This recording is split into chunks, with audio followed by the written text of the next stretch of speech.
train Hollywood. This video is purely for entertainment and does not infringe on copyrights or laws. The rights to the novel and image belong to the original author. We do not claim ownership. Don't like waiting and want to listen to this fanfic in full now? Subscribe to our Patreon, where you'll find the best fanfics. Chapter 101. Uncle, you are a good man. As Feiyang and Henry the elephant were talking, a man in pastor's clothes came over and said, "Dear Mr. Henry, I have to bother you for a moment." The pastor looked embarrassed. "I know it's embarrassing to say this, but the clothes and food you checked in today have basically been distributed, but you can see that there are still so many people who have not received relief, so I wonder if you can you provide some more help like this? Yes, help these poor people." After listening to the old pastor's words, Henry the elephant laughed and said to the old pastor, "I thought it was a big deal. Will you add some relief items soon?"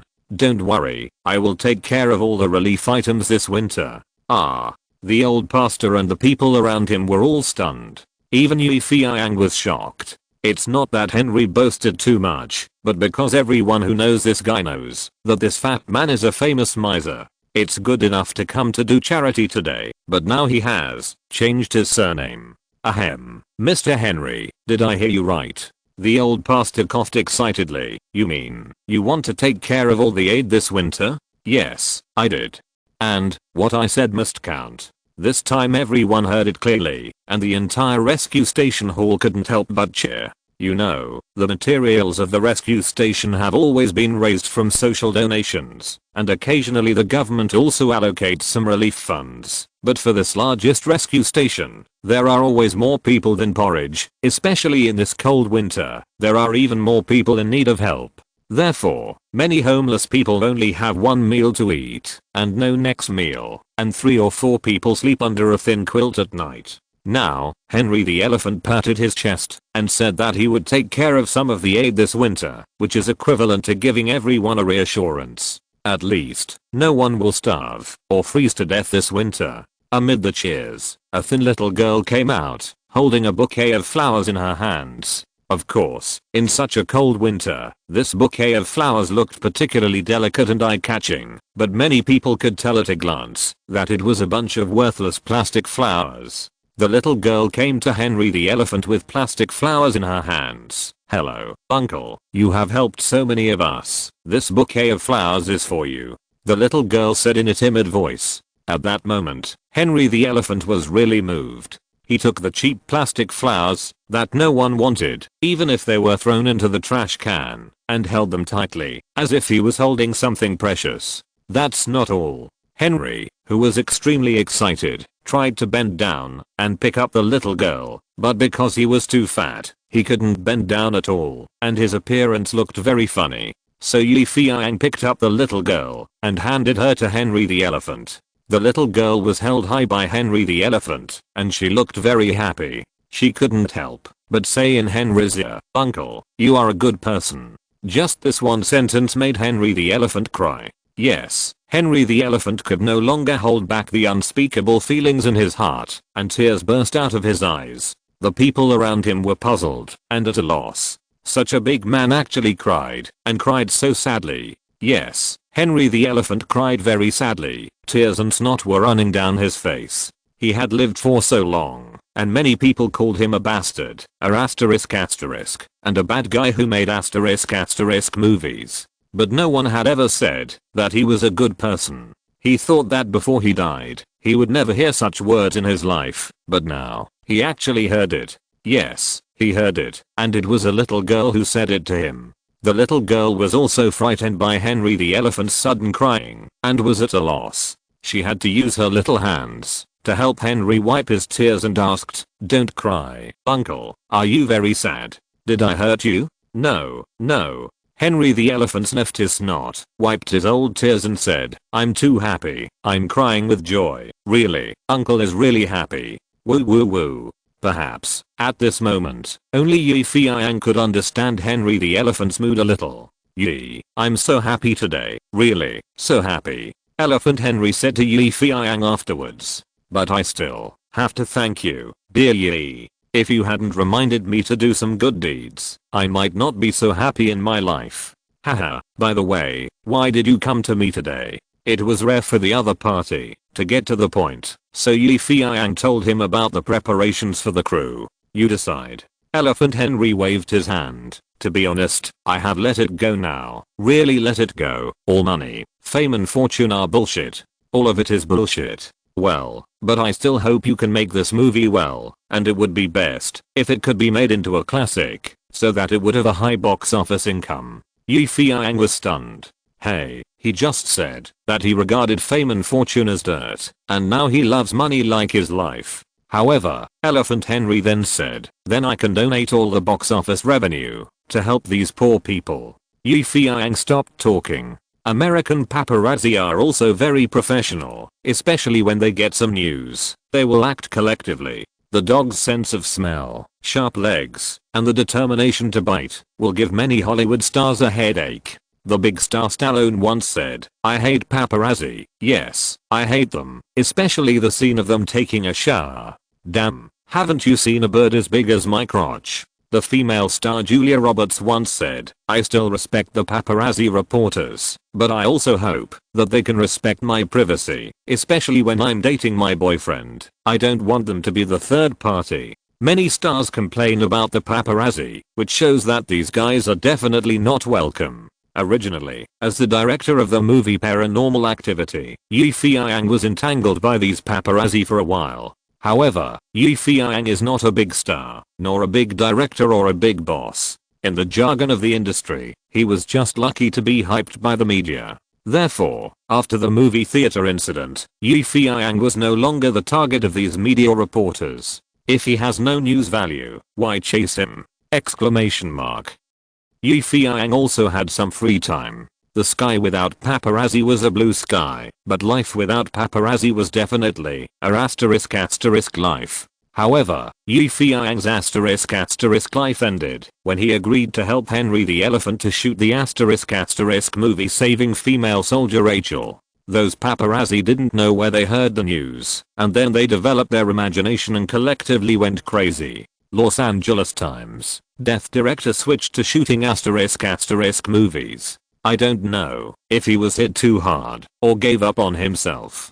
Such depravity is worrying. Entertainment Weekly. Chinese director Yi Feiyang teamed up with Top to create asterisk movies, switched from horror to asterisk, and is bound to become Christmas cannon fodder. Hollywood star. We don't know how to evaluate a Chinese director who has fallen into depravity. We just hope he will be blessed. The above reactions are quite standard. Although there are some disdain and ridicule, compared with the comments below, it is considered to be a good mouth. China's Yi imitated this year's box office champion Saving Private Ryan, and turned into a asterisk version of Saving Private Rachel. It's so shameless that it makes people feel cold. We strongly despise those who imitate and plagiarize American blockbusters. What Saving Private Rachel should be called God, to save your despicable soul. In addition to these mainstream media that keep clamoring, some Hollywood filmmakers who are bored have also expressed their views on Yi Feiyang's changing appetite to film. How should I put it? Now I don't understand what kind of person he is. If he is a relatively good horror film director, then now he is tinkering with some asterisk film as soon as he returns. This surprises me, just like discovering a small dark horse with good performance, which instantly turned into a pimp shouting business on the street. Alas, I feel sorry for him. Commented Tim Burton, a famous Hollywood director. I never despise pornographic films, yes, never. Because I think that is also part of what the public likes to watch. Where there is demand, there is a market. This is the fundamental reason why the United States is prosperous. But now, China Yi's new film that is about to be shot still makes me a little confused. Did he get kicked in the head by a donkey? Otherwise, how could he do such a self-degrading thing? Williams, a famous Hollywood film critic, commented, for a director, it is as difficult to build a good reputation as it is to build the Egyptian pyramids from the first floor. But for a director to destroy his decent reputation, he only needs to shoot pornographic films like China Yi. A new golden sentence from the famous Hollywood talk show host Danathan. Combining all the above media's evaluations of Feiyang, everyone is unanimous in not being optimistic about him shooting any damn pornographic films. As for using this movie to compete with the Christmas blockbusters, this is completely idiotic. Everyone knows that a low-budget movie made in a hurry like this will only become cannon fodder that will die with regret. However, there is also a small number of people, note that it is a very small number of people who do not agree with these views. They believe that, since Feiyang appeared in Hollywood and the North American film industry like a comet, this guy's not a law-abiding birdman. He resolved the witch and tinkered with ghosts. He set up a company and hyped the news. He was imaginative and used all kinds of tricks, and he did everything he could. This guy's not a quiet guy. Even if you send him to Mars, he will still do something. Now, he wants to shoot a *** movie, so let's look forward to what he can do. Yes, a *** movie is also a movie after all. Let's see, can the magical Yang, who always likes to win big with a small amount and take an unconventional approach, turn decay into magic this time and continue to write new miracles? To be continued, Chapter 102. Worship God and Start the Machine. 1998. On this Christmas day, when the American people celebrated Christmas, Feiyang was not so happy because he was preparing to worship gods before filming the film Saving Rachel. Worshipping gods before filming is a custom in Hong Kong. Feiyang had never thought of doing this before when he was filming. First of all, he himself did not believe in ghosts and gods, so what was the point of setting up these things? Secondly, this kind of thing looks simple, but it is actually very troublesome. Not to mention other things, the things used for worshipping gods are very fragmented. Finally, this is the United States, and Americans do not believe in this Chinese custom. It will take some time for them to adapt. But now, Feiyang suddenly decided to worship gods before filming, because he gradually began to believe in luck. Yes, there may really be no ghosts and gods in this world, but there must be good and bad luck. When you are lucky, you can pick up gold ingots when you walk. When you are unlucky, you can step on stinky ** when you walk. Now most media are not optimistic about my turning to filming porn movies, comparing myself to a self-degrading bitch and ***. Someone even called him in the middle of the night, saying that he had scared people to death during the last filming. And what did he want to do this time? Did he want to teach the kids bad things and then throw them to jail? Feiyang didn't know how he had offended these guys, and he didn't know that his choice had nothing to do with them. But for the 8 cinema chains that he had agreed with Henry the Elephant, Feiyang injured it! The collective attack from the media was like stepping on a stinky ***. Feiyang felt that such luck should be turned around, and he hoped that his work this time would be smooth and auspicious, so he prepared to worship the gods. Bill, are all the things ready? Feiyang turned to ask Bill the rabbit. It's ready. I'm convinced by you, boss. How did you let me find so many things? Look, suckling pig, fruits, cakes, got, and this red-faced statue. When I went through so much trouble to invite it from Chinatown, people all over the street looked at me like a monster. Maybe they were wondering how a foreigner with yellow hair and green eyes like me could believe in your Chinese gods. Feiyang smiled. Yes, this is our Chinese god. His name is Guan Yu, but we like to call him second brother Guan. He is a civil and military god of wealth in our ancient times. In Hong Kong, when a store opens or a movie starts shooting, we often use these things to worship him and pray for his protection so that our business or crew will go smoothly and without disease or disaster. Damn, it turns out that he is the legendary second brother Guan. I thought he was an excellent lumberjack in ancient times with a big knife. Rabbit Bill stuck out his tongue. Okay, stop talking nonsense, get the things ready, and start worshipping the gods. Feiyang told Rabbit Bill. Bill was very quick and quickly asked someone to bring a long table, and then placed the roast suckling pig, various fruits and cakes on the long table. When the offerings were almost placed, he followed Feiyang's instructions, and brought an incense burner and a handful of sandalwood. After everything was ready, he signaled Feiyang that he could start. Looking at these familiar things, Feiyang couldn't help but feel funny. Maybe he was the first filmmaker in the United States to worship gods before filming. Then he thought, is this original? What if these green-eyed and yellow-haired guys inherit this habit from me in the future? That would be interesting. Just when Feiyang was daydreaming, Rabbit Bill poked him with his finger and said, "Boss, don't be stunned, Abbott, we still have to shoot later." Feiyang calmed down, walked forward, picked up the incense, and lit it on the candle, solemnly inserted it into the copper furnace, and bowed 3 times to the statue of Guanurge, muttering, "Bless us to have a smooth start, and bless the entire crew to be safe." After Feiyang finished burning incense, he clapped his hands, then turned to everyone and said, "This is our Chinese god. You can call him Mr. Guan. Yes, as long as we worship him devoutly, he will bless us from above. Now, come up one by one to burn incense for him. Bill, you go first." Rabbit Bill was like an obedient baby. He imitated Feiyang's just now, took out 3 incense sticks, then bowed to the statue of Guanurge, muttering to himself. Feiyang was speaking Chinese when he was praying to God. Bill didn't understand, but he knew that he was probably praying for God's blessing. So he muttered, "Red-faced God, I hope you can bless me to become famous soon and make a fortune quickly. Let those beauties and hot girls fall in love with me. Yes, I hope my life in the future can be as happy as that of the Roman emperor. I will never lack money in my pocket and a partner in my body. Holy Father, Holy Son and Holy Spirit, Amen." After burning incense, Bill made a cross on his chest. Then came Big Bird, Lucky Stormy, Abraham and others. They looked at the Chinese god in front of them with a blood-red face and a majestic sword in their hands. They were full of respect and awe in their hearts, so their every move seemed particularly solemn and dignified, not at all like the nonsense of Bill the Rabbit. After the worship ceremony that looked weird to the Americans, Feiyang tore off the red cloth covering the camera and officially announced the official start of the film Saving Female Soldier Rachel.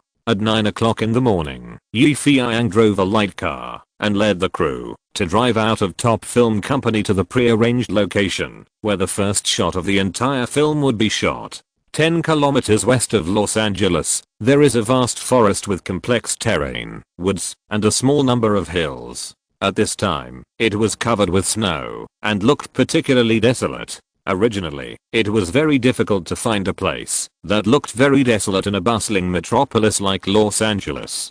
Fortunately, the heavy snow helped, covering all the flowers and flowers under the snow, leaving only the vast land and the endless forest. Feiyang thought that this site was very good. The crew did not have to go far to shoot the required scenes. This was the best thing, saving money, effort, and worry. According to the script written by Feiyang, the first shot of Saving Female Soldier Rachel began to be shot. This first shot is the most important and profound shot in the whole movie. It mainly expresses that the American people living in remote areas during World War II became uneasy because of the outbreak of the Pacific War, which made the originally peaceful town uneasy. And the starting shot that carries all these content is jungle hunting.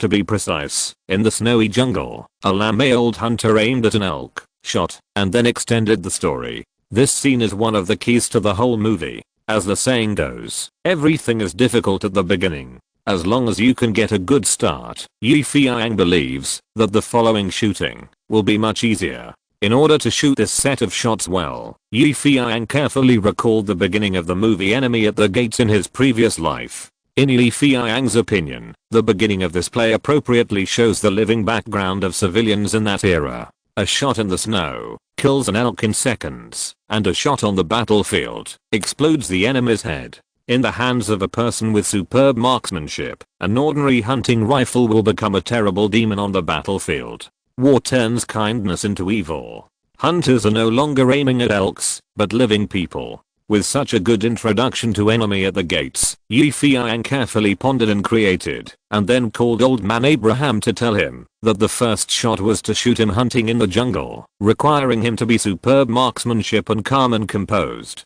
If Old Man Abraham was a hunter, it would be easy to shoot such a scene. However, the kind old man has only been doing odd jobs in the play and outside the play. He has held a mop and a broom in his hands, but he has never held a hunting rifle. So when Abraham was lying in the snow, holding a fake gun made of wood, and pretending to aim at the elk, Feiyang immediately shook his head. No, your eyes are wrong. There is no hunter's murderer soarer at all. Yes, your eyes must be sharper. It's best to make you look like a leopard peeping at its prey. Leopards, you know, the kind in the animal world, fierce and brutal, and the most important thing is to be patient and ready to go. Feiyang patiently explained to Abraham the character's shaping points, told him how to act, what kind of eyes, what kind of expression, what subtext in his heart. Abraham was ashamed. Yes, very ashamed. He felt that he had already dragged the crew down before the play was filmed. So when Feiyang was explaining the role to him, Abraham was very careful, afraid of missing something. When your eyes become sharp, we will shift the main shot to the elk, and then, the elk turns out to be a pregnant doe, and then your eyes will change again. Yes, it must change, from cold to soft. Do you understand what I mean? Although you are a good hunter, you are also a good father. Your 3 sons all died on the battlefield for the country, and you are lame, and can only hunt with a shotgun here, and you can't do anything. In your heart, you have hatred for the fascists, love for your son, and love for your daughter, love and hate intertwined. This is your subtext. Feiyang wanted to say everything he wanted to say, and express in one breath. Abraham was stunned. As a Millennium Soy Sauce Emperor, where did he hear the director say these things to him? Exclamation mark. Filming turns out to be so knowledgeable, and filming turns out to be so difficult. People, you really learn until you die. My dear wife, if you can see me in heaven, you will be happy for me. Yes, I have become a real actor. Abraham was very excited. Under Feiyang's guidance, and with his 30 years of experience, he quickly realized the true meaning of this scene. Seeing that Abraham had promised to do a good job, Feiyang breathed a sigh of relief and thought, it looks like this time the filming will be smooth.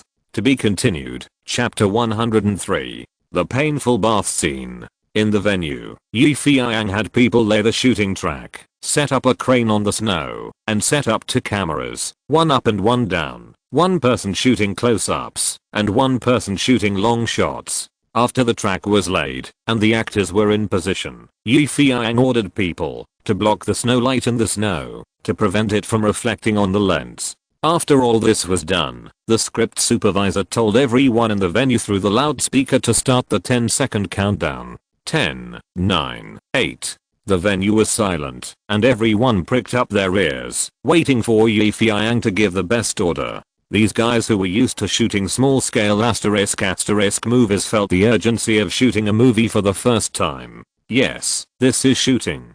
This is a real filmmaker. 3, 2, 1, start shooting. Feiyang shouted, and the camera lens immediately aimed at the elk, while the staff behind the scenes used thick branches to sweep the snow outside the lens, driving the elk to start running. This pregnant elk was an actor that Feiyang asked Bill the rabbit to borrow from a nearby zoo. As she had stayed in the zoo for a long time, she was not afraid of humans at all. Watching the staff rushing to sweep the snow, she moved her legs gracefully and strolled leisurely on the snow. Walking and walking, the elk occasionally buried her head to eat a few bites of weeds exposed in the snow, and then glanced at the depressed staff with her beautiful eyes, as if to say, you idiots, what are you doing with the branches? Don't think I'm afraid. Feiyang touched his chin. He had calculated everything, but he didn't expect this elk to be so disrespectful. KO, I asked you to run, but you played romance in the snow. Well, you wait for me. Hey, so and so, you are in charge of blasting, right? Shoot that woman. Feiyang pointed at the doe. Demolitionist, but elk is a protected animal. Besides, we borrowed it from the zoo. Stupid. I didn't ask you to shoot it. I just wanted to scare it and make it raise its hooves. The demolitionist understood, and then took out the starting gun used in sports, and with a bang, it resounded through the snow. The doe, who was originally reserved and noble, chewing weeds with her legs, shook her body suddenly, and then ran away in a hurry.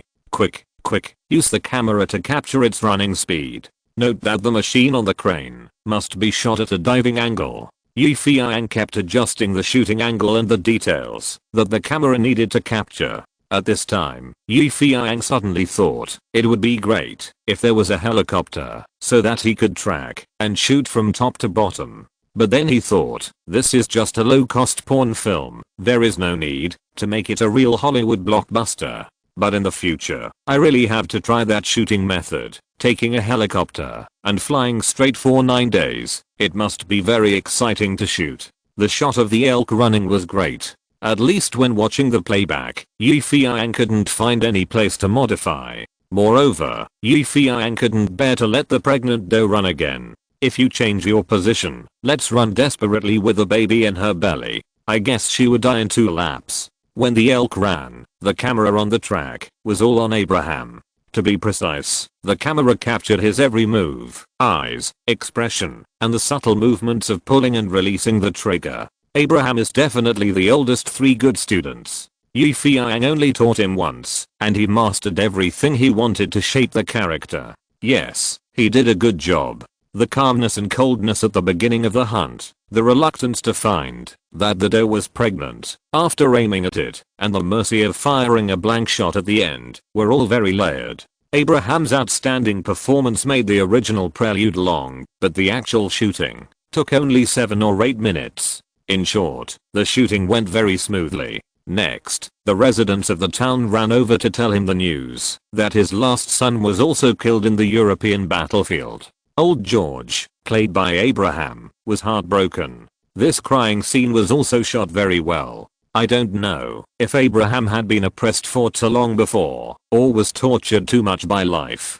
Feiyang held the microphone and shouted. As soon as he was asked to cry, his turbid tears gushed out of his eyes, like a faucet, flowing along his orange peel-like old face, leaving 2 roots. Such exquisite crying skills are amazing. Even Feiyang was shocked, and even wondered if this old man had some golden fingers, and opened the cheat. Otherwise, how could he cry when he said he would cry? Exclamation mark.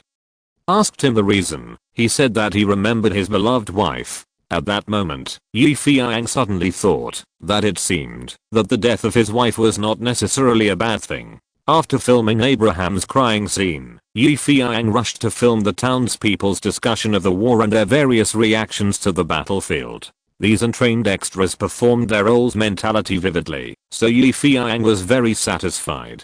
Basically, they passed it in 1 take. When all the shots were finished, it was not even 12 o'clock. I'm impressed by you. I've been in Hollywood for so long, and I've never seen a director who shoots so brilliantly and so skillfully. The bearded man who acted as a photographer gave Feiyang a thumbs up. After this scene, Feiyang's come-on-the-spot command, scene scheduling ability, grasp of the lens and excavation of actors completely conquered all the people in the top companies and established his authority as the most powerful director. After hearing the praise from the bearded man, Feiyang just smiled. This speed of shooting is already very low level for Hong Kong people. You have to know that shooting in Hong Kong is absolutely rocket-like. Generally speaking, a movie is considered long to shoot for a month, and the shortest can be done in 7 or 8 days. For example, Wang Jing, a famous Hong Kong quick shooter director, only spent 13 days to shoot his most classic God of Gamblers, just to grab Zhao Run for schedule. Maybe someone will say that those are all Hong Kong fast food movies, which do not need to be carefully crafted and are rough rush jobs. In fact, it is not the case. Although the saying goes slow work makes fine work, for movies, it is not necessarily good to shoot slowly. Of course, freaks like Gao Jiabao are excluded first. For example, the Hong Kong classic comedy A Chinese Odyssey, which was praised by countless people later. It only took 1 day to shoot. Therefore, as a Hong Konger with first-class shooting speed, Feiyang has reached the pinnacle of shooting speed. Bill, what shots are you going to shoot this afternoon? Feiyang was still unsatisfied and turned to Rabbit Bill and said. Bill the Rabbit, who acted as the producer, flipped through the storyboard in his hand and said with a smile, we need to shoot the scene of Stormy bathing in the nearby creek and the crying scene of her silently bidding farewell to her family at night. Feiyang nodded and said to the script supervisor, announce the end of work, call Henry, the boss, and ask him to prepare more food. We have to work overtime tonight. In the tent, Feiyang took off his coat and lay down on the chair to rest with his eyes closed. Although it was not his first time as a director, it was his first time to shoot such a large scene. You know, in the Paranormal Activity shot by Feiyang, there were only a few actors, and you can count them on your fingers. The venue was so big, an old building, that's all. It's not like now, not to mention the main actors, there are more than a dozen people, and those extras, adding up to almost 100. This time the investment is more than 300,000, while the investment in the drama shot by Feiyang before was only 70,000 or 80,000 at most. In the past, when shooting horror films, the requirements for character portrayal were not too high, and the main thing was to create the atmosphere of the play. Now, shooting a porn film and paying tribute to excellent films like Lust, Caution, in comparison, Feiyang felt a lot of pressure. Therefore, at this time, he lay on the chair, looking like he was resting, but in fact, as soon as he closed his eyes, a series of decomposition shots emerged in his mind. "Director, can I come in?" A gentle voice floated in. Feiyang sat up from the chair and found that it was Stormy standing in front of him. "What's the matter?" Stormy held the script and said carefully, "It's like this, I'm a little worried about the scenes in the afternoon and evening." Feiyang picked up the tea on the table, took a sip, turned around and asked, "Why?" "I think I may not be able to shoot it well." Stormy looked worried. Feiyang pointed to the chair in front of him and asked her to sit down. He smiled and said, "Stormy, actually filming is very simple. The key is to put yourself in the situation. When I say start filming, just think of yourself as Rachel. To be honest, the bathing scene in the afternoon is not very difficult, and the crying scene in the evening is your strong point. I really don't understand. What are you worried about?" "It's like this, director. In the scenes I filmed before, basically I just needed to show my sexiness and charm, but this time the script requires crying when we say goodbye. Yes, it's mainly to express that Rachel is about to leave this town and go to the battlefield to replace her father. She has a lot of worries in her heart, but she can't say it." Feiyang explained. "I know this too, but damn, I really can't cry." "Ah, what did you say? You can't cry?" Feiyang was stunned. "Yes, I'm a strange person. Although I'm a girl, I have a strong personality. I haven't cried much since I was a child. I almost forgot what tears taste like." This time it was Feiyang's turn to be at a loss whether to laugh or cry. He had fallen for Rachel because of the manly determination hidden in her eyes, but now this determination has become a stumbling block. She can't even cry. Ahem. "You can think about the cats and dogs that died in your family. I'm sorry, I never keep these things." Huh. Feiyang opened his mouth wide. "What about your deceased relatives? There must be some, right?" Almost all of them left with a smile on their faces. We all laughed when we said goodbye to their bodies. Feiyang was completely speechless. "Think hard about it. Yes, there must be things that make you very unhappy and heartbroken. Then you put yourself in their shoes, and tears just flow out. Look at old Abraham. He cries whenever he wants, and cries his heart out. How nice and dedicated he is. So what you mean is, should I ask him for advice on crying scenes? Well, your humble attitude of seeking advice and learning is very good. Go ahead, I wish you success." Feiyang kept cheering her up, and the little girl's complexion gradually improved. Then she stood up and said goodbye to go to old Abraham to learn crying skills. Feiyang lay down again, and not long after, the phone next to him rang. The call was from Fatty Gao Jiabao, saying that Lionsgate had sent a message that the box office revenue of the Blair Witch Project had been settled, and the big boss Gustav hoped that Feiyang would be able to attend the celebration party held by the company tomorrow night, which of course was also a Christmas dinner. Feiyang had a headache because his new movie had just started shooting, and they were using this kind of plane, but if he didn't go, he would not give them face. Of course, the most important thing was that Feiyang was eager to get his share of the profits. Damn, he had been waiting for more than half a year. So, after thinking about it for a while, Feiyang was absolutely sure that he would go tomorrow night.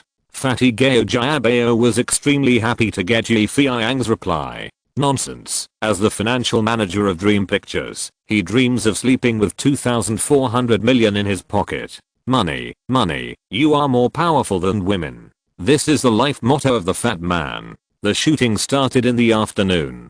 This scene mainly tells that Rachel, played by Stormy, is bathing by the river. Suddenly, she hears gunshots from the forest and then hurriedly puts on clothes.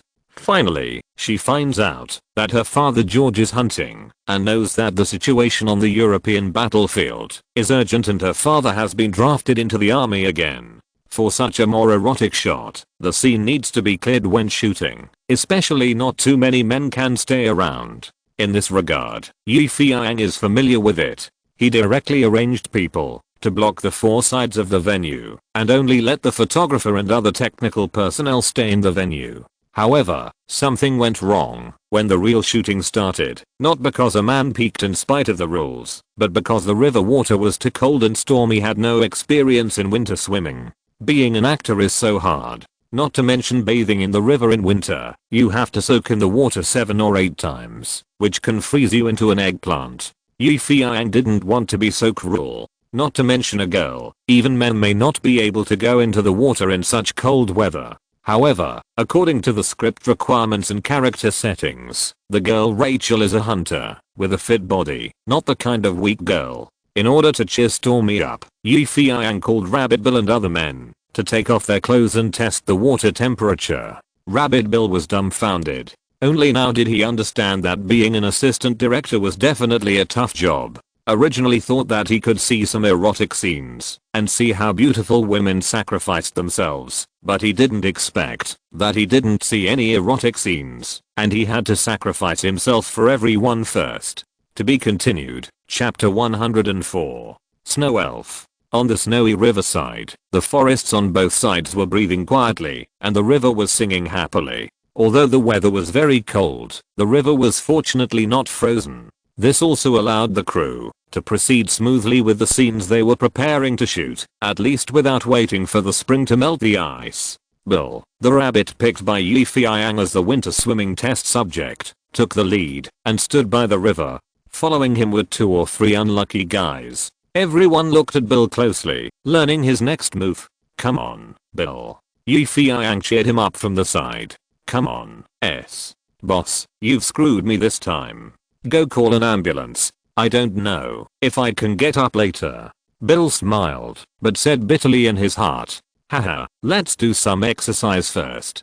Bill called out to the unlucky guy behind him. Actually, winter swimming is very cool. Among those Eskimos, only warriors are qualified to play winter swimming, so we must seize the opportunity and perform well for everyone to let them know what a real warrior is. As he spoke, Bill put his hands on his waist and twisted his body to warm up. 1, 2, 3, 4, 5. The Virgin Mary loves Jesus. 5, 6, 7. Jesus becomes a woman. About a minute later, Bill began to move. He took off his shoes swiftly, gently stepped on his delicate big feet on the snow, and then exclaimed, "Oh, it's so cold. Bill, are you okay?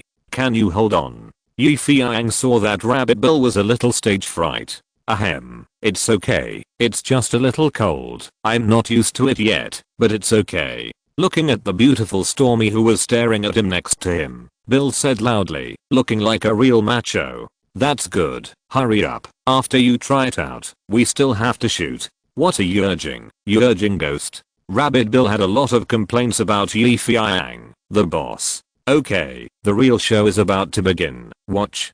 Bill quickly took off his clothes, wearing only his shorts, and raised his arms like a skinny monkey shaking in the cold wind. A true warrior dares to face the cold river water. Ahoo. With a monkey leap, he plunged into the river. Plop, plop, the guys following him also jumped in like dumplings. As for Rabbit Bill, he originally thought that he would freeze into an ice stick immediately after jumping into the water. In fact, it was very cold when he just jumped in, just like he plunged into an ice cave. However, after he got used to it a little, he found that the temperature in the water was still quite good. At least it was much better in the water than outside with his bare chest. "I'm fine. Ahoo, the water temperature is quite high. You can also come down and take a bath." Bill said, and splashed water on the shore very shamelessly, causing Feiyang and others to dodge hurriedly and embarrassed. Look, Stormy, they said the water temperature is okay, just be brave, it should be fine. Of course, to ensure your health, I have asked someone to prepare a blanket for you. Just tell me if you need anything. In that case, I think it should be fine, Stormy said as he looked at Bill dancing in the river. Well, that's good. Get the camera ready. Start shooting later. Feiyang issued an order. The camera slowly rose on the crane. Here, Bill the rabbit had already reached the river bank, and they were covered in sweat, like wild dogs in the water, howling for blankets. Feiyang had no time to comfort these heroes who went into the water. He directed the lifting and lowering of the crane and the laying of the track. The idle people around had been cleared out, and even Bill, the guy who sacrificed himself to perform the diving scene, was invited to the outside of the shooting site. Such treatment made our hero very indignant and shouted, "God, you are too disloyal." Alas, I don't know if it's God who is disloyal or Boss Yi who is disloyal. A certain person, the know-it-all, shook his head. The filming finally started. Because it was a bathing scene, it had to be beautiful and sexy, so that people's eyes would go straight, and they would snort at the beauty of the surrounding nature and stare at the art of the human body. Yes, at some point, the human body is really an art, as someone said before, and facing such art, even an idiot can instantly burst out with extraordinary imagination. The first shot. On the snowy riverbank, Stormy plays Rachel, wearing a sexy mink vest, a narrow top, revealing her sexy belly button, and long leather boots on her sexy legs, which makes her look particularly wild and beautiful. A cold wind blew through the heroine Rachel's hair, and her golden hair fluttered in the cold wind. Snowflakes fell on her hair and shoulders with the cold wind. People and snow, beauty and nature, harmoniously blended together. She is the elf in the snow. Nature is her mother. Now, she stood in her mother's arms, closed her eyes, and felt the tranquility and peace between heaven and earth. The camera rustled on the track, and the lens captured Stormy's three-dimensional beauty from top to bottom. A blower blew the wind mercilessly, making the originally lifeless snowflakes flutter. This set of shots actually drew a picture of a pornographic movie that Feiyang had seen in his previous life, that is, Snow Fairy by Japanese actress Sakura Lina. When watching this drama, Feiyang was shocked by the unparalleled beautiful shots in the opening, and even suspected that this drama was a pornographic movie or a photo film. Now using this set of shots here, it is more appropriate than ever. In the camera, Stormy's Rachel opened her arms as if embracing nature. A snowflake fell into her palm, and the 6 petals of the snowflake slowly melted. She closed her eyes, breathed in the breath of snow, and then gently opened her lips to kiss the flying snowflakes. Snowflake was naughty and didn't let her kiss her, so she gracefully stretched out her beautiful vagina and tasted the flavor of snowflake with the tip of her tongue. It is certain that many unscrupulous men at this moment hope that they can become that snowflake and melt on the tip of her tongue. Cut. This shot is okay. Prepare for the next set of stripping shots. KO. Don't watch it. Believe it or not, I will kick your vagina. Feiyang turned and shouted at Bill the rabbit who was running over. Camera ready, blower ready, and lights. It's best to make the light more even to prevent reflections on the snow. Feiyang gave orders in an orderly manner. Soon, the photographer, lighting technician, and prop master had completed the preparations for the next shoot. Okay, saving soldier Rachel Act 7, I God. Feiyang waved his big hand down vigorously, and the shooting began. In the camera, Stormy walked gracefully to the river, squatted down, scooped up a handful of river water, and then slowly sprinkled it on the snow. She stood up, untied the string of her mink vest, and revealed her proud 3060. At this time, there was no need for Feiyang, the director, to issue an order. The photographer had already pointed the camera at the turbulent place without hesitation. However, it was a pity that the photographer worked in vain, because Stormy was very stingy with her hands to cover the 2 treasures that benefited the public. The desire to cover up is always the ultimate trick of women to torture men. At this time, the camera began to shift, and a gust of wind blew the woods, and snowflakes fell from the trees, like a pear blossom rain. Beautiful. Of course, in this case, some impatient men must have shouted loudly, "Damn, we are not here to see the snowflakes falling, we are here to see super big waves." Alas, there is no way. Low-level animals can only do this. As a director, Feiyang certainly understood these potential audience calls, so he did not hesitate to order the photographer to push the camera back. In the camera, the leather vest fell to the ground, the long boots fell to the ground, and then, with a splash, someone fell into the water. However, it was not Stormy who was about to perform the bathing scene, but the unlucky Rabbit Bill. This guy was just sent to the backstage by Feiyang to rest. He ran over to feast his eyes, but was kicked back by Feiyang. Don't give up. As a man, as a normal man, he felt that he had the responsibility and obligation to instruct the younger generation on how to perform the bathing scene well. Therefore, Rabbit Bill had no choice but to climb up a nearby tree. The tree was very tall, and the branch was just above the river. Such a wide view, perfect scenic spot, is simply a voyeur. Oh no, it is the best place to watch the bathing scene. Unfortunately, happiness turns to sorrow. Rabbit Bill underestimated the gravity of his skinny body and overestimated the bearing capacity of the tree branch to hang a person. So, he fell into the water. Very beautifully, he waved his teeth and claws and fell into the water with a splash. Oh my god. Stormy screamed, covering his chest. Oh shit. The photographer yelled. It's over. This guy ruined this shot. Feiyang shook his head. In the river, Bill the rabbit struggled and tried to explain. I just wanted to show her how to get in the water again. This water is really not cold. HU. Although Bill the rabbit was messing around on the set, the scene where the heroine Rachel took a bath in the river was still filmed smoothly. More importantly, Stormy was very dedicated and was willing to undress in such a cold weather to show her best side to the camera. Then she heard the gunshots, hurriedly put on her clothes, and then met the villagers in the town and learned that her brother had died in the European battlefield. The expression of this scene requires wanting to cry but no tears, because the heroine Rachel's first two brothers had already died on the battlefield, and her tears had already run out at that time. The expression of wanting to cry, but no tears is also easy for Stormy to act, as long as the expression and eyes are in place. It's okay, and you don't have to cry. Therefore, it was almost passed in one take during the filming. The filming went smoothly, and by the evening, this scene had basically been filmed. To be continued, Chapter 105. This is discrimination. Feiyang had always been pessimistic about porn stars, thinking that most of them could not endure hardships, and that they would take the path of filming porn movies in order to take shortcuts. However, Stormy, who had just finished filming, gave Feiyang another understanding. Perhaps he was a little extreme, and not all porn stars were so disappointing. Feiyang always followed the principle of rewarding and punishing for doing things.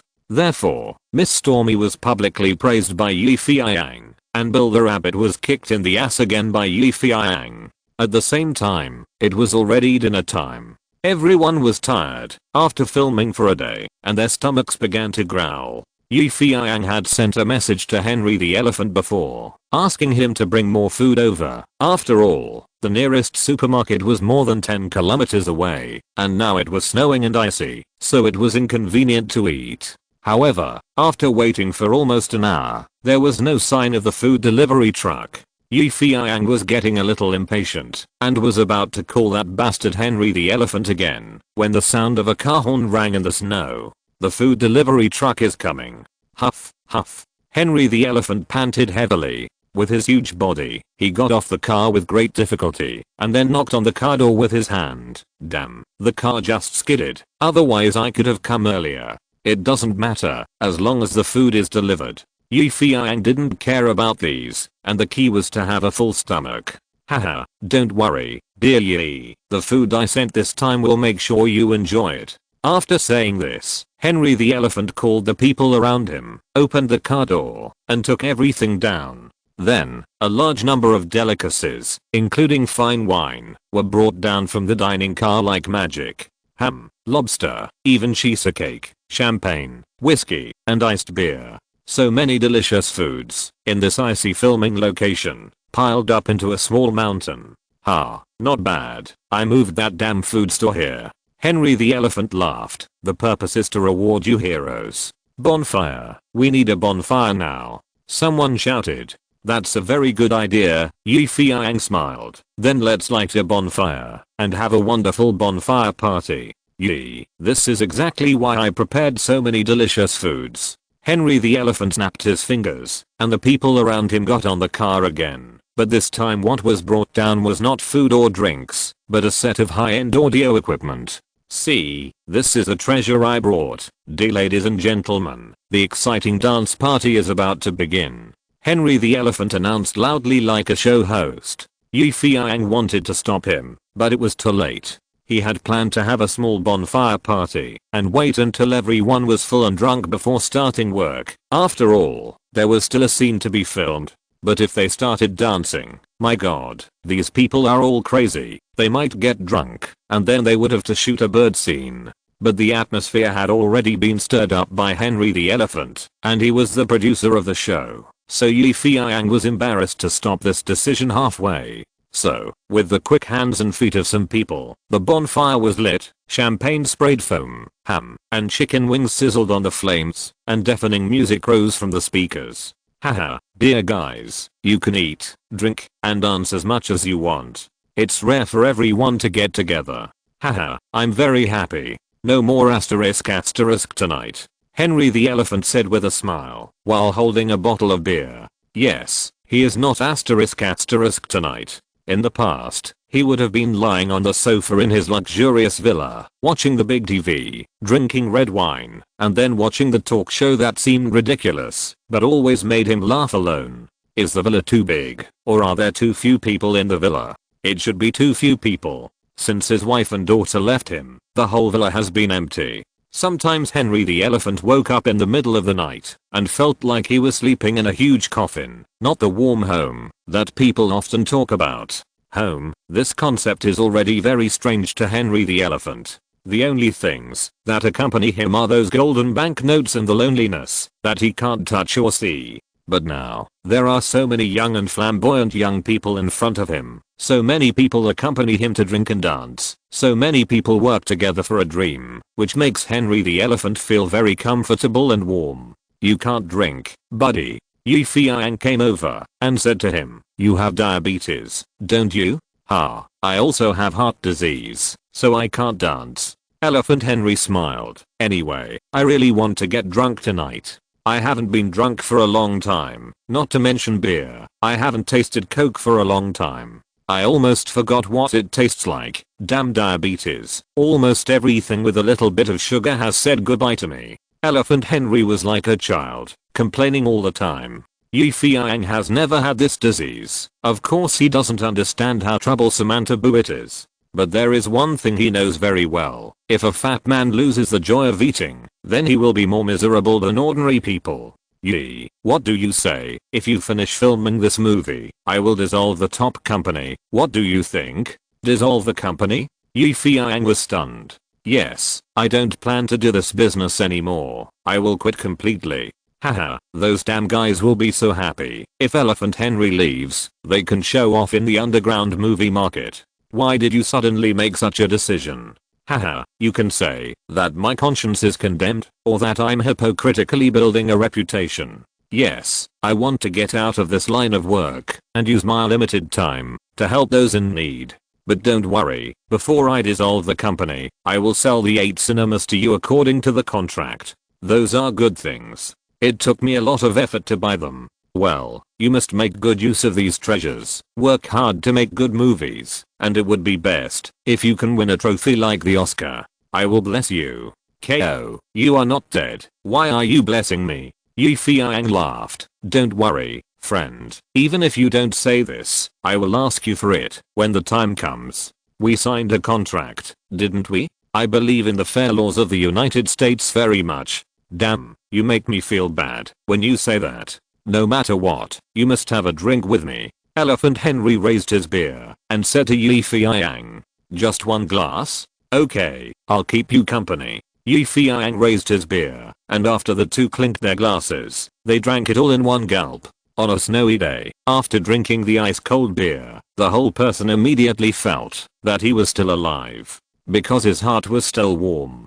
Just as Yi Feiyang guessed, the original small bonfire party, with the help of food, wine, and music, immediately turned into a carnival dance. The blonde beauty Stormy danced a striptease that was comparable to the interview, even hotter and more erotic, causing the surrounding animals to scream one by one. Even the old man Abraham, who had long lost hope in life, couldn't help but cheer and applaud loudly, and wet his clothes while drinking beer. He was just about to learn to whistle with the young people. So, no matter what kind of man is in front of a beautiful woman, all the true colors are exposed. Stormy was a little drunk, old Abraham was a little drunk, and the photographer was a little drunk. Yi Feiyang did not give everyone time to go back to the tent to rest immediately after indulging, but waved his hand, turn on. The filming that night went surprisingly smoothly. Stormy, who originally said she couldn't do crying scenes, actually cried so hard. Under Yi Feiyang's guidance, the photographer captured the scene so well that it only took 6 or 7 minutes to shoot all the shots. Miracle, Yi Feiyang said to himself. These bastards created a miracle. They were drunk, but they were able to shoot the scene so perfectly. Does that mean that if I want to shoot a good scene in the future, I have to get them drunk first? The next day, the filming went on as usual. According to the development of the script, the scene where the heroine Rachel came to the European battlefield to participate in the battle was filmed. Of course, shooting this kind of scene cannot be without big scenes, and big scenes require people, costumes, and props. Yi Feiyang, who has always been frugal or simple in filming, tried the feeling of shooting a blockbuster for the first time. But this feeling is not good. That is, you need to solve everything. First of all, I would like to thank Mr. Black Daddy. His selfless dedication and help made it easy for Yi Feiyang to recruit hundreds of cheap and good extras who only provided 3 meals a day and did not need to be paid. These people were all people who lived in the same neighborhood as Black Daddy. They were born with an itchy heart, liked watching movies, and liked acting. Therefore, when they heard that Black Daddy's friend was shooting a blockbuster, they immediately took the initiative to show their faces in the camera. Why not do such a good thing? Black Daddy generously confiscated a penny of introduction fee from them and introduced them to Yi Feiyang. So, there were German soldiers and American soldiers in this play, and the problem of insufficient personnel was solved directly. Shooting a war film requires guns, planes, and tanks, military uniforms, and military helmets. There was no possibility of taking shortcuts for these props. Yi Feiyang could only allocate $10,000 from the filming funds as the deposit and rental fee for these props. Even so, Yi Feiyang was still very concerned about this investment and tried to reduce the scale of the war he wanted to shoot. He didn't want tanks and planes, but only some symbolic machine guns and heavy machine guns. Of course, as the world's film capital, Hollywood has many private companies that rent filming props. These companies are similar to building materials rental companies. As long as you are filming, you will definitely need different types of props, and these props often don't need to be customized in person, which is a waste of time and money, so it is more cost effective to rent from them. In fact, these problems are easy to solve. As long as you have money, you can get it done. However, there is one thing that is difficult to deal with when shooting war scenes, and that is gunpowder and blasting. In the United States, gun control is not very strict, but gunpowder control is extremely strict. It seems that Americans think that small weapons such as rifles and revolvers have limited lethality and cannot overthrow the government or carry out large-scale terrorist attacks. Gunpowder bombs are different. They are weapons of mass destruction. If you throw one at the White House, it is very likely that the dear president will be turned into a roast suckling pig. This is very dangerous, so it must be strictly controlled. However, Americans like to shoot big explosions, as can be seen from Die Hard and First Blood. In order to satisfy the director's desire to shoot blockbusters and cause great destruction, strict regulations can only be issued. Shooting explosion scenes must be filed. In other words, if you shoot this kind of scene, you must go to the Film Association and the local police station to file it. After research and review by others, they think that there will be no accidents or major problems during the shooting process, and then they will stamp it and let you go. It was the first time for Feiyang to shoot this kind of scene, and he was not very clear about the doorway inside. As for Bill Rabbit, although he knew something, he only had a half understanding. Fortunately, the photographer in charge of this drama had worked in other crews before and had encountered this kind of war drama, so he knew the procedures to some extent. With the help of this photographer, Feiyang and his personal lawyer Louis Cole drafted an application for filming of war explosion scenes and then asked Rabbit Bill to submit it to the local police station and the Los Angeles Film Association. It was originally thought that it would be approved quickly after following the normal procedures, but it was the opposite. The reply from the Film Association was that, although the shooting location is in the suburbs, it is not safe, and the crew was asked to choose a new location. After receiving the application, the nearby police station replied that the amount of gunpowder required for the explosion is too large, and it is required to be reduced to prevent unnecessary accidents. What do you mean? Feiyang was stunned. Others would be approved immediately, as long as they made reasonable applications for filming, but he was picked on. You know, this application was made by him, based on the standards of many other war films, and in order to pass the review smoothly, whether it was the shooting location or the number of flames, it was much more cautious and smaller than similar ones, which was almost equivalent to filming a TV series, but it was rejected. At this time, the photographer pointed out the reason. Dear director, you shouldn't write your name on the application form, Feiyang Gai. It sounds like a Chinese name. So that's it. Feiyang understood. The reason these guys did this was just because the director was Chinese. If he was Chinese, he might have bad intentions. Maybe they didn't use so many explosives to make a movie, but to do some conspiracy. Feiyang smiled, a bitter smile. Discrimination. I have experienced it today.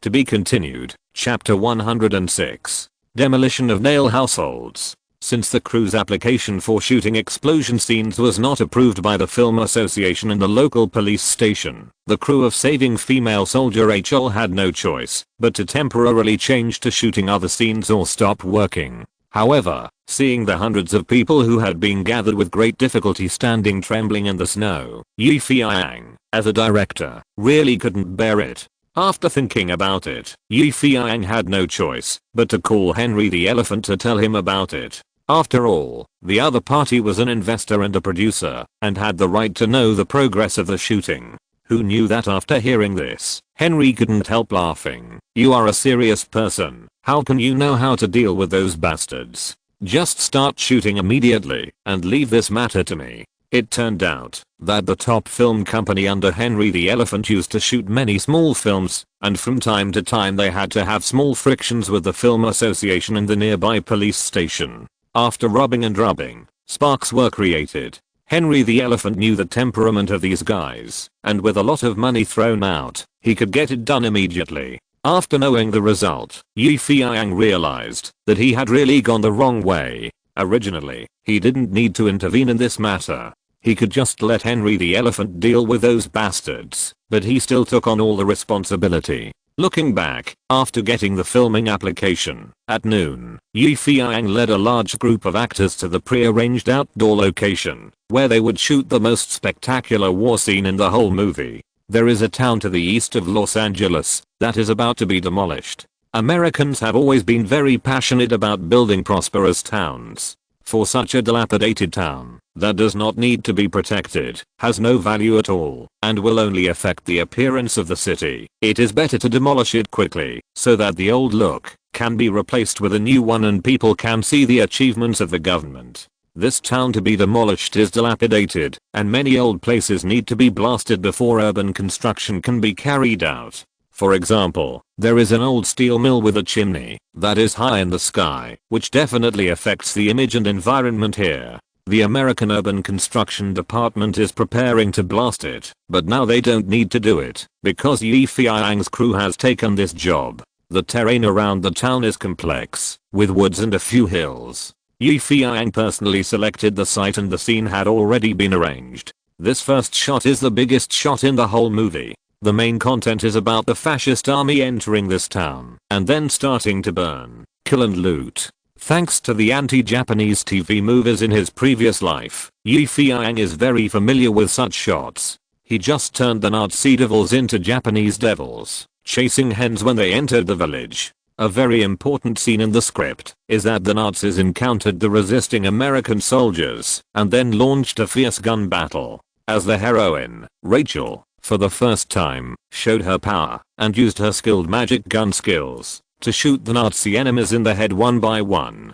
This scene is one of the keys to the whole movie, and Feiyang certainly attaches great importance to it. In addition to the actors Feiyang personally recruited, he also asked Bill the Rabbit to dress up as a Chenglong actor and led the team and the extras to put on the prepared costumes, holding fake guns made of wood, standing in the center of the demolished town waiting for his instructions, while Stormy, who played Rachel, was fully armed and lurking behind a broken wall. In the venue, Feiyang showed his power this time and had 4 cameras installed in one go. The one he was responsible for was the main camera, located on the broken wall, and the ground track camera was also added to the landing gear, which could be moved greatly. The one in charge of the main photographer was in the middle of the two armies, opposite the alley, where the Nazis were about to rush out. The other 2 were in charge of 2 photographers who were temporarily invited, and were arranged in the 2 troops to shoot individuals. Time passed by minute. Seeing that everything was ready, Feiyang waved his hand and started the countdown. Get ready to shoot. Feiyang gave the order as soon as the time came. The whole town was silent. Everyone was doing their job and moving according to the preparations made by Feiyang. The extras who played the Nazis and the actors who played the American soldiers rushed together with shouts. The gasoline barrels buried in the ground were quickly ignited and black smoke came out. The whole town suddenly entered a turbulent era of war. Under the attack of the Nazi army, the US side gradually became disadvantaged and could not support it. It was about to retreat.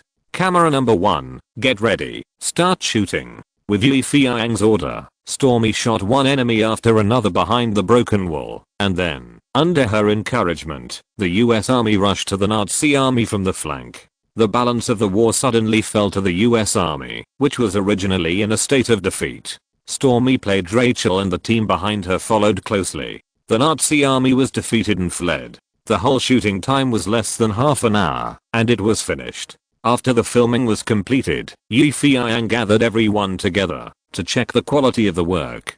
Bill Rabbit and others were amazed at Feiyang's use of 4 cameras for one scene. It was the first time that he was able to control so many cameras with ease.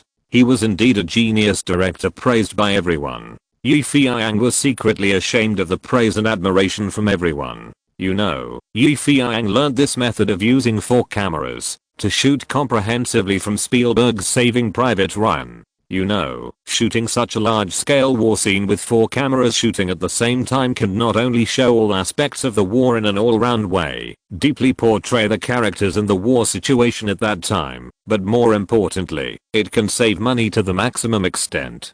Therefore, 4 cameras for one war are better than 1 camera shooting 4 wars. Why doesn't Feiyang learn from Spielberg for such a cost-saving and pleasing job? In short, the filming went smoothly. The next shot was the biggest explosion scene in the whole play, which was to blow up the chimney that was high in the clouds.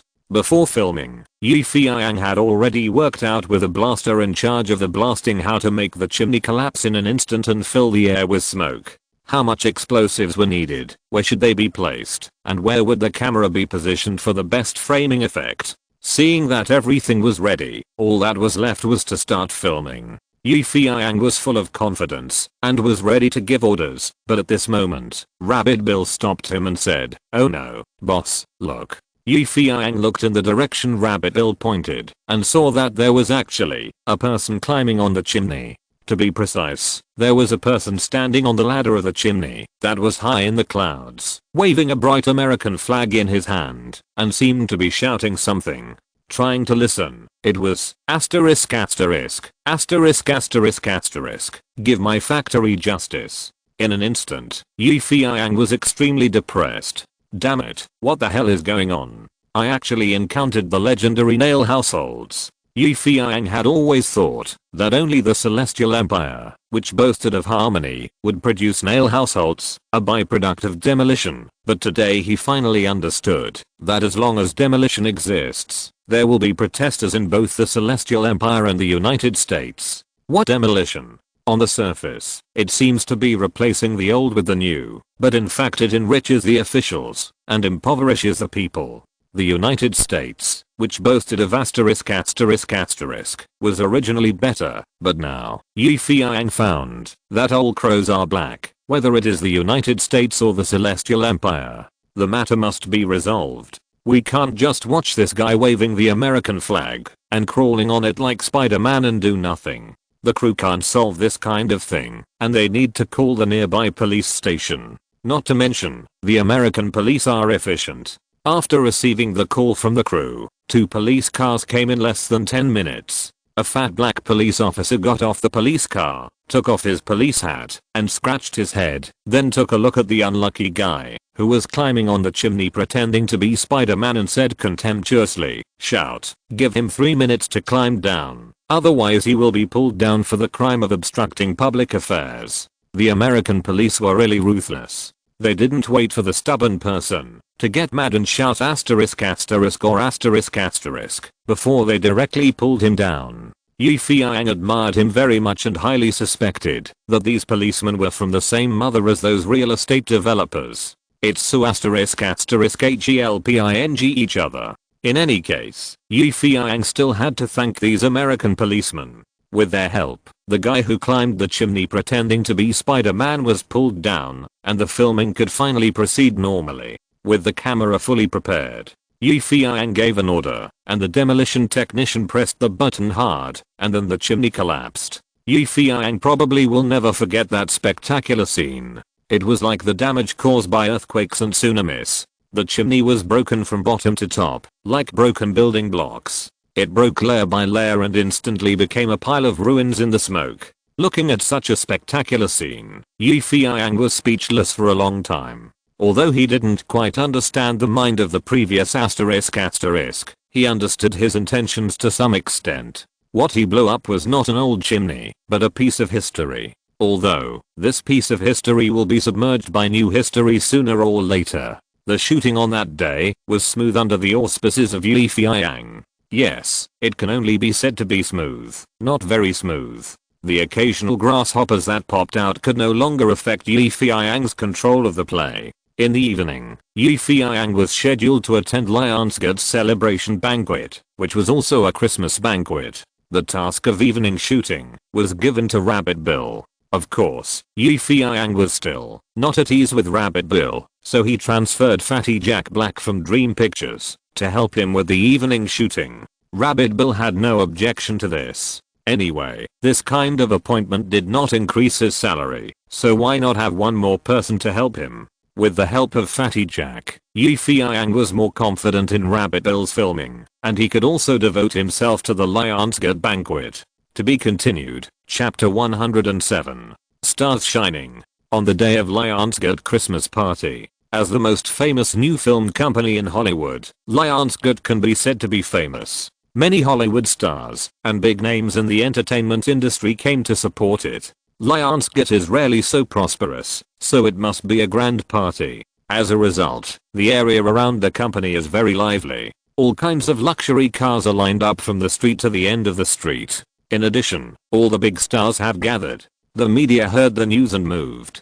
The whole scene is as grand as an award ceremony. It can be said that in Hollywood, every dinner party opportunity is a famous place of fame and fortune. Both men and women hope to take this opportunity to show themselves and be in the limelight. Therefore, outside the banquet, the valet parking attendants opened their eyes wide. Their eyes were full of light, and they admired the vehicles of different brands that were slowly approaching with great envy in their hearts. Mercedes-Benz, Ford, Rolls-Royce, and extended Lincoln gradually lined up in a long line, as if holding a unique exhibition of famous cars. Oh my god, am I seeing this correctly? This is a limited edition Porsche. There are only 3 in Hollywood. I'm really surprised to see one today, said one of the short waiters. I wonder who is so lucky to help him park the car.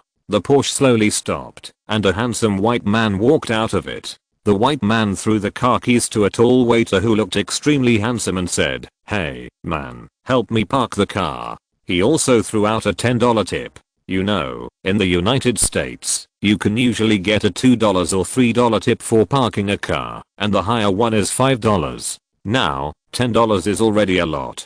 The drool of the friends next to him was about to flow out. The tall waiter put the tip in his pocket and said, "Hey, guys, I'm going to park the car." He looked like he owned the car. Watching the other person drive away, the others stopped drooling and prayed for the god of luck to come. "Come on, come to me. I will seize this opportunity. Yes, I will. May God bless me. Amen." Soon, a Ferrari sports car with a more stylish appearance slowly drove into the eyes of the crowd. A middle-aged man and woman dressed in jewels got out of the Ferrari. The short waiter shouted in his heart, "Choose me, choose me." The middle-aged man and woman looked around and gave the car keys to another waiter, of course, with a $10 tip. Not long after, except for the short waiter who looked unremarkable, everyone else had made a lot of gains. They happily talked about how they felt about driving a luxury car and how they spent the tips they got going to drink coffee, date a hot guy, and go to the casino to play a few times. Seeing that the guests had almost all arrived, the short waiter's heart had already cooled down. At this time, a car drove over slowly with a horn. The waiters were about to rush forward to grab the last fruit, but the short waiter had already rushed over like a cannonball. Everyone took a closer look and saw that it was a white nanny car, and it was the lowest grade nanny car with a large cargo compartment. This kind of pot-bellied nanny car is usually purchased by the crew for the convenience of pulling actors and props. It has a large space inside and can fit a bed, so it is often used as a temporary bedroom. Although it is also a car, this low-grade nanny car is simply not up to par compared to the big-name cars in front. Even people with ordinary status are unwilling to drive such a car. So after the valet parking waiters saw it clearly, they immediately stopped and thought, "Oh, damn. This broken car must have no oil or water. It's better to take a rest." The short waiter ran over and saw the appearance of the car clearly. He was inevitably disappointed. Although he knew that he might not receive too much tips, he had already remembered the professional ethics in his heart, so he could not neglect the guests like this. So he took the lead and said, "Hello, sir. I'm glad to serve you." The others watched the joke from the side. One of them sneered, "Look, guys, this guy is so hungry that he will accept any customer. Yeah, unlucky guy. I guess the other party doesn't even have money to buy gasoline, so how can he give him a shitty tip?" The short waiter's face turned red, and he pretended not to hear the sneers. He stepped forward very quickly to open the door of the nanny car and then saw a person getting out of the car. This was an Asian man with black hair and black eyes. He was tall and straight, with a warm smile, and most importantly, his bright eyes seemed to be able to see into your heart. The Asian man looked at the short waiter with his eyes as deep as lightning, and a smile appeared at the corner of his mouth. He thought to himself, "I didn't expect that Feiyang would be ridiculed as a poor guy who couldn't afford gasoline." That's right, the person in front of him was Feiyang. Originally, he hurried to the banquet after leaving the crew, but his newly purchased Mercedes-Benz sedan temporarily served as the special car for the heroine Stormy. Helplessly, in order to save time, he had to make do with the crew's nanny car. But unexpectedly, just after arriving here, and before getting off the car, he heard the parking attendants laughing at the short waiter. "Then I'll trouble you. It's better to park it in a spacious place, so that I can reverse it when I go back." Feiyang handed the key in his hand to the short waiter with a smile.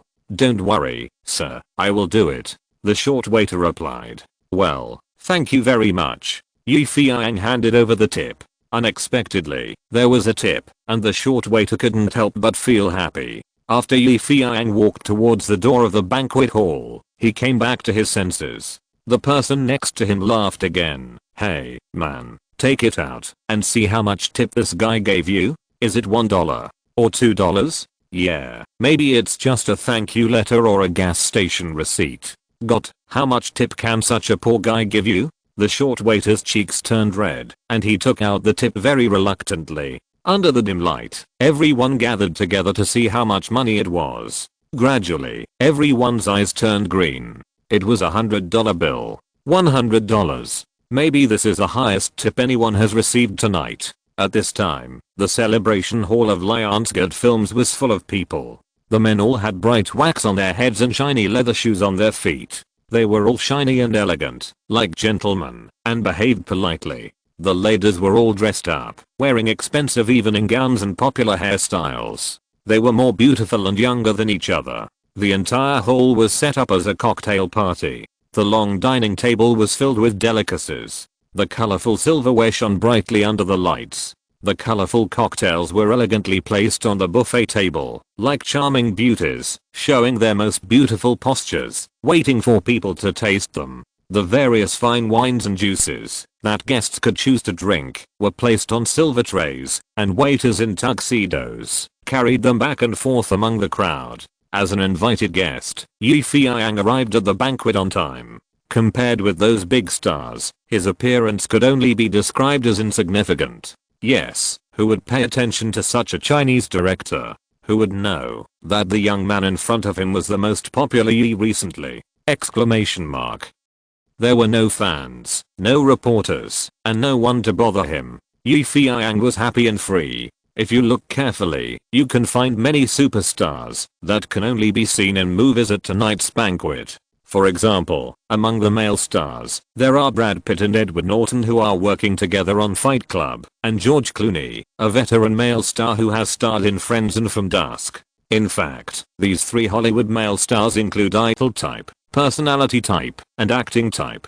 Their appearance almost occupied half of the light of the whole dinner. Even the female stars who came later, such as Famke Janssen, the heroine of Deep Cold, Mila Jovovich, the hot female star who became popular in Hollywood with The Fifth Element, and the controversial heir of the Hilton Group in the United States, the hot little witch who is now trying to enter the Hollywood entertainment circle.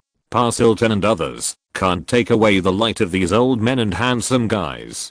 Hollywood has always valued men over women, that's it. In the future, you can see Stallone can be popular from First Blood to The Expendables, and Schwarzenegger can be cool from The Terminator to Escape Plan. When have you ever seen a Hollywood female star who can be popular from the 1980s to now? Exclamation mark. From the goddess of sex to the best nanny, no female star can escape the butcher knife of time. So after becoming famous, they gradually hide their shortcomings and disappear behind the big screen. Of course, as the big names invited to this dinner, these stars disdain to be with small people. They consciously and spontaneously form a circle, upper circle, and some big bosses and big directors are concentrated in the center of the stage. On the other side of them is another circle, known as the second-rate circle, which is some second-rate directors and second-rate stars in Hollywood. These people have struggled in Hollywood for many years, but unfortunately they are unlucky. The box office of the movies they shoot is either good at word of mouth, but not box office, or good at box office, but not word of mouth. They are at the bottleneck period of their lives. Who can guarantee that one of them will be lucky enough to jump into the first circle in a flash? A little further away, in a remote part of the banquet hall, most of the people gathered here were small stars and small directors invited by Lionsgate. The movies they made had neither box office nor word of mouth, and they were serious flops. Therefore, their circle was also called the flop circle. In this circle, there were also some foil goods who came uninvited and were willing to be supporting roles. Because there were so many people, it seemed the most lively. To be continued, Chapter 108. Invincible Little Witch. As the most popular Chinese director in Hollywood recently, few of these people know Feiyang. Even if they know him, they probably don't want to associate with him. This is because, although Feiyang's box office and reputation are super good, his reputation is not very good. First he was a middleman in the film industry, then a death director, and now it is said that he has started to make porn movies again. It's simply hopeless. Therefore, Feiyang formed a circle by himself, a circle that does not belong to the upper circle, second-rate circle, or those failure circle. He is a lonely school who is completely out of his power. He eats fruit and drinks fruit drinks in the hall, and then stands in front of the dining table with great interest, watching the white bartender with a bow tie around his neck pouring champagne, just like in the movie, stacking the glasses into a tower, and pouring the wine from the highest glass to form a waterfall, which is the so-called champagne tower. Feiyang had never seen this scene before, so he was inevitably attracted. The bartender poured the wine very carefully, not noticing that someone was watching him. He only looked up after all the glasses were full. When he found Feiyang watching, he smiled slightly and said politely, "Sir, take any glass you want." This made Feiyang a little excited. It's not like he had never drunk champagne before, but he had never drunk it from a champagne tower. Just when he was eager to try it, he suddenly remembered the scene in Zhao Xing's previous life's movie Dragon in the Year of the Rooster, where Liang Jiren took champagne. He couldn't help but hesitate.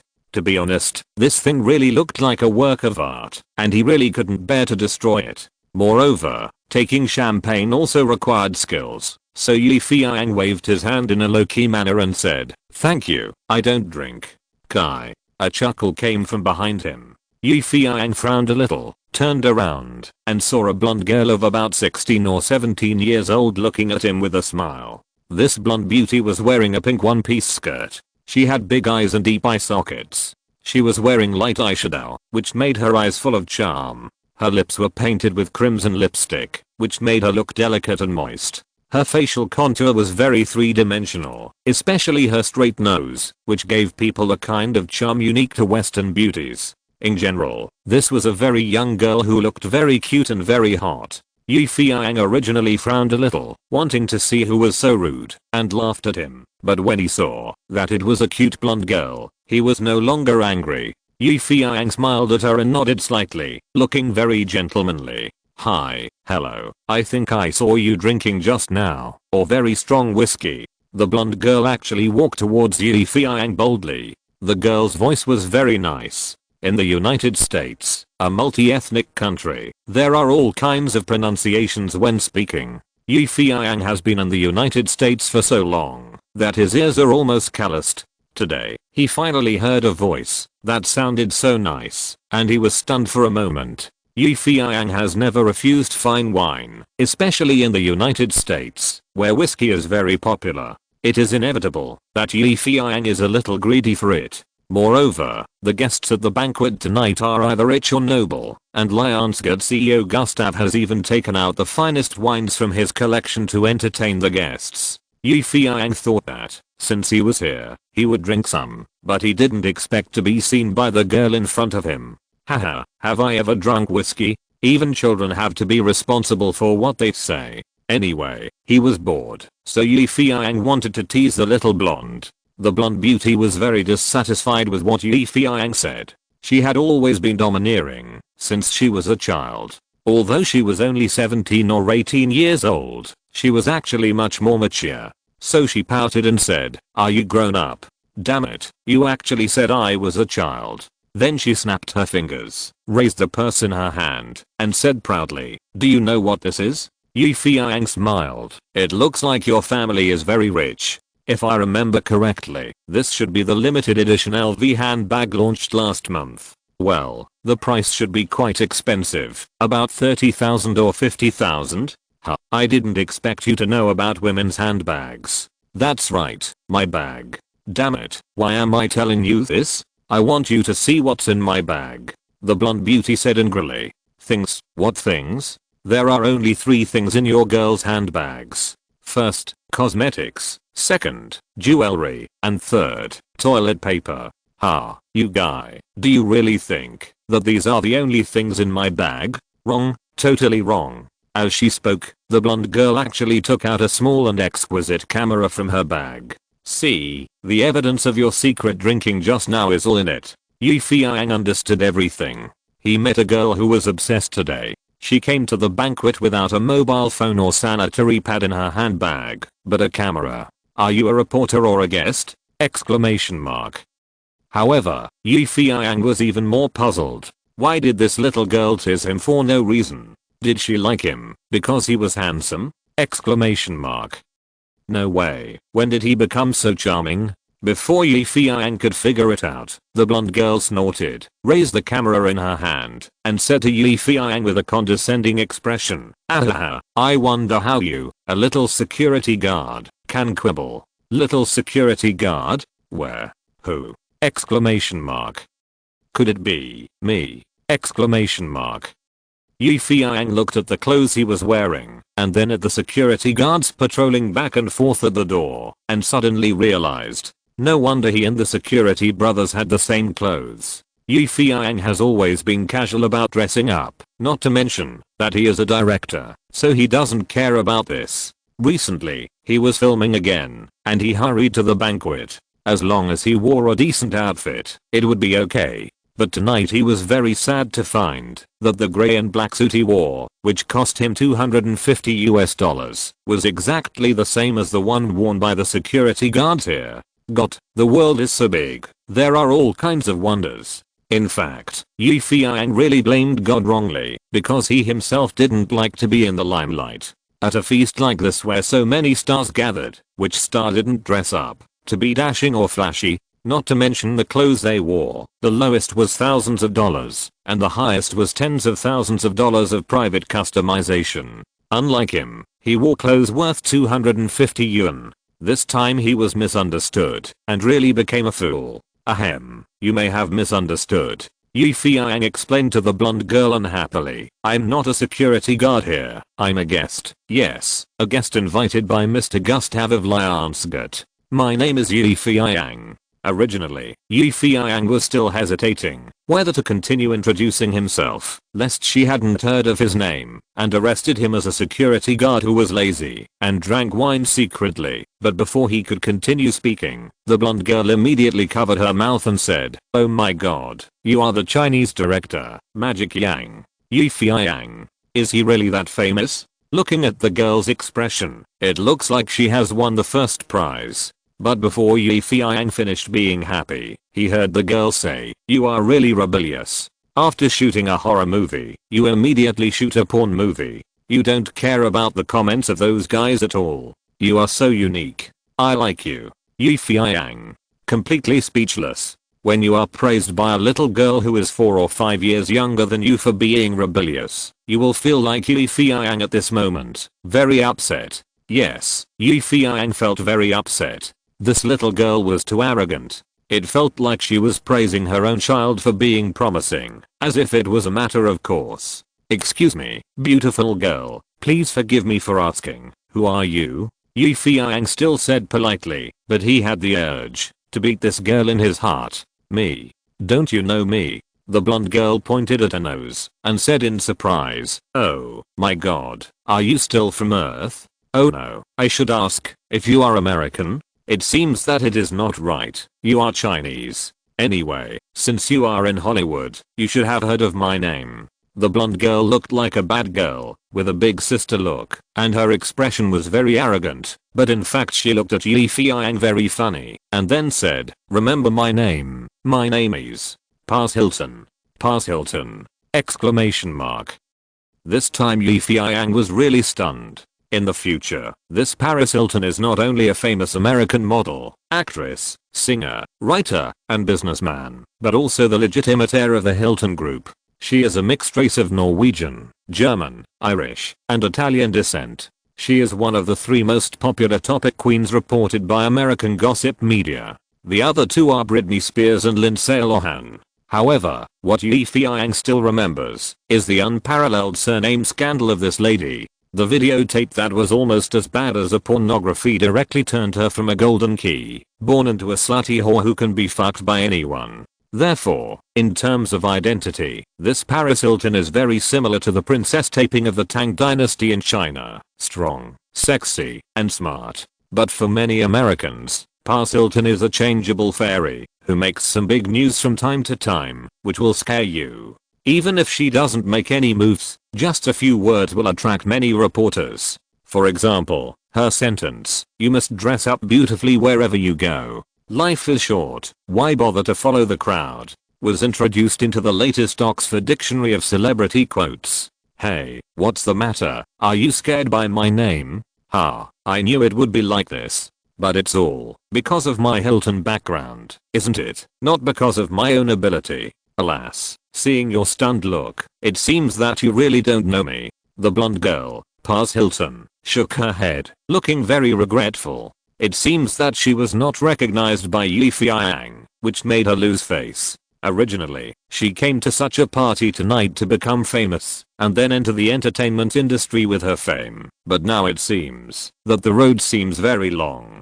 Paz Hilton had no idea that she would meet Feiyang, a freak who didn't care about gossip and scandals around her. It was normal that she didn't know her. Well, after coming to her senses, Feiyang finally understood that the person in front of her was really a big deal and a trouble. It seemed that she had to be alert and maybe even get rid of the monster. Nice to meet you, Miss Hilton, but I said, we may have had a misunderstanding before. Feiyang pointed to the bartender and said, I said before that I can't drink because it was too hard and troublesome for him to set up the champagne tower. I really couldn't bear to destroy it. Hilton stared at Feiyang's face as if she was looking at a rare animal. What's wrong? Is there something strange on my face? Feiyang was frightened by the look of this future super monster. Her eyes didn't look like admiration but surprise. Was she so surprising? Exclamation mark. Oh my god, don't you know that the wine on the champagne tower is distributed to the guests by the host after the cocktail party, and guests are not allowed to take it casually. Hilton used her coquettish voice that made men's hearts beat, making someone blush and feel ashamed. Because he really didn't understand the tune of the champagne tower. But he told me to take it casually at that time. Damn bartender, I said you are polite, but it turns out you were playing tricks on me just now. Fortunately, I didn't fall for it. Feiyang thought to himself. Unexpectedly, Hilton nodded and said, oh, really? But he is right. Look. She pointed to the table where the champagne tower was placed, and there was still a lot of champagne on the table. Of course you can take these casually. No, I'm going to collapse. I'm embarrassed in front of such a little lowly. I have to retreat quickly. Feiyang muttered in his heart, while Paz Hilton was concentrating on introducing the knowledge of the champagne tower. He quietly retreated, and then turned and ran away. He wanted to run away, but this is a high-end place after all, and he is a director after all, so it is necessary to maintain his image. Hey, where are you going? Hilton called him from behind. I'm going to eat something. You drink champagne. This Paz Hilton is hard to deal with. No wonder there will be so many news in the future. He is really nosy. Feiyang is a person who likes to keep a low profile. It is probably difficult to keep a low profile with such a person. Didn't you see that her loud voice has diverted many guests' attention to herself? Damn, there are a few people she knows. To be continued. If you're listening to this novel on a channel other than Fanfic World, it means they downloaded and uploaded it without effort. We cordially invite you to visit our channel, Mundo Fanfic Novelos. There you'll find the original version of this story and you can explore many other novels of various genres. We're waiting for you to immerse yourself in a world of incredible novels. Chapter 109. Meeting an old friend in a foreign land. Just when Feiyang was feeling extremely embarrassed, a very discordant voice appeared. TSK, look, who is this? Isn't that our dear friend Magic Yang? With the ridicule, two old friends of Feiyang, Dennis and Eduardo, came over. Originally, the two were chatting and laughing in the second circle, making fun of the third stupid circle, to show that they were no longer members of that damn circle. But when they were bragging, they accidentally saw Feiyang running. This damn Chinese guy, why is he here? Exclamation mark. So the two of them came over with a sarcastic tone. Hey, man, why are you walking so fast? Oh, by the way, we almost forgot that it seems that you stole your nickname Magic Yang from us. If you hadn't cunningly bought our copyright, you wouldn't have been qualified to come here, right, man? So, we should call you Thief Friend or Thief Yang. Facing the sarcasm of the two bastards, Feiyang raised his sword eyebrows, smiled and said, yes, you are right. I stole the title of magical director from you, but I doubt that's such a good movie. Some people can't protect it. Are they idiots? Damn, what are you talking about? Who are you calling an idiot? Oh, I forgot. By the way, do you two idiots remember? Feiyang's pretending to be confused made Dennis and the others furious. What did you say, bastard? Do you want us to teach you a lesson? The two sides were on the verge of a fight. Seeing that the two sides were on the verge of a fight, Feiyang was very rude and was about to kick the two of them. At this time, Paz Hilton clapped his hands and cheered. Oh my god, they are ready to fight. Great, you guys hurry up. I'll call some more people over. Feiyang, Dennis and Eduardo were all in pain. F***K. Let's spare you this time. We are gentlemen. Seeing that some people were looking over here, Dennis and Eduardo hurriedly pretended to be gentlemen, snorted coldly and returned to their own circle, and they looked like they were disdainful of associating with a guy like Feiyang. Hey, China Yi, do you want to thank me? I helped you, otherwise they would have taken action. Paz Hilton approached Feiyang and said. Feiyang shrugged. No, they are the ones who should thank you, otherwise I would kick their asses to pieces. TSK, is that true? What a pity. I almost forgot that you are Chinese, and Chinese people know Kung Fu, right? Hilton had already begun to imagine that, if he hadn't stopped her just now, Feiyang would have used his magic to beat the two unlucky guys to tears. How about I lure them out, you piss them off, and then you use your fists and feet to kill them? Don't worry, I will applaud and cheer for you. Facing this gifted girl whose brain jumps fast, Feiyang feels very powerless. Ahem. Miss Hilton, are you really okay? Look, there are so many celebrities and rich people over there. You should go and play with them, instead of wasting your precious time on me. Feiyang pointed to the celebrity circle in front of him, that everyone envied and said, oh, damn. I just escaped from there. Don't you know how old-fashioned and boring those people are? They talk about stocks, box office, or famous brands. Unlike you. Haha, don't you like chatting with me? How could that be? I'm honored to be with a girl as beautiful and gentle as you, but I have to go to the bathroom now, so please make way. As Feiyang spoke, he flashed past Hilton and walked towards the bathroom, breathing a sigh of relief as he walked. This girl is a dog skin plaster, and she really thinks of herself as a fun doll.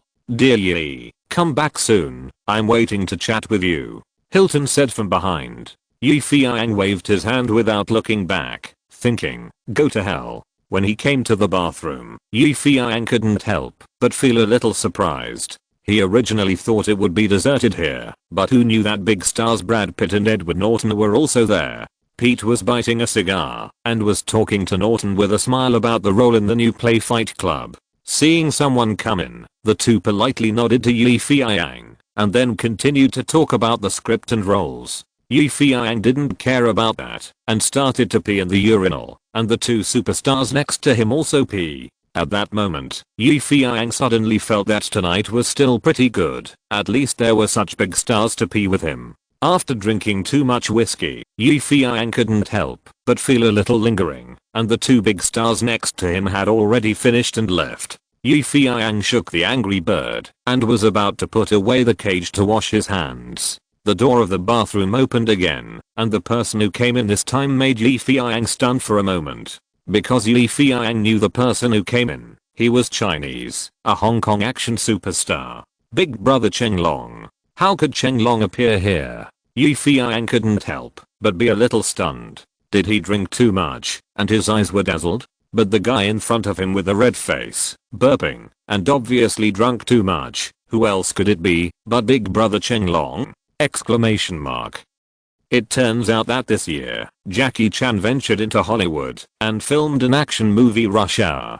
This movie is the first real Western movie after Jackie Chan entered Hollywood.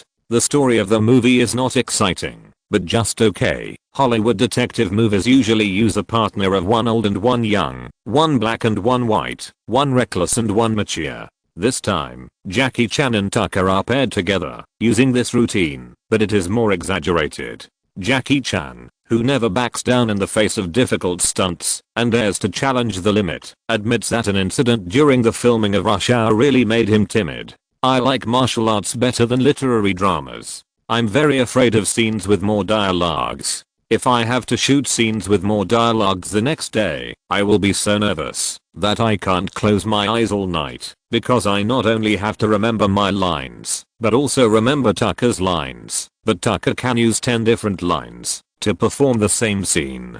Chris. Tucker also had his own opinion. Jackie Chan did his best in this film, just like a director. Because of him, this film added many tricks that you can't see in American films. When shooting the shot of an axe flying over Tucker's head, it was originally planned to use a computer, but Jackie Chan suggested to the director to use a Hong Kong shooting method to save time and money. He pulled off the axe head and completed the entire shot in one shot. It can be said that compared with Chow Yun-fat and Lee Lion-kit, Jackie Chan is doing quite well in Hollywood. He was supposed to spend Christmas this year in his hometown of Hong Kong, but the director of Hollywood New Line Cinema called him to shoot the sequel of Rush Hour and had some cooperation matters to discuss with him, so he called him to fly over from Hong Kong. The two sides talked very happily.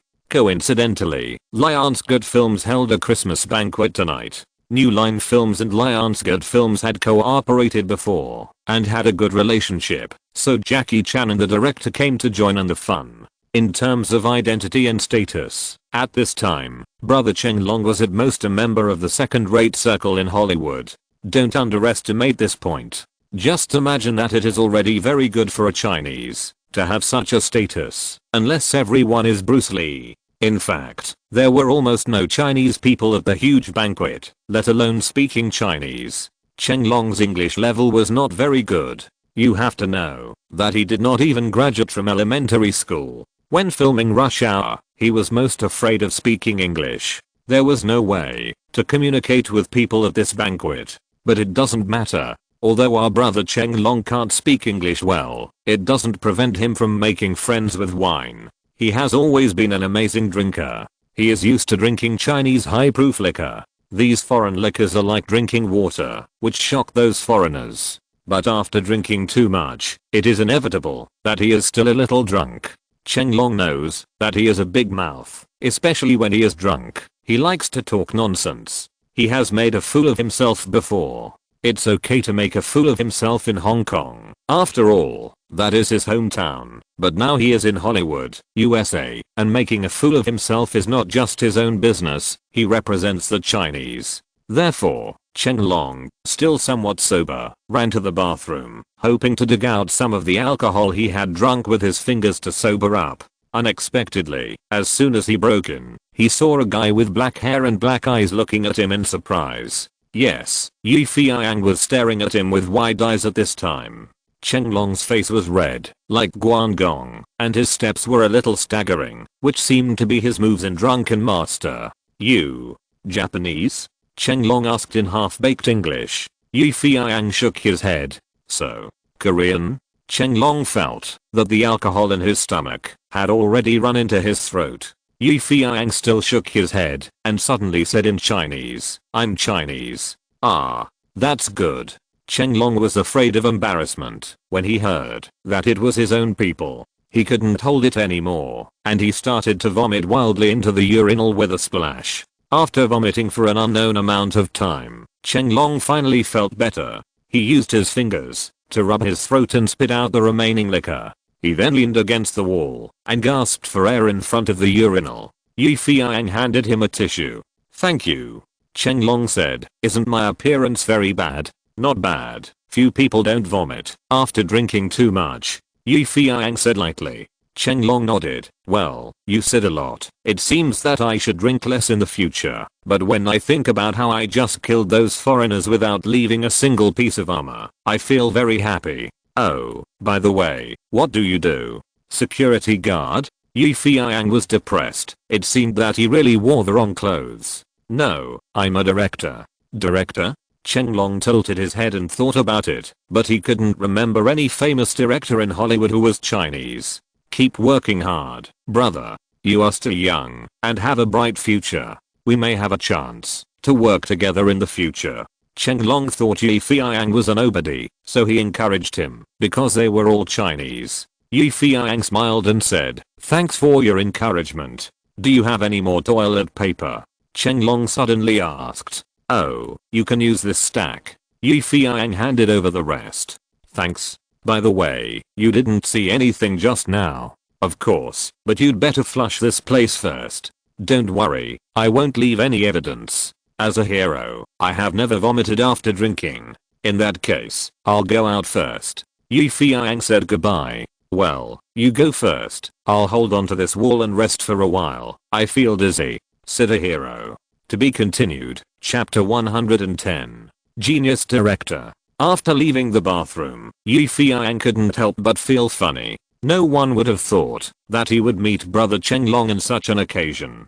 People say that they meet old friends in the same hometown, but he met a fellow villager in the bathroom. But generally speaking, it's quite a coincidence. Looking at that Paris Hilton, I don't know where she ran away. This blonde girl is completely a playful and arrogant princess. When she finds something new and interesting, she immediately throws away the old one. It's good that way, so that he doesn't have to be pestered all the time. Just when Feiyang was about to stroll around leisurely, the lights in the whole hall suddenly dimmed. Everyone knew that the party was about to officially start, so they quieted down and stopped talking. The huge crystal glass chandelier had not yet been turned on. A tall figure stood tall on the stage. Under the faint fluorescent light, it set off an indescribable mystery and arrogance. After a moment, a very magnetic voice was heard saying, "I have a dream. In the dream, I grew wings and could fly to a place full of happiness and joy, where I could enjoy the best movies in the world, see the most wonderful performances, and meet the best actors. But in the end, when I woke up from the dream, there was nothing. At that moment, I was very sad and lost, and felt that my dream would never come true again. But today, I want to tell you that I have brought this perfect dream here. Yes, here. Lionsgate has presented several excellent movies to the audience this year and received countless praises. With the coming of Christmas, at this moment, on behalf of all the employees of Lionsgate, I wish you all a happy holiday. Needless to say, everyone knows that the person standing on the stage and speaking at this moment is, of course, the boss of Lionsgate, the movie tycoon Frank Gustav. Gustav is very good at stirring up the atmosphere. At least in his opening remarks, he cleverly copied the wonderful speech "I Have a Dream" by the black hero Martin Luther King. Ladies and gentlemen, today is the day Lionsgate celebrates Christmas, and it is also the time for us to celebrate our great achievements. As the person in charge of the company, I, Frank Gustav, would like to thank those who have worked hard for the company. It is your efforts that have made the company so glorious today. Dear employees, dear friends, in the days to come, I hope you can join me, hand in hand, and continue to fight. Yes, let us continue to fight. For the sake of our dear audiences, we must continue to work hard to make better films and build our company brand, so that when everyone mentions Lionsgate, they have to give a thumbs up and praise it. Oh God, it is the best. Yes, as a new film company in Hollywood, Lionsgate still has many shortcomings. For example, the lack of diversified film genres. From its opening to now, we have basically shot thrillers and horror films. Our audience base is also relatively single, mostly targeting teenagers, but this situation will change with the development of the company. When our company gradually becomes stronger, we will try other film genres, such as action films, romance films, and science fiction films with larger investments. In short, Lionsgate is not just my, Frank Gustav's, industry, but ours. It is the industry of the entire Hollywood film world. Its development and prosperity cannot be created by one person. It depends on everyone's efforts and struggles, and everyone's sweat. Let's work together to irrigate its beautiful tomorrow. As soon as the voice fell, the whole hall suddenly rang with deafening applause. It must be said that Gustav's speech was very powerful, very inspiring, magnificent, and grand, and people should not underestimate the strength of Lionsgate in the future. Well, thank you again for taking the time to come to our company's Christmas party. Thank you all. Gustav bowed to express his gratitude. As the fireworks exploded, the huge crystal glass lamp slowly opened and projected on Gustav's upright figure again. The beautiful music also sounded, and the magnificent hall was seen, with Christmas ribbons fluttering, and various Christmas decorations decorated the surroundings like a fairy tale kingdom, and the atmosphere of the festival was indescribable everywhere. Accompanied by the melodious Christmas music, the party officially began. Since it is a party, there must be performances. The celebrities invited by Lionsgate will inevitably show their talents and amaze people. As mentioned before, there are many people who come to support this time, not to mention the big stars and directors, but also some bankers, politicians, and some gentlemen and celebrities in the film industry. As the boss and the host of tonight's banquet, Frank Guster was surrounded by people as soon as he stepped off the stage, and he had no time to pay attention to other things. The biggest advantage of the song and dance banquet is that it can break the invisible social circle before. The small stars and directors who originally talked in the flying circle can't wait to sharpen their heads to get into the second-rate circle, hoping that they can show up and be remembered by the people there. And the people in the second-rate circle can't wait to fly into the upper circle, hoping that the big directors and big stars there can recognize them. As for those who are not in any circle and are just here to mix, they wander around and occasionally see a familiar director and say hello to see if they can get the other party's favor. Feiyang couldn't help but find these people funny, even though in the eyes of those people, Feiyang himself was also a loner. Just as Feiyang was looking around with interest, he suddenly saw a familiar figure. Hey, isn't that Jessica? Feiyang felt his eyes blurred, and then the other person's shadow disappeared. Could it be that he saw it wrong? Feiyang looked carefully again, but there was no trace of Jessica. Oh no, is it because I drank too much, and my eyes are really blurry? Feiyang couldn't help shaking his head. Just as Feiyang turned his eyes away, under the buffet table, chocolate beauty Jessica Alba couldn't help wiping the cold sweat from her forehead. It was a close call. I was almost seen by the boss. Yes, Feiyang was right. Jessica Alba was here, and she took her own business card, found those mainstream and mediocre directors, stuffed one card into all of them, and then introduced herself. Hello, I'm Jessica Alba. Nice to meet you. I'll take up a few minutes of your time. Please allow me to introduce myself. I started learning dance at the age of 3, started learning art at the age of 6, played the piano at the age of 8, and won the school drama's most promising newcomer award at the age of 10. In fact, the reason why Jessica Alba came here without Feiyang's knowledge was because she needed an opportunity to make herself famous. Before, she had looked for Feiyang, but was cunningly sent away by Feiyang. Jessica finally understood afterwards that she was deceived by her boss again. He said he would make a new movie for her, but now, the damn guy actually made a porn movie. How could she have a role in such a movie? She was angry, very angry. So Jessica Alba was ready for revenge. Yes, revenge. So she heard that there was a large banquet here tonight and many directors gathered here, so she came quietly. She came here by groping. The meaning was very simple. Find a director who appreciates her and is willing to give her a chance, and then sell her out. Damn, how could a talented woman like her not be sold out? How could such an excellent actor like her be unsellable? Exclamation mark. She calculated very well in her heart and planned very well, but Jessica Alba did not expect that her boss Feiyang would suddenly appear here. Fortunately, she was smart. After seeing Feiyang, she immediately squatted down and hid behind the dining table. It was a close call. She almost got exposed. Jessica secretly peeked out, but she was relieved to see that Feiyang was no longer paying attention to her. Damn, why is he here? What should I do? Should I go back now? But I've only been here for a short time. How can I just give up like this? It doesn't matter. The banquet hall is so big. I just need to avoid him. Then everything will be fine. Jessica's mind turned, and she had an idea. Hi, dear lady, would you like a glass of juice? Just as Jessica was crouching to look, a beastly man holding a wine glass asked very politely. What? Oh, sure. Hello, my name is Jessica.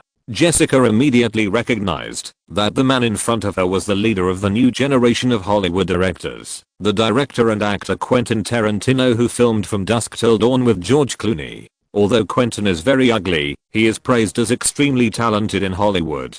He was born in a low family and made his way through renting videotapes. He was also a director who took an unconventional approach. The plays he filmed were very surprising. so he was called a genius by Hollywood.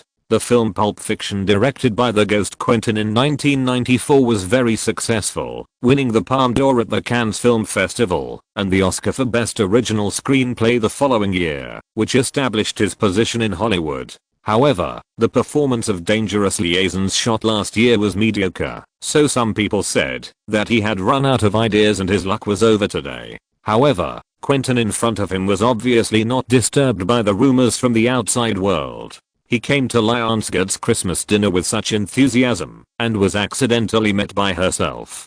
Jessica felt very lucky. Maybe God is fond of me tonight. Who knows? It's normal for beautiful women to have good luck. Nice to meet you, Miss Jessica. Maybe we can sit down for a drink and have a good talk.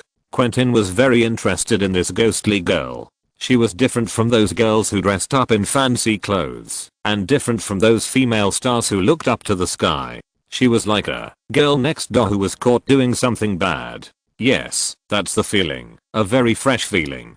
To be continued. Chapter 111. Looking for trouble. As a director, one must be good at observing others, and as a genius director, Quentin is even more so. Juice or soda? Well, let's have a glass of juice. Jessica smiled, and after saying that, she couldn't help but look at Feiyang. Is there something wrong with you? Quentin asked. What? Your eyes are always looking over there, you know. In my opinion, you seem to be uneasy. No, haha, damn it. Jessica lowered her head hurriedly. Feiyang looked over there. What? Quentin didn't understand why this girl was hiding from someone like a spy.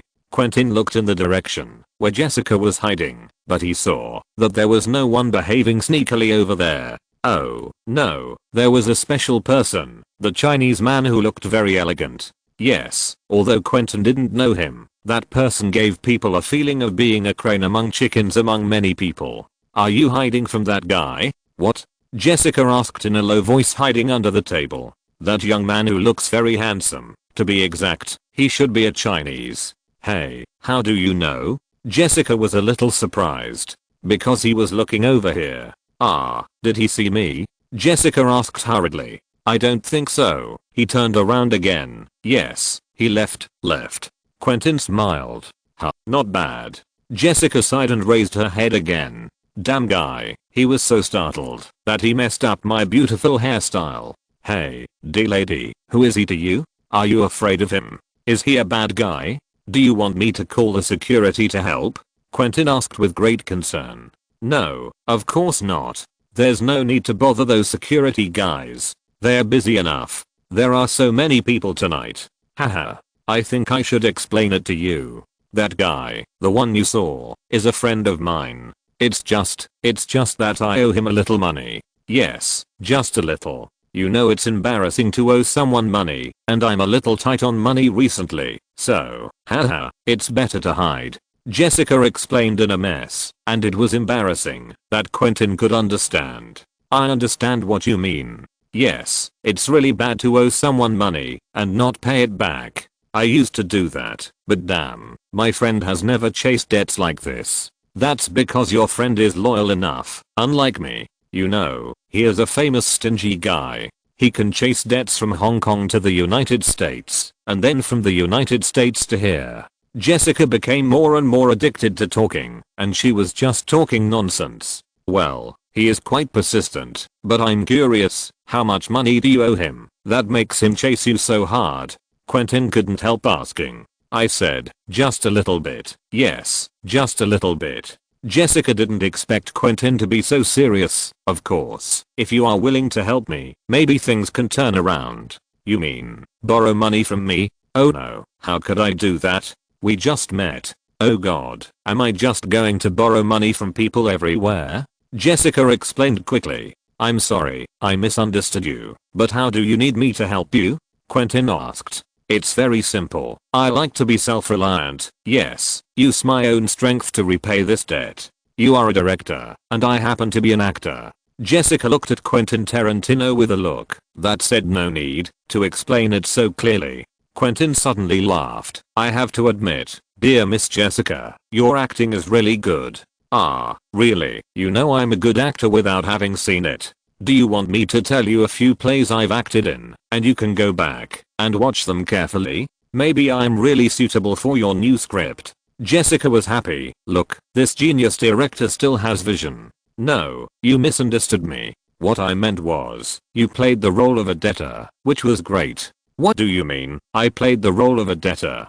Quentin didn't say anything, but just shrugged. Well, okay, I admit that everything I said just now was a lie. Jessica surrendered. These damn bastards, why are they so smart? Exclamation mark. Well, now can you introduce me to who that gentleman is, and why you are hiding from him? Quentin couldn't help laughing. You're talking about him. He's the boss of Dream Pictures and the director of Paranormal Activity, China Yi Feiyang. Oh, it turned out to be him. Quentin Tarantino couldn't help but be surprised. The reason why Quentin was surprised by Yi Feiyang was not because of how big Yi Feiyang's name was. In terms of popularity, fame, reputation, and strength, Yi Feiyang today is not at Quentin's level.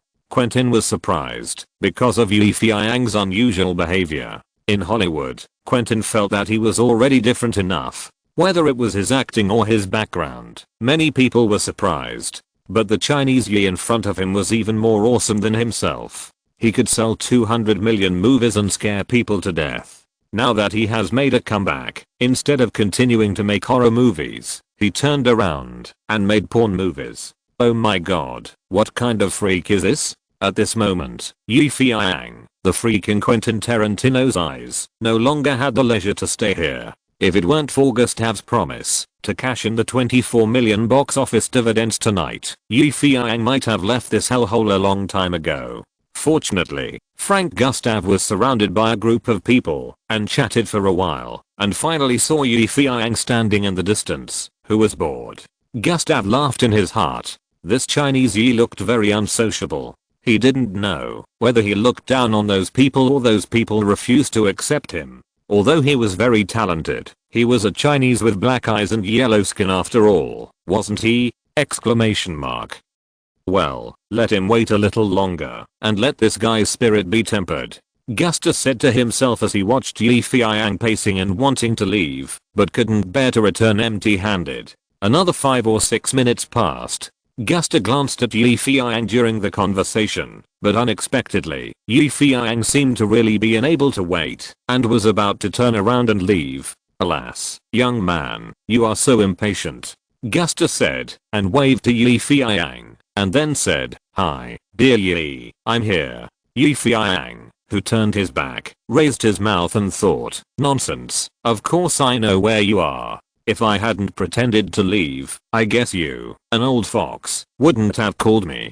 Slowly turning around, Yi Feiyang made an expression, as if he had just discovered a new world. Hey, Mr. Gusta, you are here. As he spoke, he walked towards Gusta. Yi Feiyang's acting skills were really great. If Gusta hadn't already seen through the mystery, he would have been deceived by the illusion he created. Come, dear friends, let me introduce you. This is my friend, China Yi Feiyang. He has made some very good movies. You may have heard of his name. Gusta introduced to the people around him. Yi Feiyang knew a few of the people around Gusta, such as Brad Pitt and Edward Norton. He had just met them in the toilet and they were also friends. As for the old movie star George Clooney holding a pipe, Yi Feiyang also knew him. As for the female stars around these men, Yi Feiyang only knew two. One was the female star Famke Janssen who became famous with Deep Cold, and the other was Mila Jovovich, the heroine of Survivor whom Yi Feiyang liked very much in his previous life. These people were either directors or stars. Compared with ordinary people, they paid more attention to the understanding and politeness of the occasion. Therefore, when Gusta finished the introduction, he took the initiative to say, hello, nice to meet you. Even if he disdained Yi Feiyang in his heart, he would not show it. However, there was one exception, and that person was Stephen Sommers, who had directed the movie Deep Cold. After listening to Gustav's introduction, Stephen immediately sneered and said, oh, I was wondering who made Mr. Gustav so concerned. It turned out to be the Chinese director who made a fortune from dead people, and is now making pornographic movies. Harsh. Very harsh. As the saying goes, don't hit someone in the face, and don't expose someone's shortcomings when scolding him. This Steven not only hit Yi Feiyang in the face in front of so many people, but also mercilessly exposed his shortcomings, clearly looking for trouble. Therefore, as soon as he said this, the surroundings immediately became quiet. Everyone looked at Yi Feiyang and Steven with strange eyes. Especially those who knew Steven. They couldn't help but wonder in their hearts, what happened to this guy today? Exclamation mark. It turned out that this Steven Sommers shot the super blockbuster Deep Cold this year. The filming of this play lasted 85 days and was completed entirely in Vancouver and its surrounding areas. Most of the scenes in the film were shot in a shipyard on the north shore of Vancouver. The crew built several major sets in this historic shipyard, including the engine room, the exterior of the passenger ship, the upper and lower decks, and 2 corridors that would be flooded by seawater. The scaffolding alone cost $1 million.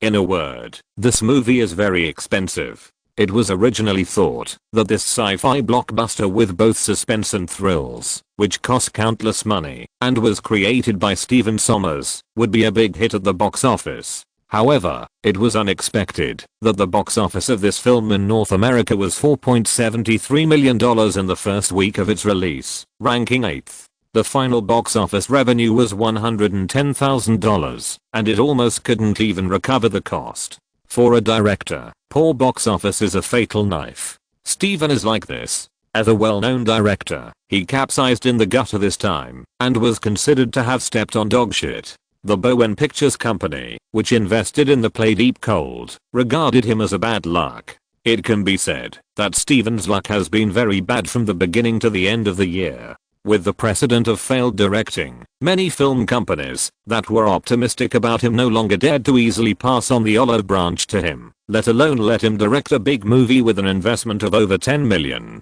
In short, Steven is very idle this year, so idle that he can count the stars and watch ants climb trees. But this is not the life he wants. Yes, he is a person who can't sit still, a person who lives for movies. When he was still a kid, riding a bicycle and galloping on the horse, his favorite thing to do was to buy movie tickets with his pocket money and then sit in the cinema, chewing popcorn and watching his favorite movies. Movies are his soul and his life. So he must find an opportunity to make a comeback and continue to be a director and make movies. Finally, Steven told his good friend Famke Janssen, the heroine of his unlucky movie, that after Christmas, Lionsgate will have a big move in filming, and it is very likely to invest in a blockbuster of about $10 million. Originally, according to Steven's big name personality, he still looked down on medium-sized film companies like Lionsgate.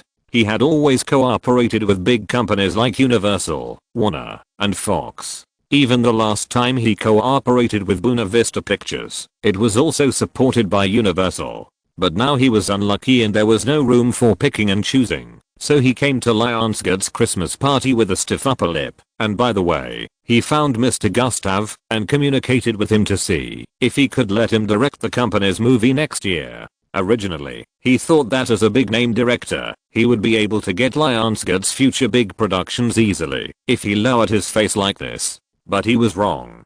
Gustav, the damn guy, actually played hide and seek with him. Whenever he mentioned this, the other party dodged left and right, or looked around, and talked about him. There was no sincerity at all. Steven felt that he was losing face. In the past, many big bosses of companies had written scripts and brought them to him personally, crying and begging him to direct and shoot. Now he took the initiative to deliver them to him, but he was fooled. This was too infuriating. Steven was so angry that he had no place to vent. Just at this time, Gusta introduced Yi Feiyang. Seeing Gusta was so enthusiastic about Yi Feiyang, a small Chinese director, and comparing his experience just now, Steven suddenly felt that he had been greatly insulted. Yes, it was too much. How could this be? Exclamation mark. Steven's anger was directly vented at Yi Feiyang, and his words were harsh, as if they were enemies from another world. Yi Feiyang was confused.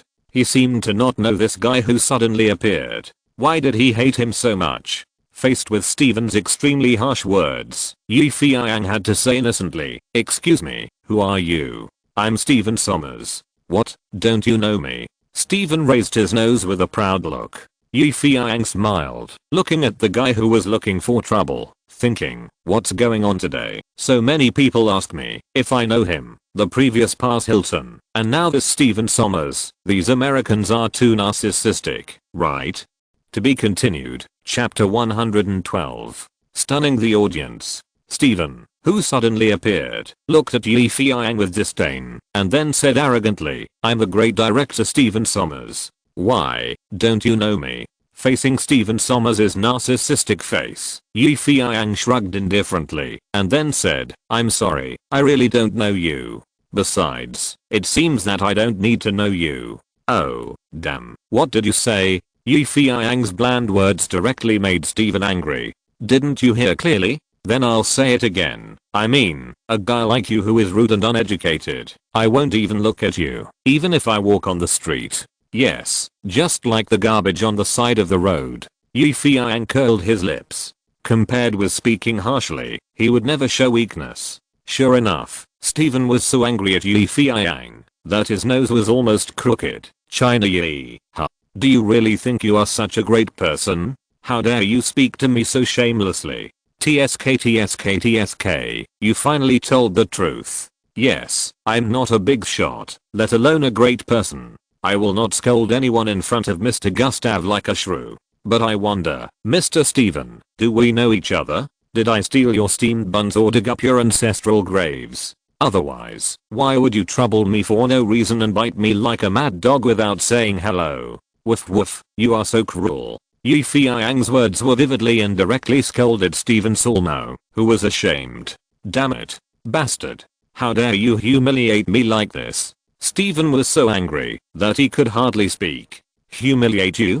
That's normal. Because a person who doesn't know how to respect others will definitely not be respected by others. Respect you? Are you that important? A guy who doesn't know what kind of shit luck he has can actually come here to attend the banquet. It's really shameful. Haha, it seems that Mr. Stephen seems to be very dissatisfied with Mr. Gusta, because I, a small-time person with an unremarkable appearance, was personally invited by Mr. Gusta. Stephen didn't expect Yu Feiyang to be a guest invited by Gusta, and what he said just now was inevitably a bit extreme. Looking at Gusta's face again, he was a little embarrassed. Stephen's last bit of face was gone, and he had no choice but to say, I won't argue with a small-time person like you. Goodbye. Stephen felt that there was no need for him to stay any longer, and turned away angrily. No one expected Yu Feiyang's mouth to be so sharp that he scolded the big director of the upper circle away. Gusta tried to persuade him from behind, but he couldn't make Stephen turn back. I'm sorry, Mr. Gusta, it seems that I'm not welcome here, Yu Feiyang said with regret. The subtext was, give me the money and let me go. But Gusta didn't know whether he really didn't know or pretended not to know. He said uncooperatively, oh, it's okay. There may be some misunderstandings between you. When you meet again, explain it to each other. The more friends, the better, right? Yu Feiyang was speechless. Damn it, give me the money. I don't have time to stand here and talk nonsense with you. Stephen walked away angrily. The people around him saw it clearly. Those who knew the reason couldn't help but look at Yu Feiyang, a Chinese director, with new eyes. He was awesome. He went straight from the low level to the upper circle and scolded the big director of the upper circle. This kind of skill is rare. The guests who didn't know the reason pulled the arms of their friends next to them and asked what happened. The people next to them would exaggerate and tell the whole story. Chen Long, the elder brother who had just come out of the bathroom and was about to return to his second-rate circle, fought for glory for the country with the courage of alcohol. He was dizzy and looked at the guys talking at once. He didn't speak English very well and didn't know what they were mumbling. However, he was drunk and still saw Yu Feiyang standing out in the upper circle. Hey, isn't that a fellow from Hong Kong? Why is he there? Chen Long said to himself, could he be some great person? No way. It seems that I'm the most powerful Chinese in Hollywood. Someone guessed narcissistically. He would never have thought that the guy he met in the bathroom would be a bigger star than himself. Besides, Yu Feiyang, who was caught by Gustav, couldn't leave. If he didn't mention the money, Yu Feiyang was embarrassed to say it. In fact, Yu Feiyang had hinted several times that he should settle the box office dividends quickly and leave after paying the money. Helplessly, Gustav smiled, as if he had forgotten about it, and pulled Feiyang and said, "Okay, don't be angry, come, let's enjoy the song and dance performance for a while, and Miss Milla Jovovich will perform on stage in person later. Our Resident Evil heroine is going to perform song and dance on stage." Feiyang was stunned. In his impression, this Russian beauty with a serious face and cold and cool face seemed to be filming, not a singer. In fact, Feiyang is an outsider in this regard. You know, when Milla Jovovich debuted in the United States, she debuted as a model and singer. Especially in singing, she was placed with high hopes. If it weren't for her own bloodline, and being a Russian immigrant, she might have become famous as a singer a few years ago. Unfortunately, Hollywood discriminates against Russian immigrants more than other races. The United States and Russia have been enemies since the beginning of the Cold War. Therefore, Milla Jovovich's star journey was not so smooth. It was not until she filmed the science fiction film The Fifth Element last year that she began to become popular. Perhaps it was the discrimination and ridicule that Feiyang had just suffered that made Milla Jovovich feel a sense of sympathy. So when Gustav said that she would perform on stage later, Milla Jovovich couldn't help but smile and said to Feiyang, "I'm sorry for the performance. I need your guidance later." Milla Jovovich's smile and politeness made Feiyang feel warm. The others around him were even more surprised. This iceberg beauty never laughed easily, but now she smiled at this guy. Damn, what kind of magic did this Chinese cast? At this moment, Feiyang could not imagine that his original plan of coming to join in the fun in a low-key manner and running away after taking the money had become more and more high profile because of these waves of changes. At least, many people have begun to notice him. At this time, the black blues singer on the stage ended a romantic song that was enough to make people intoxicated. As the host of the banquet, Gustav stepped onto the stage again, picked up the microphone, and said to everyone very happily, "Ladies and gentlemen, tonight is Christmas, the most solemn festival in our West.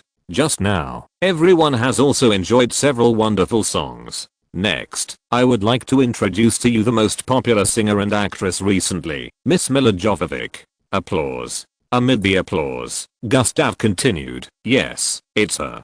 Tonight she will take this rare opportunity to present a wonderful song and dance for everyone. Come on, dear friends, now, let us all be quiet and listen to her beautiful heavenly voice." With Gustav's emotional words, the hall fell into silence again, and then the whole hall suddenly went dark, and then several heavy female gasps came from the speakers of the whole hall. About 3 or 5 seconds later, as if it was a thunderbolt, a burst of white light suddenly exploded on the stage. In this burst of white light, 8 girls wearing red sleeveless off-shoulder tights and red long skirts appeared on the stage. Among them, the most dazzling one is the Russian beauty that Gustav introduced just now, the newly popular Hollywood star Milla Jovovich. On the stage, when Milla Jovovich appeared, she was facing the audience sideways, and her face could not be seen. Only her messy and well-arranged short hair and her half-revealed seductive waist could be seen. The red long skirts she and the dancers wore were slid on both sides, and they were very high, all the way to the base of the thighs. This design made it easy to move when dancing, and it also particularly set off Milla Jovovich's slender legs, bringing out her sexiness to the maximum. In addition, the waist of the long skirt was hung very low. In this way, in addition to making the distance between the long skirt and the short-sleeved shoulder-hanging tights very wide, Milla Jovovich's perfect waist was displayed. There is another wonderful thing, because after Milla Jovovich's red long skirt was pulled down, the 2 sides of her red shorts inside the long skirt were exposed. From a visual point of view, the occasional touch of bright red in the long skirt was close to Milla Jovovich's waist, which not only added to her sexiness, but also increased the audience's strong desire to explore under her long skirt. There is no doubt that for men, it is one of the most deadly temptations among all temptations. Before the performance began, Milla Jovovich had already shocked the audience with just a standing posture. People who were originally whispering were completely silent at this moment. As the panting sound in the sound system became heavier and faster, the lights on the stage also became faster and faster. 10 seconds later, with an explosion in the speakers, the white stage lights swept across the entire venue. Mila Jovovich, who was standing on the stage, took the lead. The 8 dancers on the stage squatted slightly to the rhythm of the music, then swung their right hands back, stood up with their bodies, stepped 1 step to the right, leaned to the left, then stepped 1 step to the left with their left foot, and leaned to the right. Then they turned around, as if they had suddenly turned out of the alley, and naturally faced all the audience. At this moment, the cold and arrogant gorgeous temperament on Mila Jovovich's face suddenly came like a wave, rushing across the entire small theater. Her coldness was a real coldness. It was a kind of coldness that came from her bones, a kind of condescending coldness. When she looked directly at someone, she always gave people the feeling that you are nothing in my eyes. To be continued, chapter 113. Big check. On the stage, the cool and beautiful Russian beauty Mila Jovovich performed her songs and dances, capturing the attention of countless audiences. Her movements were full of sex appeal, which made people fascinated and addicted. But this was not the kind of charming feeling that ordinary girls had. When she put her hands on her head, twisted her waist, and moved her body forward step by step in the most sexy posture, every normal man would be excited by this boundless sex appeal, but no one would think this posture was so charming. There was only sex appeal, an irresistible sex appeal that could not be described in words, but there was no charm at all. This was the greatest attraction that Mila Jovovich brought to people on the stage, whether it was her singing, her dancing, or her eyes, that were always full of rebellion and provocation, all of which were extremely true to prove this point. Feiyang, who was watching from below, was sure that all the men standing in this hall would have an extremely strong desire to conquer at this moment, because conquering such a woman would undoubtedly be no less fulfilling than Alexander's conquest of India. However, in their hearts, what was stronger than this desire to conquer was the sense of frustration. Because when you sit here with your own eyes, listen to her singing, watch her dancing, and look into her eyes, you will find that this is almost an unconquerable woman. Because she radiates a gorgeous and dazzling brilliance from head to toe, which is like a beautiful rainbow in the sky. You can only watch and admire it from a distance, but you never have the opportunity to enjoy it. She seems to be right in front of you, but when you really reach out to catch her, you will know that she is far away in the sky, out of reach, and you can't catch her, even if you have long legs like Khufu. Not only can you not catch her, she doesn't even give you the opportunity to get close. No matter how hard you try, no matter how desperately you run forward. Feiyang exhaled slightly and compared the Mila Jovovich in front of him and the future Mila Jovovich. The future Mila Jovovich appeared more on the big screen, with Resident Evil as her representative work, giving people a sense of invisible domineering flavor of a female killer and a female hero and the end of the world. At this time, although she did not show that bit of domineering when singing, she was unmatched in terms of seductiveness, especially her dancing posture, which was not inferior to the current queen of pop Madonna.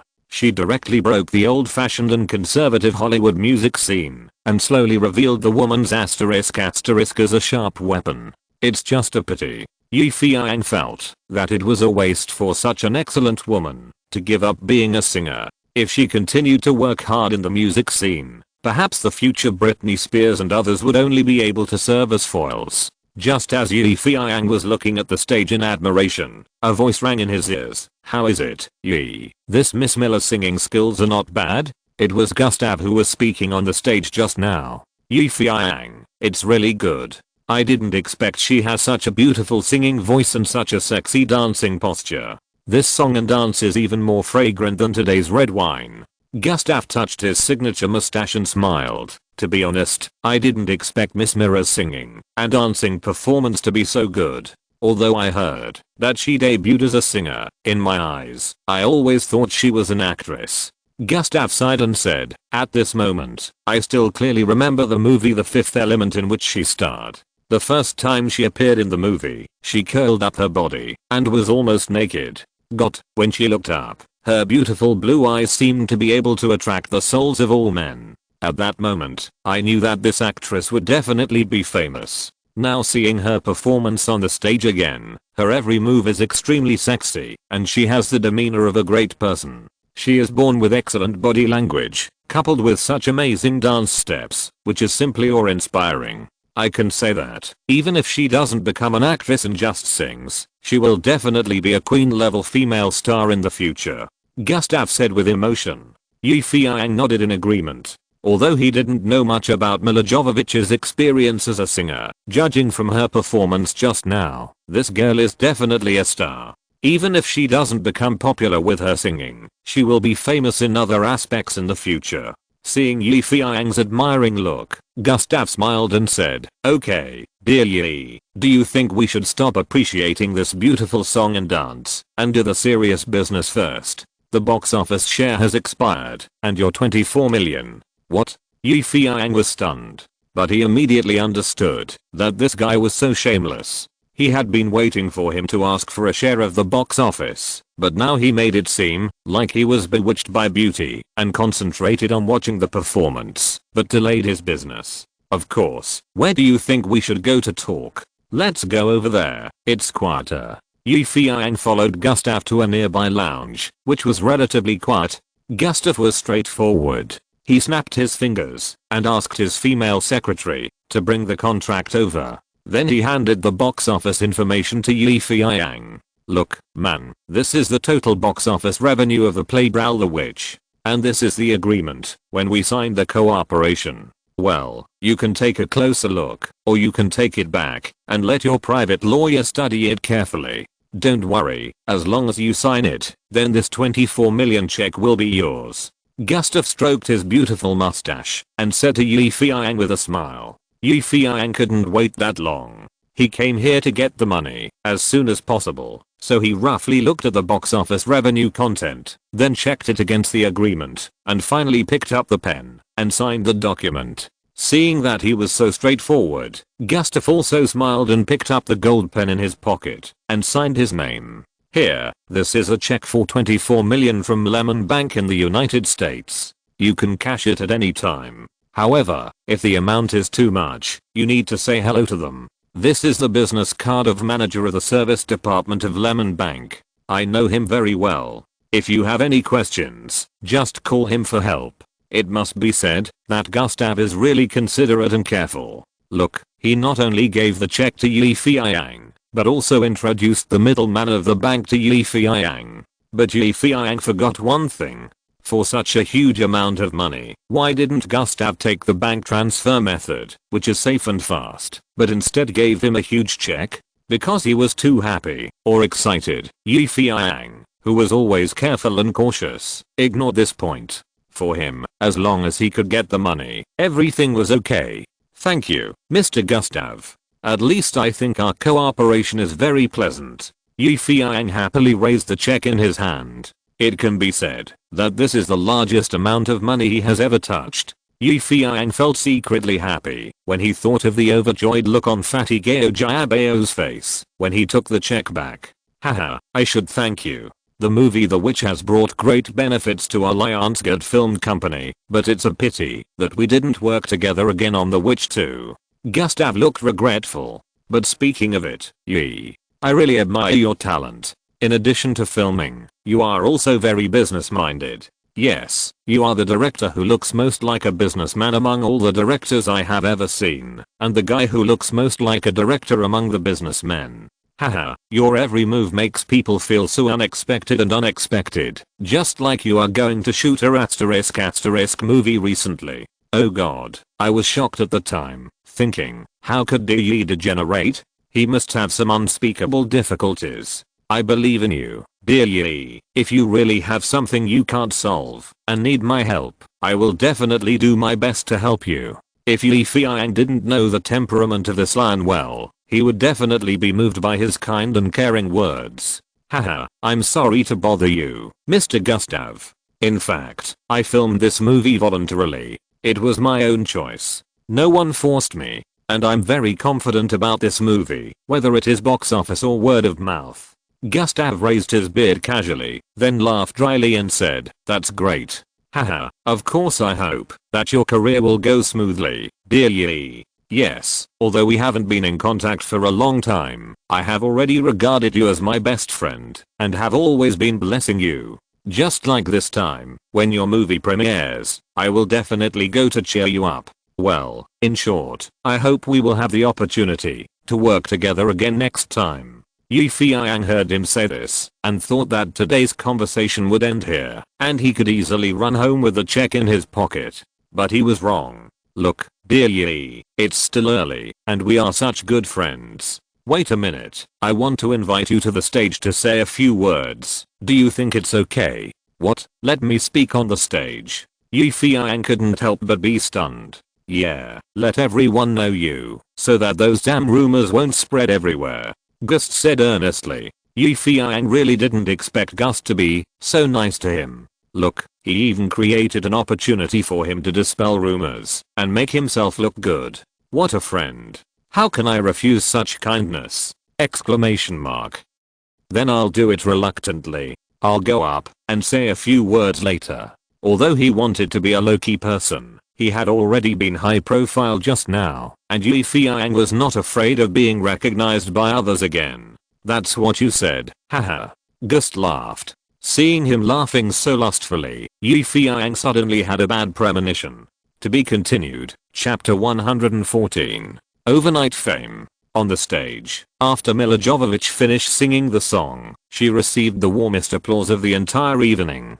For a Russian-born actress and singer, it is indeed not easy to receive such praise in such an occasion. After the applause died down, Mila Jovovich left the stage, and Gustav walked up and said, "Dear ladies and gentlemen, I believe the performance just now was wonderful, and everyone is still immersed in the beautiful singing and dancing. But next I want to introduce a friend to you. This friend once worked with Lionsgate this year and created a miracle of more than 200 million for a movie. Yes, it is him. He helped us Lionsgate to open up the popularity. It was also him who made our Lionsgate box office miracle. Now the miracle of the witches has come to an end, and my cooperation with him has also created a good story. According to our previous agreement, he will receive a box office bonus of 24 million. Wow. The whole scene was shocked. You know, in today's Hollywood, 24 million US dollars is definitely not a small amount, let alone the bonus of just one movie.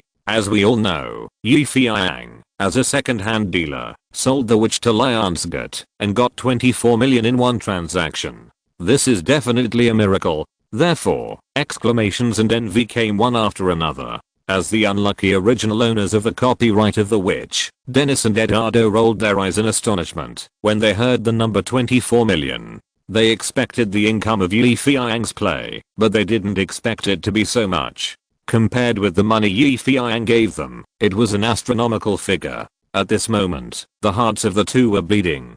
On the stage, Mr. Gusta was still making every effort to promote the benefits that Feiyang had gained from cooperating with Lionsgate. Yes, you heard it right, it is indeed 24 million. Mr. Feiyang has won such honor with his unparalleled vision and wisdom, and also won the respect of our company. So now, let us invite China Yi to come on stage and say a few words to everyone with the honor he has won. Applause and welcome. The first part of this paragraph was fine, and Feiyang felt quite comfortable listening to it, but it became different at the end. On the surface, it sounded like praising himself, but in fact it sounded like advertising for Lionsgate. Feiyang was about to go on stage at Gusta's warm invitation, and Mr. Gusta's female secretary beside him took the opportunity to give him a check template that was magnified hundreds of times and asked him to hold it in his arms. "Oh, Mr. Yi, don't forget your honor."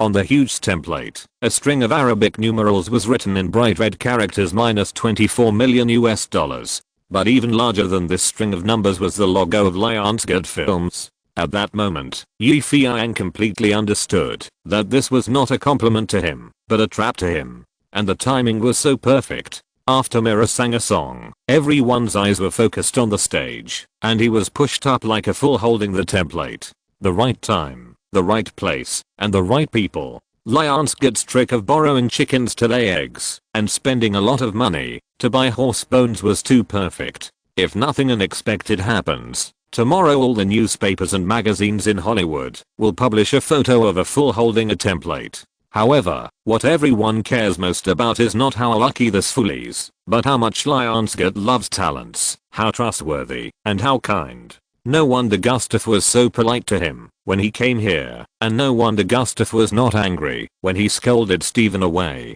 No wonder Gustav wanted to introduce him to the people in the upper circle, and no wonder he stuffed a check instead of a transfer. All this was actually paving the way for now. In any case, this Gustav was too bad, and he had calculated himself from beginning to end. When Yi Feiyang was greeting Gustav's mother, Gustav smiled at him kindly. "Oh, dear Yi, don't be embarrassed, go up, now is your chance to show yourself." What could Yi Feiyang do? Under the watchful eyes of the crowd, he had to go on stage with a happy face, but in his heart he was thinking about how to make up for this. He was not the kind of person who would suffer a loss in vain. At this moment, Yi Feiyang finally walked onto the stage, holding a large check template in his arms, and just short of raising it high above his head for everyone to see. Yi Feiyang felt that this image seemed very familiar, just like the mountain students who received donations from kind companies in his previous life, those terminally ill patients who had leukemia and had no money to treat, and received donations from loving people.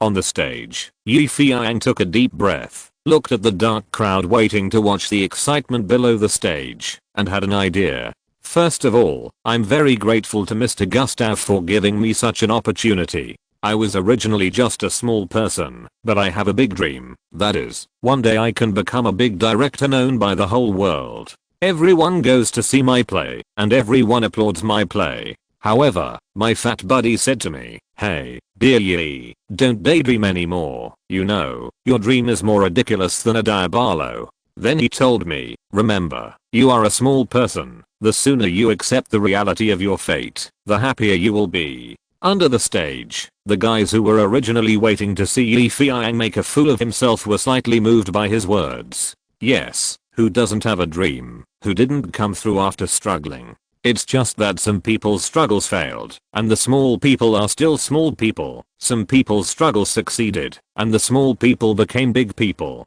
The difference is just this. Later, everyone probably knew my story. I bought the copyright of the play Blair Witch, and by chance I met Mr. Gustav, and together we created the miracle of the play Blair Witch. At that time, I felt that my dream seemed to be coming true, or I took a big step towards my dream. Some people said that I was lucky, some said that I was too cunning as a middleman, and of course, some said that I was a Chinese wizard who cast a magic on all this. So when I was secretly pleased with myself, my good friend said again, "Man, they all say you are a magician, so what if you wake up tomorrow and find that your magic is gone?" I was stunned for a moment, and then I answered him, "Then I will enjoy today." Yi Feiyang's words immediately made the whole scene silent. Russian beauty Mila Jovovich's eyes lit up, as if she had discovered something, and her beautiful eyes stared at Yi Feiyang tightly. The beauty femme Jansen next to her also had a strange expression.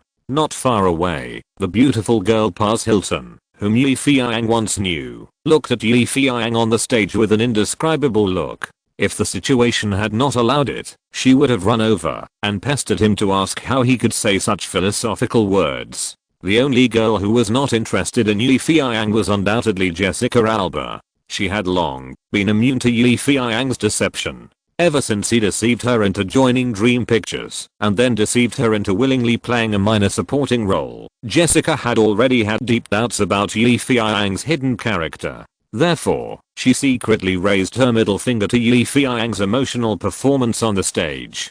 Quentin Tarantino, the Hollywood genius director next to Jessica, was also attracted by Yi Feiyang's words. She had always been conceited that she had some talent, and she absolutely believed that if she were put in Yi Feiyang's position, she would definitely not be able to say such touching words on the spot. Brother Qinglong, who is also Chinese, has sobered up a bit at this time. He knows who Yi Feiyang is. Although he has not been in Hollywood for long, he still knows the name of Magical Yang, Chinese Yi. Moreover, he can stir up a storm without shooting a movie. He can be said to be one of the most famous Chinese in Hollywood.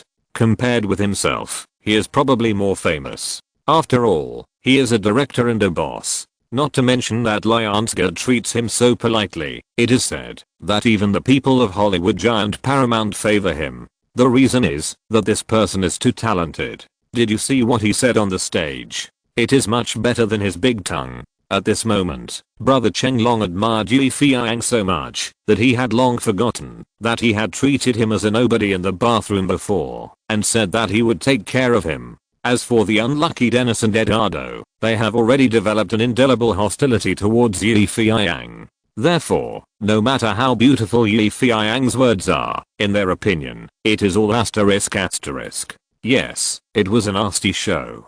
But it was this clumsy show that deceived everyone at the scene. Look at the confused eyes of the women, and then look at the admiring eyes of the men.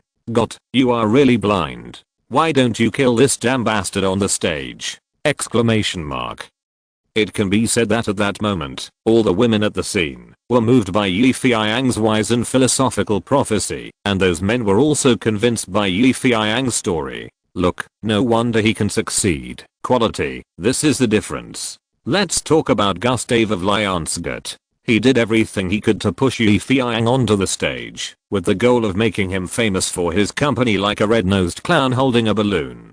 But he didn't expect that this Chinese Yi was so good at blowing that he moved everyone at the scene with just a few words. At that moment, Gustave suddenly felt that it might not be a good idea to trick this Chinese Yi onto the stage. On the stage, Yi Feiyang said some thought-provoking words, and he himself was a little emotional. He thought about how he sneaked into the United States penniless, and all the hardships he suffered in the United States, and how he came to where he is today step by step. Although he is still just a second or third-rate director in Hollywood, he has proved his ability with his vision and movies. Hollywood may not accept me now, but in the future I will make Hollywood look at me with new eyes. Taking a deep breath, Yi Feiyang suppressed his excitement and continued, yes, everything above is a struggle history of a small person like me. Like many people who have dreams and work hard, as an inconspicuous ant in Hollywood, I have walked to where I am today with my own feet. Although I'm not successful now, and have only made a little money, just like this huge check in my hand, this is the result of my hard work. Everyone must know themselves, their abilities, and their potential. No one is born successful. Even if he is born with a golden key, he needs to keep learning and working hard, and even the pressure they suffer is greater than that of us little people. If we have to say what is the difference between us ants and those of noble birth, it is that we lack the first pot of gold. The first pot of gold is very important, and everyone understands this. It will be difficult when you have 10,000 yuan to earn 1 million, but it is easy when you have 1 million to earn 10 million. This is the difference. But I hope those who have dreams will not complain about it. Although we don't have the first pot of gold, we have something more precious, that is ambition. Ambition is the root of some success. Poverty can make your ambition expand infinitely, and having nothing can control your ambition to act. So, now I stand here, I want to say a word to those people with dreams. Please remember, no matter how big the dream is, it is not too big, and no matter how small the dreamer is, it is not too small. Yi Feiyang said here, and his voice suddenly stopped. No matter how big the dream is, it is not too big, and no matter how small the dreamer is, it is not too small. Yi Feiyang's words, like a deafening wave, hit everyone's heart. After a short silence, the whole scene burst into warm applause in an instant. This is sincere and undisguised applause, and it is also the best expression of everyone's feelings. At that moment, no one would have thought that it was Yi Feiyang's words that inspired all those who have dreams, but do not have the courage to pursue them. Looking at Yi Feiyang, who was warmly welcomed by everyone on the stage, Mr. Gustav felt a little bit painful. What is this? Poor me and the damn Lionsgate, they just became his foil, and what I had planned turned into a solo show for China Yi. Amid endless applause, Yi Feiyang came down from the stage, walked to Gustav, returned the damn check templates to the stunned female secretary next to him, and then asked gently, "How is it, Mr. Gustav, is what I said just now okay?" "Haha, very good, really very good," Gustav said. If I have to use a word to describe Mr. Gustav's current expression, it would be laughing and crying. Everything I do is to make wedding clothes for others. China Yi. This time it will really become famous overnight. To be continued. Chapter 115. Attention all. In fact, since Feiyang came down from the stage, he was surrounded by many people. Especially those people in the street circle. They worshipped him as an idol. Those second-rate circles who originally ignored him couldn't help but come over. Actors said they hoped to have a chance to work with him, and directors said they hoped to communicate with him in the future. Of course, those upper-class circles didn't favor him, but they also expressed their kind greetings. Feiyang originally planned to leave immediately after the limelight. It is estimated that Mr. Guster also wanted him to leave quickly at this time. In rude words, he said, "Take the money, get out quickly." But the people around him were too enthusiastic, especially a few hot little stars who pestered him. Feiyang is a good man. Of course he would not refuse the invitation of the beauties, so he had to pretend to be humble and talk to them heartily. Since it is a banquet, drinking is inevitable. To use a fashionable word, we are not drinking wine, but communicating. This is socializing. While Feiyang was chatting with the group of women, a blushing figure walked over with an elegant pace. Feiyang's eyes lit up, because the other party turned out to be the Russian beauty Milla Jovovich, who had just amazed the audience. Why did she come here? Feiyang was very surprised. What did he do to attract her so much? Exclamation mark.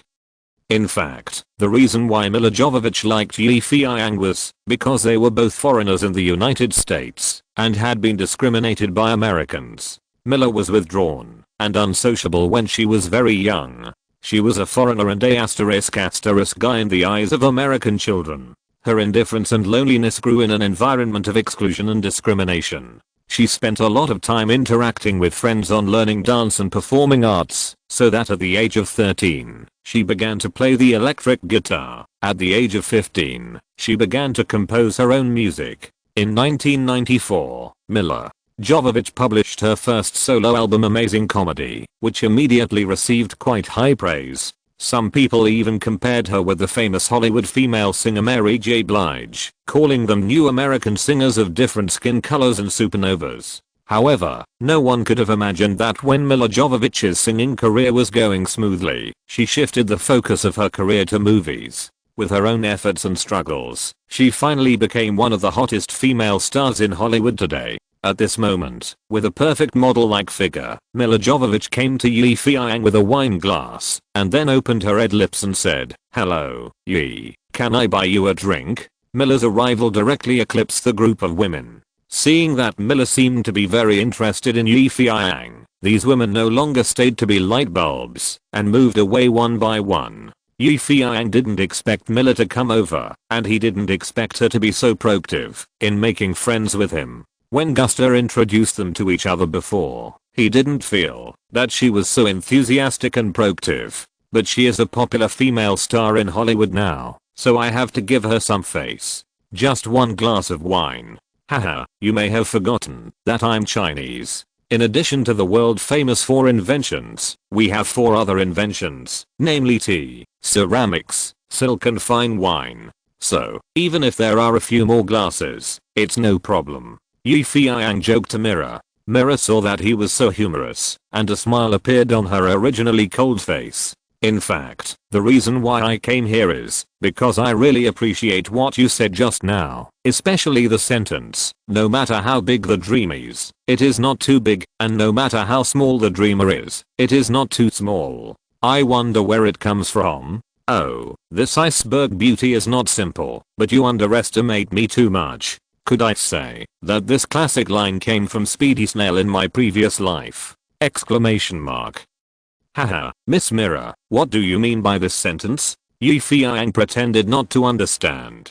Milla Jovovich carefully observed Feiyang's expression, and seeing that he did not seem to be pretending, she said, "I'm sorry, Yi. It's just because your words are too profound. Only those great Western philosophers and writers can say them, so I doubted them. I'm really sorry." "Oh, it's okay. I'm often misunderstood. I'm used to it. But there is one thing I want to explain. The great principles I just mentioned are not only Western philosophers or writers who can explain them. We in the East, especially the 5,000 years of wisdom in China, can definitely interpret them more thoroughly, but Feiyang shook his head. For many people, Chinese culture is too profound. For example, the very straightforward words just now can be replaced by an ancient Chinese saying, heaven moves vigorously, and a gentleman strives for self-improvement. Feiyang said it in a sonorous and powerful voice. Miller couldn't help but read, heaven moves vigorously, and a gentleman strives for self-improvement.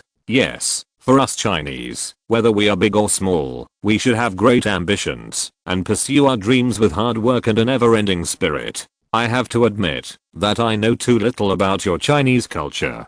Haha, it doesn't matter. If you have time, you can read more books about China. That way, you will have a full understanding of our culture. Now that you mention it, I want to ask you if you have any good recommendations. After all, you know that people like us have very little private time, so we must read fine works, right? Feiyang said casually. He didn't expect that this beautiful Miller loved to study so much, so he smiled and said, if you want to understand China, you must understand 3 books. The first is Tao Te Ching, the second is The Art of War, and the third is Zizi Tangjian. The Zizi Tangjian almost covers the nearly 1000 years of Chinese history from the Han Dynasty to the Song Dynasty. It is authoritative in politics, especially. Although The Art of War is a military work, it actually summarizes the history of China's economic development. You must know that food and grass must be sent before the army moves. Whether in ancient times or now, wars are fought with economy. Finally, the Tao Te Ching is the heritage of our entire Chinese culture. No matter how many hardships our entire country and nation suffer, as long as this cultural heritage remains, it will always stand. Therefore, if you really want to understand China, then read these 3 books. When you understand them, you will understand China, understand the Chinese people, understand why we have been able to establish such a long civilization in the East, and understand why we have been able to go through so many twists and turns and still thrive. Feiyang said this in a very plain tone, without too much enthusiasm, or waving his fists and shouting, but from Feiyang's sharp eyes, Milla Jovovich saw the pride that could not be concealed. As a female star who immigrated from Russia to the United States, Milla has never had the concept of country and nation in her mind. If she is talking about nation, she should be a Japanese, and if she is talking about country, she should be an American. This ambiguous situation makes her really unsure of which side to love. Feiyang's national pride and love for the country just now made Miller a little envious and jealous. Of course, in addition to this, Feiyang also left a very deep impression on Miller. He is knowledgeable and talented, especially his mastery of Chinese culture, which makes Miller admire him even more. So far, Miller has not memorized Whitman's Leaves of Grass or Pushkin's collection of poems. Her life is only about acting and songs. Thank you, Yi. Thank you for introducing these books to me. If I have time, I will read them. Yes, I will. Milla Jovovich smiled. Not far away, Feiyang's 2 mortal enemies, 2 unlucky guys, Dennis and Eduardo, saw Feiyang being surrounded by a group of women, and couldn't help but sneer. This Chinese Yi, only this level, a group of mediocre women. After a while, this group of mediocre women left, replaced by Milla Jovovich. The 2 guys felt sour in their hearts. Everyone knew that this beauty was a famous iceberg beauty in Hollywood, and she always looked down on people, especially men. But now, damn it. If he hadn't stolen our movie copyright, then we should be the ones who created the miracle. Yeah, if this bastard hadn't been against us everywhere, our The Witch 2 wouldn't have lost so badly. Damn it, we must think of a way to deal with him. What good ideas do you have? I have an idea. Dennis laughed. Hey, buddy, is this okay? Eduardo asked Dennis, who was adding condiments to the wine glass. Why not? I worked so hard to get this powder of dream paradise. As long as that damn guy drinks this glass of wine, then, haha, he will do something crazy in front of everyone. What will he do? What do you think? When a man is horny, what kind of elegant behavior can he do? Damn, it won't be. Haha, I understand. But then again, his damn film company is called Dream Pictures. Now giving him this glass of dream paradise is also a way to do him justice. Dennis, you are so mean. I can't wait to see how that Chinese guy makes a fool of himself. Don't be so anxious. As long as he drinks this glass of wine, we will get all our face back, and he will be the front page headlines of major newspapers tomorrow, and will be ruined. But how can we make him drink this glass of wine? We are very different from him. Man, this depends on our acting skills. Yes, the time to prove our ability has come. Now, let's go. To be continued. If you're listening to this novel on a channel other than Fanfic World, it means they downloaded and uploaded it without effort. We cordially invite you to visit our channel, Mundo Fanfic Novelos. There you'll find the original version of this story and you can explore many other novels of various genres. We're waiting for you to immerse yourself in a world of incredible novels. Chapter 116. Brothers in Distress. Yi Feiyang and Mila Jovovich had a good chat. At least in Yi Feiyang's opinion, this seemingly cold Russian beauty was actually a girl with a bold personality, and she was not inferior to men. Yi Feiyang liked to date such a girl, without having to spend any effort, and did not have to care about what he said wrong or right. But then again, in such a changing big divat like Hollywood, there are definitely very few girls who can maintain such a straightforward personality. In Yi Feiyang's impression, the only one who can be as straightforward as Mila Jovovich in the future is Jennifer Lopez. Just as Yi Feiyang and Mila continued to talk, suddenly, a voice said, "Excuse me, dear Yi, do you mind toasting with us?" Yi Feiyang looked back, and saw that it was his two enemies Dennis and Eduardo. The two brothers stood in front of Yi Feiyang, holding their wine glasses with a happy face. There was no trace of the previous indignation and hostility, but only greetings like old friends. What are these two guys doing? Yi Feiyang thought secretly. Oh, dear Yi, I know that our words and deeds before were a bit too childish. Yes, it was the kind of ridiculous childishness. We have been angry with you for the previous things, thinking that you are a bad guy and you are unforgivable. But after listening to what you said on the stage just now, we suddenly realized how childish and ridiculous we are," said Dennis. "Yes, dear Yi, Dennis and I were deeply moved by your speech. Now we have realized our mistakes. We should not put all the responsibilities on you, and we should not regard you as an enemy. You said that you are just pursuing your dream. It is inevitable that some misunderstandings will occur on such a road, just like the irreconcilable relationship between us. But now it's okay. How should I put it? Dennis and I have realized each other's mistakes, so we came to apologize to you. Yes, we want to apologize to you. If you don't drink this glass of wine, it means you are unwilling to forgive us. We know we are wrong."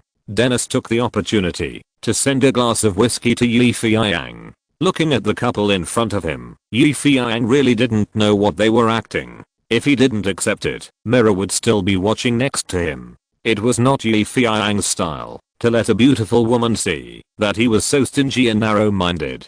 But if he drank it, it would seem that he was too easy to talk to. What to do? Suddenly, Yi Feiyang had an idea. He took the wine glass, picked it up, and divided the wine into 3 parts, and said to Dennis and Eduardo, "You are right. We should not be too stingy or too impulsive. I intend to accept your apology, so let's raise our glasses together to resolve this grudge." Dennis and Eduardo were dumbfounded. Oh, this wine has seasonings added to it. In the words of Dennis, the bastard, the seasonings in it are enough to knock down an elephant. Now, looking at the wine in front of them, Dennis and Eduardo felt that the most miserable thing in the world was this. They knew that there were seasonings in it, but they had to open their mouths and drink it.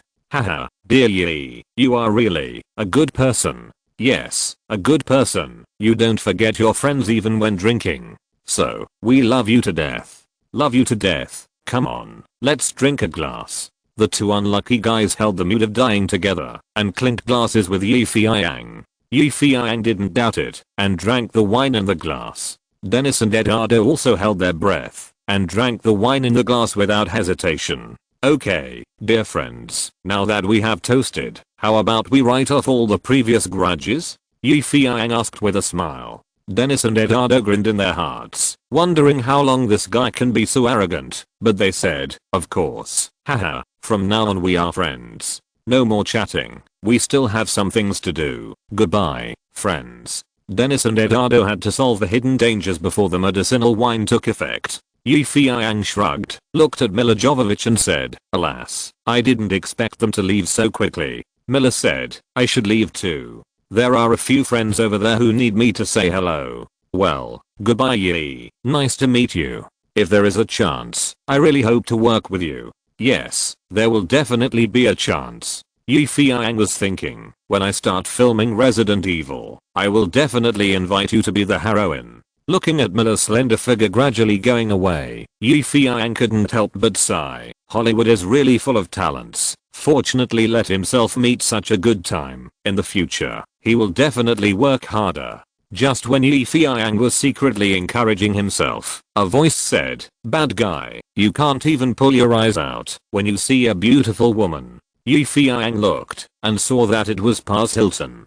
He didn't know whether it was because he drank too much or because the medicinal wine just now was vaguely effective. Feiyang couldn't help but say, that's because she is attractive, unlike you, a little girl who has no breasts and no buttocks, and I can't even see a bird. It was the first time Hilton heard such rude words. She felt fresh and exciting, but on the surface she still had to maintain her face as a gifted girl and said, damn guy, what nonsense are you talking about? What? Are you deaf? Didn't you hear it? Feiyang felt that his brain was no longer under his control. What's going on? Why? Why did he become so irritable? No, it's because he's hot and dry. If you were a beauty, I would definitely look at you more, especially your breasts and buttocks. Unfortunately, you are just a little kid, so stop pretending to be a lady here and go home and play with your dolls. Asshole, damn it. You are a pervert. Hilton said angrily. Haha, even if I'm a pervert, I can't be as perverted as you. Little brat. Feiyang shook his body, feeling drunk. Hilton didn't expect him to be so disrespectful. He had always been spoiled and pampered by others, so he had never been so angry. He was anxious, stamped his feet, and ran away with a crying voice, saying, you bastard. Feiyang shook his head in a daze behind him, muttering to himself, what's wrong with me? Am I really drunk? He patted his head and was speechless. At the same time, the two brothers Dennis and Eduardo were already impatient to take the elevator upstairs. It turned out that next to the building where Lionsgate Films was stationed was a big hotel. Dennis and Eduardo were afraid that they would make a fool of themselves at the banquet, so they booked a room in the hotel next door. Once they entered the room, they would not be embarrassed, no matter how much they did. But as Dennis said, the effect of this dream paradise was really too strong. As soon as the two entered the elevator, they felt hot all over. Hey, man, we only drink that little bit. Should it be okay? Eduardo asked. It should be okay. But why do I feel dizzy and hot all over? That's your illusion. You have to bear it. We will be in the room soon. But it's too hot. Eduardo began to unbutton unconsciously, his face flushed, and his mouth dry and spitting fire. Oh my god, this drug is too strong. Dennis was secretly surprised. Hey, man. What? Dennis asked. You seem to have forgotten to press the floor. Oh, right. Dennis pressed the floor. Eduardo also pressed it. Their hands pressed together. What did it feel like? They shook each other. Oh, it felt like an electric shock. A chill. Take your stinky hands away. It's yours. Dennis, I can't help it. I'm in so much pain. Woo woo. Eduardo said in a moment. I have to bear it, even if I can't help it. The floor is almost there. Damn it, why did the elevator stop? It turned out that the elevator seemed to have a problem. After a bang, it was suspended in the air. Oh my god, what happened? Who will rescue us? Eduardo, who was a coward, squatted on the ground. Don't panic, we will be out soon. Yes, soon. Dennis tried to comfort him. No, Dennis, I'm hot all over. I can't stand it. Oh bastard, let go of my legs. What are you biting? Dennis kicked the guy who was holding his thigh. But Eduardo's head was no longer clear. In his eyes, what he was hugging was not his friend's hairy legs, but the big beautiful legs of a blonde beauty. Oh, God, save me, he groaned. In the hotel's monitoring room, a fat black man was wearing a guard hat and snoring with his legs on the table. In front of him was the elevator monitor. Hey, man, wake up. Someone pressed the emergency call. Damn, This is the third time that shit elevator has broken down. A colleague came in with coffee. Oh, really? The fat black man was still very alert. When he heard what his colleague said, he woke up immediately from his snoring state. After finally putting on his guard hat, the fat black man picked up the pager and prepared to shout to the unfortunate people trapped in the elevator, roughly, "Don't worry, we will find a way to help you," and so on. If you meet those who suffer from claustrophobia, add a few more words. Try to relax yourself, take a deep breath, close your eyes, and imagine that this is not an elevator, but a Hawaiian beach. But this time, the fat black man was stunned, staring at the monitor, as if he saw the most bizarre thing in the world. "Hey, man, why don't you shout? Are you going to ask the customer to complain?" He couldn't help shouting, while holding the coffee. "No, man, look at this. They are. What are they doing? Can they turn into aliens?" The colleague looked at the monitor while talking, and then, his coffee spilled on the monitor. "I saw two guys trapped in the elevator, being disgusting. One hugged the other's thigh and kissed it fiercely, and the other kicked it hard. Are they gay?" The colleague's eyes widened. "Yeah, it's too open, even though this is Los Angeles. No, we have to stop them. This is our territory. For our work, we have to separate this pair of bitches. Action, friends. Raw." To be continued. Chapter 117. It's not easy to be a thief. As for Feiyang, his situation was not much better than that of the two unlucky guys. He was still very confident in his alcohol tolerance, but he didn't expect to feel dizzy after a while. Hazily, he felt something was wrong, and touched the 24 million check in his pocket. Fortunately, it was still there. "No, I have to leave here as soon as possible.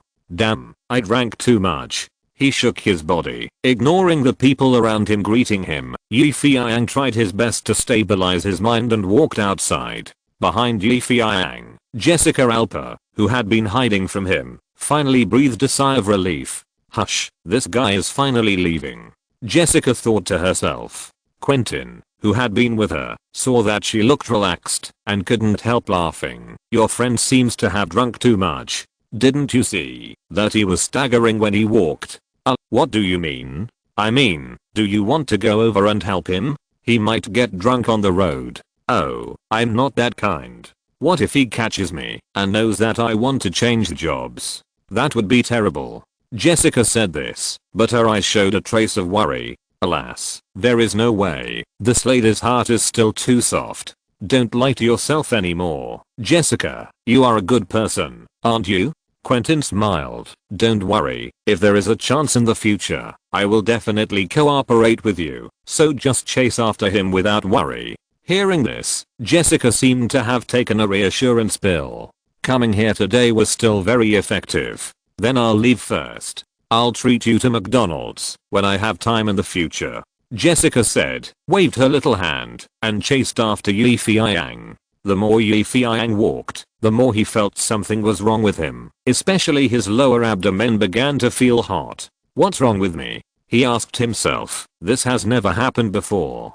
Could it be that these foreign liquors are really strong?" Feiyang walked step by step and slowly began to have hallucinations in his head, and his mind was a little unclear. He bit his tongue hard, and Feiyang finally woke up a little. When they arrived at the parking lot, the short waiter returned the car keys to him respectfully. Feiyang said thank you, but the short waiter said, "Thank you, sir. Thank you for the $100 tip. Really, thank you. You know, as a parking attendant, they mainly rely on these tips to make a living, and they often earn dozens of dollars after a hard day's work, which is already very good.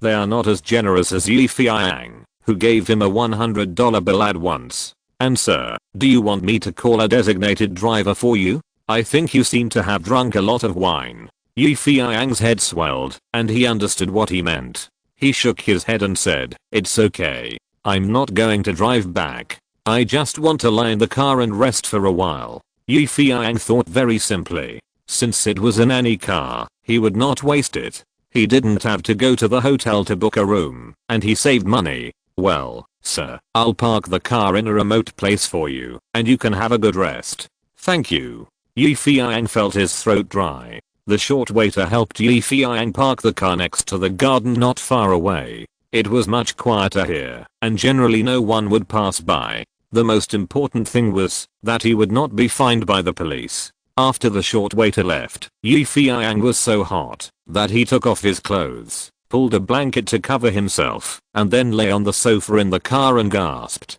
Perhaps because he lay down, his whole body began to relax. Although all kinds of inexplicable hallucinations continued to appear in front of his eyes, he somehow felt a little tired in the depths of his heart. After struggling hard for a while, Yi Feiyang's head finally tilted to one side.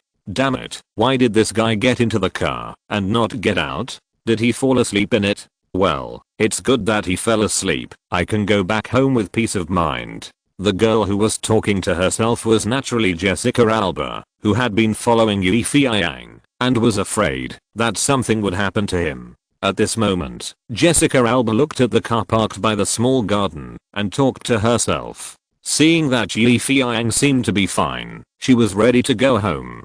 But immediately, she seemed to remember something again. No, what if this guy got drunk and suffocated in the car with the heater on, or got drunk and vomited in the car, or even cut his wrists and committed suicide in a weird way? Let's go and take a look. Alas, who made me so kind?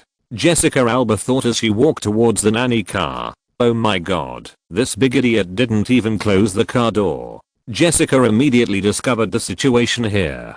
Gently pushing open the car door, Jessica secretly looked inside with a little light. No one was suffocated to death in the car. No disgusting vomiting. No suicide by cutting wrists. But there were clothes thrown inside, and on the sofa next to him, Yi Feiyang was covered with a blanket, snoring, sleeping soundly. Jessica felt relieved, but couldn't help saying, what a pig, he just fell asleep when he was drunk. After cursing, Jessica saw Yi Feiyang still snoring under the blanket, without any reaction. Suddenly, a thought came to Jessica's mind. Bad guy, you slept so soundly, so now I can take revenge. See if you dare to lie to me again in the future. When she thought of being tricked by Yi Feiyang into joining Dream Pictures and being willing to play a small supporting role for him in a movie, Jessica felt unhappy for a while. Hey, why are you not so impressive now? Get up and give me a face. Jessica stretched out her hand to pinch Yi Feiyang's face, saying triumphantly, you lied to me that I would be the heroine, but you didn't give me a role. You lied to me that I would get better soon, but you went to make a pornographic film. You are such a bad guy. I should trust myself instead of you. Jessica became more and more angry as she spoke, and she couldn't help but twist Yi Feiyang's face harder. Also, don't think you are some shitty heartthrob. Look at how you looked at the banquet tonight. Damn guy, you stood on the stage like a decent person, and you spoke a lot of great truths, and you bewitched those naive women. I don't understand. How could they be so stupid to be fooled by a big liar like you? Also, you really think you are so glorious, holding a 24 million template, showing off on it, afraid that others don't know how capable you are, and you became a multimillionaire with just one play. Multimillionaire? Exclamation mark. Thinking of this, Jessica couldn't help but have an idea. Could the 24 million check still be on him? If that is the case. Jessica imagined evilly, if she took so much money and ran away, who would know that it was her who took it? Exclamation mark. The bold thought flashed through her mind. Jessica suddenly felt her heartbeat speed up 24 million. What a temptation. Jessica never thought that one day she would become a thief, let alone that the temptation of being a thief for the first time would be so great. Well, it's okay for me to just look at the check. I have never seen so much money in my life. Jessica suppressed the beating of her heart and comforted herself. Yes, just a look, not really stealing. While thinking, Jessica began to rummage through the clothes that Yi Feiyang took off. Will it be here? Isn't the money in my pocket? No. Still no. Jessica, who was originally still nervous and cautious for fear of waking Yi Feiyang, became a little anxious as the search results failed again and again. She started to search more quickly. After a few minutes, she had searched the entire nanny car, but the result was that she didn't see the damn check at all. Hey, where would he hide it? Jessica blinked and looked left and right. Suddenly, she had an idea. Could this guy hide the check in the quilt? It's very likely, this cunning guy. Thinking of this, Jessica curled her red lips and then tiptoed to where Feiyang was sleeping. She reached out and gently lifted the blanket. However, when she saw the scene inside, the smile on her face froze in an instant. Jessica's cheeks were instantly covered with red clouds. She was stunned for a long time, and then she uttered a few words. Damn, he actually slept naked? Feiyang was almost naked under the blanket, curled up and sleeping soundly, occasionally mumbling a few words, and no one knew what he was saying. But soon, Jessica's eyes lit up, because she saw the wallet in Feiyang's hand. Yes, the check must be in the wallet. Thank God, I finally found it. I just need to gently, Jessica thought, while reaching out to take the wallet held by Feiyang like a thief. But when her hand occasionally touched Feiyang's skin, she suddenly felt it was burning hot. What's going on? Is he having a high fever? Jessica, who was originally going to steal the wallet, couldn't help but be stunned. Unable to resist, Jessica reached out to touch Feiyang's forehead out of a sense of suspicion. Sure enough, it was terribly hot. Wow, what should I do? He has such a high fever. Should I wake him up and send him to the hospital? Or just call an ambulance for him? But when did I become so concerned about this bad guy? Damn it, humph, let him die of illness. The check is more important. Jessica was torn between heaven and man in her mind. One moment she wanted to save Feiyang, the next moment she wanted to steal the check. Just as she was hesitating and didn't know what to do, Feiyang groaned and then turned over.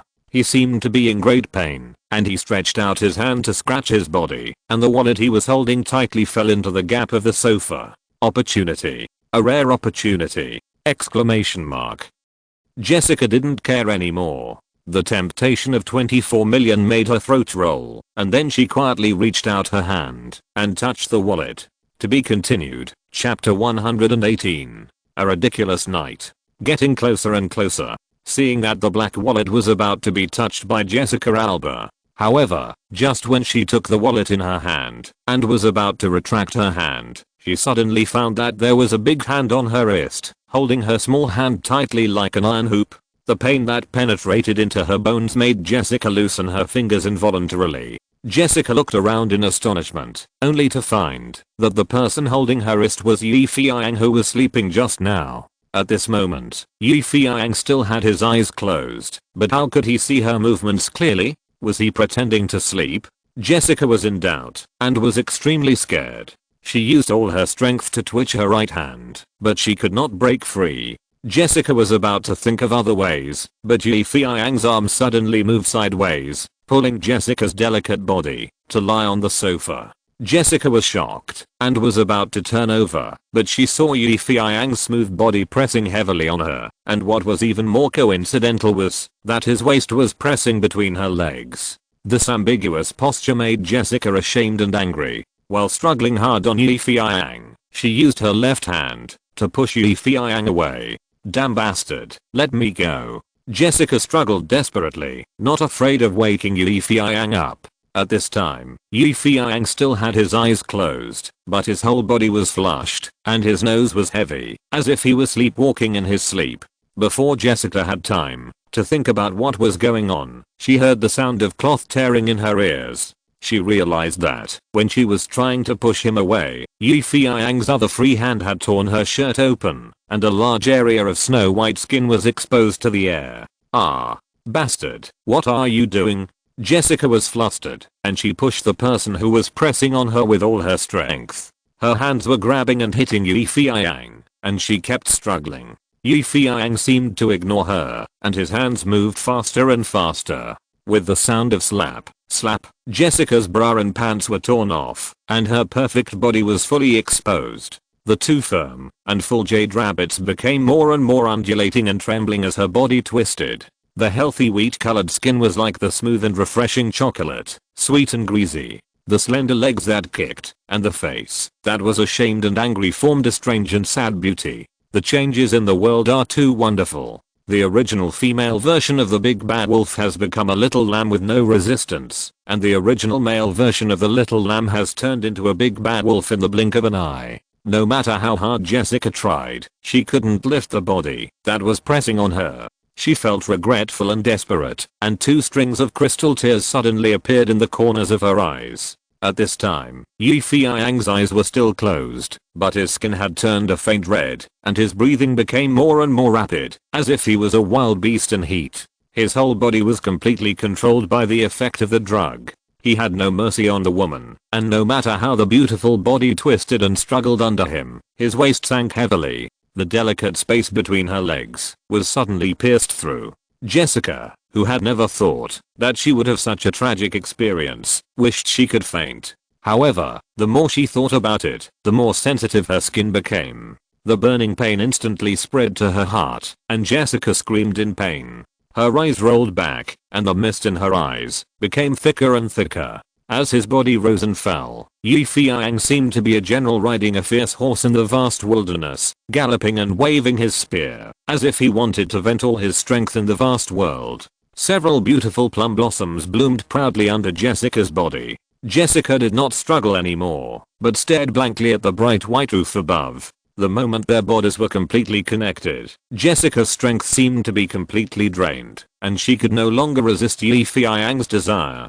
Pain and pleasure rose alternately, and Jessica felt that her heart seemed to be constantly rotating between heaven and hell. After an unknown amount of time, Jessica slowly recovered her breath, opened her eyes, and saw the man who had been squeezed under the sofa by her at some point, motionless. Her legs moved slightly, but she felt a sharp pain from between her legs into her heart. Looking at the purple and blue marks on her body and the bright red blood under her body, Jessica felt mixed emotions in her heart, and tears flowed from her eyes unconsciously. After sitting in a daze for a long time, Jessica angrily glanced at Feiyang on the ground, and then stood up silently. She had just experienced despair, and did not have any extreme reaction, but from the hatred that flashed in her eyes from time to time, it could be seen that her heart was not as calm as it seemed. After calming down a bit, Jessica glanced at the torn clothes on the ground, and put on Feiyang's suit. Looking at Feiyang's peaceful face, Jessica's eyes gradually became a little complicated, sometimes disgusted, sometimes sad. "God, is this your punishment for me? I just had a little greed, and you let this hateful guy bully me badly." Apart from this reason, Jessica really couldn't think of any other reason to explain what happened just now. Jessica, who never believed in God, vaguely felt that God seemed to be watching her. Finally, Jessica showed a strange smile on her face. "Maybe this is retribution, but I won't give up. Yes, I will definitely use various methods to retaliate against this damn guy. Just wait, I will." Jessica didn't care about the wallet containing the 24 million checks, or what happened last night had disturbed her mind. After saying this, she quickly cleaned up the broken pieces of cloth on the ground, jumped out of the nanny car without looking back, and turned away. Time passed slowly, and the sky was gradually dawning. Feiyang slowly opened his eyes, but found himself lying on the cold sofa in the nanny car. He was startled, and sat up suddenly, but then he remembered that he seemed to have fallen asleep in the car after getting drunk last night. But in this case, he should have been lying on the sofa in the car after waking up. How could he roll under the sofa? He has always been very honest when sleeping. Unable to figure out the answer, Feiyang stopped thinking about this irrelevant question. He patted his head and felt it hurt. Alas, there is no way. This is a consequence of a hangover. After Feiyang fell asleep last night, he had a strange dream. Now the dream has become extremely vague. Only a slight impression remains in Feiyang's mind. In the dream, he vaguely felt like he was being roasted on a fire. His whole body was hot and uncomfortable. His lower abdomen was expanding like a balloon. Just when he thought he was going to burst, he suddenly found a breakthrough and dumped the heat out. Then he slept until now.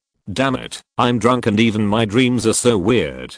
Feiyang shook his head and began to look for clothes everywhere, but he immediately found a very serious problem. His clothes were gone. Yes, he searched the entire carriage and didn't find any of his clothes. There was only a miserable blanket. Did he get robbed? Feiyang's heart skipped a beat. Damn, my check. His first reaction was that he had been robbed, and he immediately looked for his wallet. Fortunately, he found it on the sofa. Shh, it's okay. It's good that it's not lost. Feiyang carefully checked the contents of his wallet, and the huge check was still there. God is so good to me. This stupid thief only stole my clothes. Or maybe it was just a homeless person passing by here. Because it was too cold, he took my clothes away. Well, that must be the case. Feiyang comforted himself. But Feiyang immediately thought of a very serious problem. What should I do with myself in this state? Exclamation mark. Bang, bang, bang. Suddenly someone knocked on the window of the nanny car. Feiyang hurriedly wrapped himself in a blanket and looked out a little, only to see that it was an American policeman on patrol. The policeman looked at him and said, "Sir, your car seems to have been parked here for a long time." Then he looked at Feiyang's disheveled hair and unwashed face. It was obvious that he thought Feiyang was one of those people, homeless, eating and living in the car, to beg for a living. "It's not safe here, you better leave quickly." The policeman didn't have any bad intentions and reminded him. Feiyang cleared his throat and said, "Okay, I'll leave soon." The policeman looked at him again and left. Seeing that the policeman had left, Feiyang hurriedly called the fat man Gao Jiabao. Thank God. Fortunately, the phone was still there. On the phone, when Gao Jiabao heard that Feiyang's clothes were stolen and asked him to deliver the clothes quickly, he couldn't help laughing and said, "Feiyang, are you kidding me? The newspaper published that you were very impressive last night." "Really? What did it say?" "It said that you became the spokesperson for Hollywood strugglers, and you got 24 million in box office and dividends." "Ha, 24 million. By the way, where is the check? It didn't get lost with your clothes, did it?" The fat man suddenly yelled on the phone. "No, it's still in my hand." "That's good. You stay there, and don't run around. I'll be there soon." The fat man was impatient. Feiyang thought, "I'm running around with my bare ass, and the fat man is obviously concerned about the check, otherwise why would he be so anxious?" Time was running out, and the fat man brought the clothes over. Feiyang hurriedly put on his clothes, while the fat man kept nagging, "I wonder why the thief only stole your clothes. You look so delicate, and he didn't take the opportunity to rape you? Also, you can't drink much, so don't drink so much. It makes people worry about you. I think you are worried about the check? Ah, you still understand me. You are worthy of being my best friend. Come and hug me. Come here. Do you believe I will kick you to death?" "That's not necessary. You'd better bring the check quickly. This general manager can't wait." Feiyang threw the check to him. "This money can't be spent carelessly. Wait to pay for the purchase of 8 cinema chains. Of course I know this, but when I think about having just touched them and losing them soon, this feeling is not good." The tall fat man kissed the check fiercely. "By the way, what do you mean when you said I became famous on the phone? Here, take a look for yourself." The fat man threw the newspaper he brought to him. "You drive, we'll go directly to the set." Feiyang took the newspaper and said, "Not having breakfast? No, I won't starve if I skip a meal." The nanny car was driving on the road. With 24 million in his pocket, the tall fat guy was in a very good mood. He turned on the radio and slapped his thigh to listen to the black music that he always despised. He looked very happy. Feiyang was reading the newspaper in the back. It's no wonder that after he made such a fuss last night, most of the unfavorable rumors about him were drowned out. For example, death, director and self-degradation were replaced by hard work and struggle. In particular, a guy named William Johnson wrote an article called The Struggle of the Ant Tribe. China Yi is one of the many people who came to Hollywood to seek gold. Like many of his kind, he is like an inconspicuous little ant, fragile, sensitive, and easily hurt, but diligent and hardworking. They are small, and generally have low jobs. They either wash dishes in restaurants, or do odd jobs at gas stations. The better ones can collect tips as waiters at McDonald's. They don't have a bright future, nor do they have big ambitions. If everyone has a dream, then China Yi's dream is to make movies, and become a director. Yes, this is ridiculous and funny for this insignificant little ant. But as far as I know, this China Yi has never given up his ideals, even in the most difficult times of life. He told himself that no dream is too big, and no dreamer is too small. This is his motto and the advice he gives to himself all the time. Now, he has been in the United States for a year. Has his dream come true? When we see the Blair Witch Project with a box office of over 200 million, Paranormal Activity with video sales sweeping North America, and DreamWorks, which has made 3 films famous in Hollywood, will we think that all of this is the masterpiece of China Yi? This inconspicuous little and represents one of the countless strugglers in the big forest of Hollywood. They are small and insignificant, but we must never underestimate them, because maybe one day, they will become the next China Yi, the next magician. I have to say that this article is too well written in Yi Feiyang's opinion. It is not the praise of Yi Feiyang that makes him think it is well written, but because of the spirit of struggle contained in the article. The United States itself is a federal country established by the struggle of countless people. The reason why this country was able to emerge from the British colonies and survive the Civil War and World War II and stand firm in North America is because of the Americans' never-ending struggle and efforts. Americans admire cowboys because the cowboy spirit is the imprint of their ancestors, who mined gold, pioneered the land, and built the desolate North American continent into such a beautiful and rich country, shovel by shovel. Therefore, what this article actually blooms is not praise and commendation for a certain person, but admiration for these insignificant ants living at the bottom of Hollywood. From another perspective, there is no doubt that Yi Feiyang has become their spokesperson.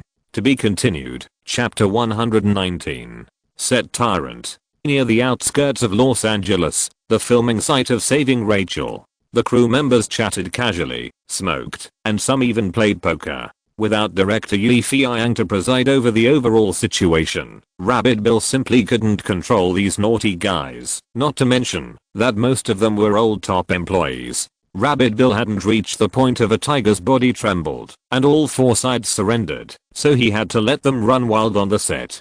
Hush, Director Yi is here, someone shouted. Immediately, when everyone saw Yi Feiyang, the director, finally appear, the original casual mood was swept away. I said that the director would not skip classes casually. Look, isn't he here? It's really disappointing. I thought I could take a break if the director didn't come today. Everyone, don't be stunned. Hurry up and get ready. There is a highlight to shoot today. Yi Feiyang got out of the car and shouted directly. That's right. According to the requirements in the script, what we are going to shoot today is one of the 3 major pornographic scenes. Field battle in the trenches. The specific content is about the heroine Rachel played by Stormy and Colonel Miller who came to rescue her and fell in love during the battle. The 2 of them sparked the spark of love in the war, and this spark, accompanied by guns and death, became a symbol of the pursuit of freedom and peace. Love can influence everything. Love can save everything. So in this harsh war, the 2 lovers could no longer bear the threat of death, and in the chaotic trenches, they were naked and ate the forbidden fruit. After the crew was busy for a while, Yi Feiyang kept the main lighting technicians, makeup artists, and photographers, and others who could clear the scene as much as possible, and never made the embarrassing incident of shooting the bathing scene last time. The shooting began. The first few shots basically set off the harshness and cruelty of the war. In order to more effectively illustrate this concept, Rachel, as a sharpshooter, faced a hail of bullets and shot the enemy in the head with every shot. When Yi Feiyang was filming, he considered the importance of the character Rachel and designed bullet time. The so-called bullet time is a computer-assisted photography technique used in movies, TV commercials or computer games to simulate speed-changing special effects, such as enhanced slow motion and time freeze. Its characteristics are not only extreme changes in time, the audience can see some scenes that cannot be seen in normal times, such as bullets flying over the head, hence the name, but also extreme changes in space while the slow motion is in progress. The shooting angle, audience perspective, also rotates around the scene. In his previous life, the most exciting bullet time was in the science fiction film The Matrix, that Yi Feiyang admired the most. The scene of countless bullets flying over the male protagonist Keanu Reeves who was bending over is still fresh in people's memory. This time, Yi Feiyang decided to slow down the speed of the bullets shot by Rachel, and then suddenly speed up when they were close to the enemy's head, to achieve the shocking effect of a headshot. Of course, this kind of bullet time shot shooting and production requires more money, but Feiyang can't care so much. In order to achieve a good effect, he thinks it is worthwhile to spend more money. After the first set of shots was completed, the second set of shots began to be shot. The story is about the male protagonist Colonel Miller, played by Big Bird Ruxy. Seeing that Rachel is in danger, he suddenly threw her into the trench. The helmet on Rachel's head rolled to the ground, revealing her golden hair.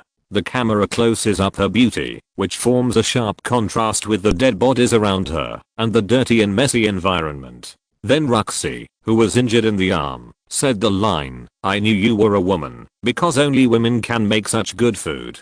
Stormy's line, "Really? Then are you willing to eat the food I make in the future?" Ruxy's line, "I do." Then he hooked Stormy's chin with his hand and kissed her gently, and the passionate scene began. It's really time to shoot. Although they are shooting sincere and benevolent dramas, Big Bird Ruxy and the heroine Stormy, as the male and female protagonists, are a little nervous. The reason is that in the past, when filming Chengren's scenes, there were only 2 or 3 people watching, but now, including the director, assistant director, photographer, lighting technician, makeup artist, etc., there are at least 7 or 8 people, and this pressure has become very great. Moreover, the passionate scene between the two this time is not just a naked bed scene, but represents a kind of resistance to fate and contempt for death. The shooting location, the trench, Rabbit Bill had already arranged it one step ahead.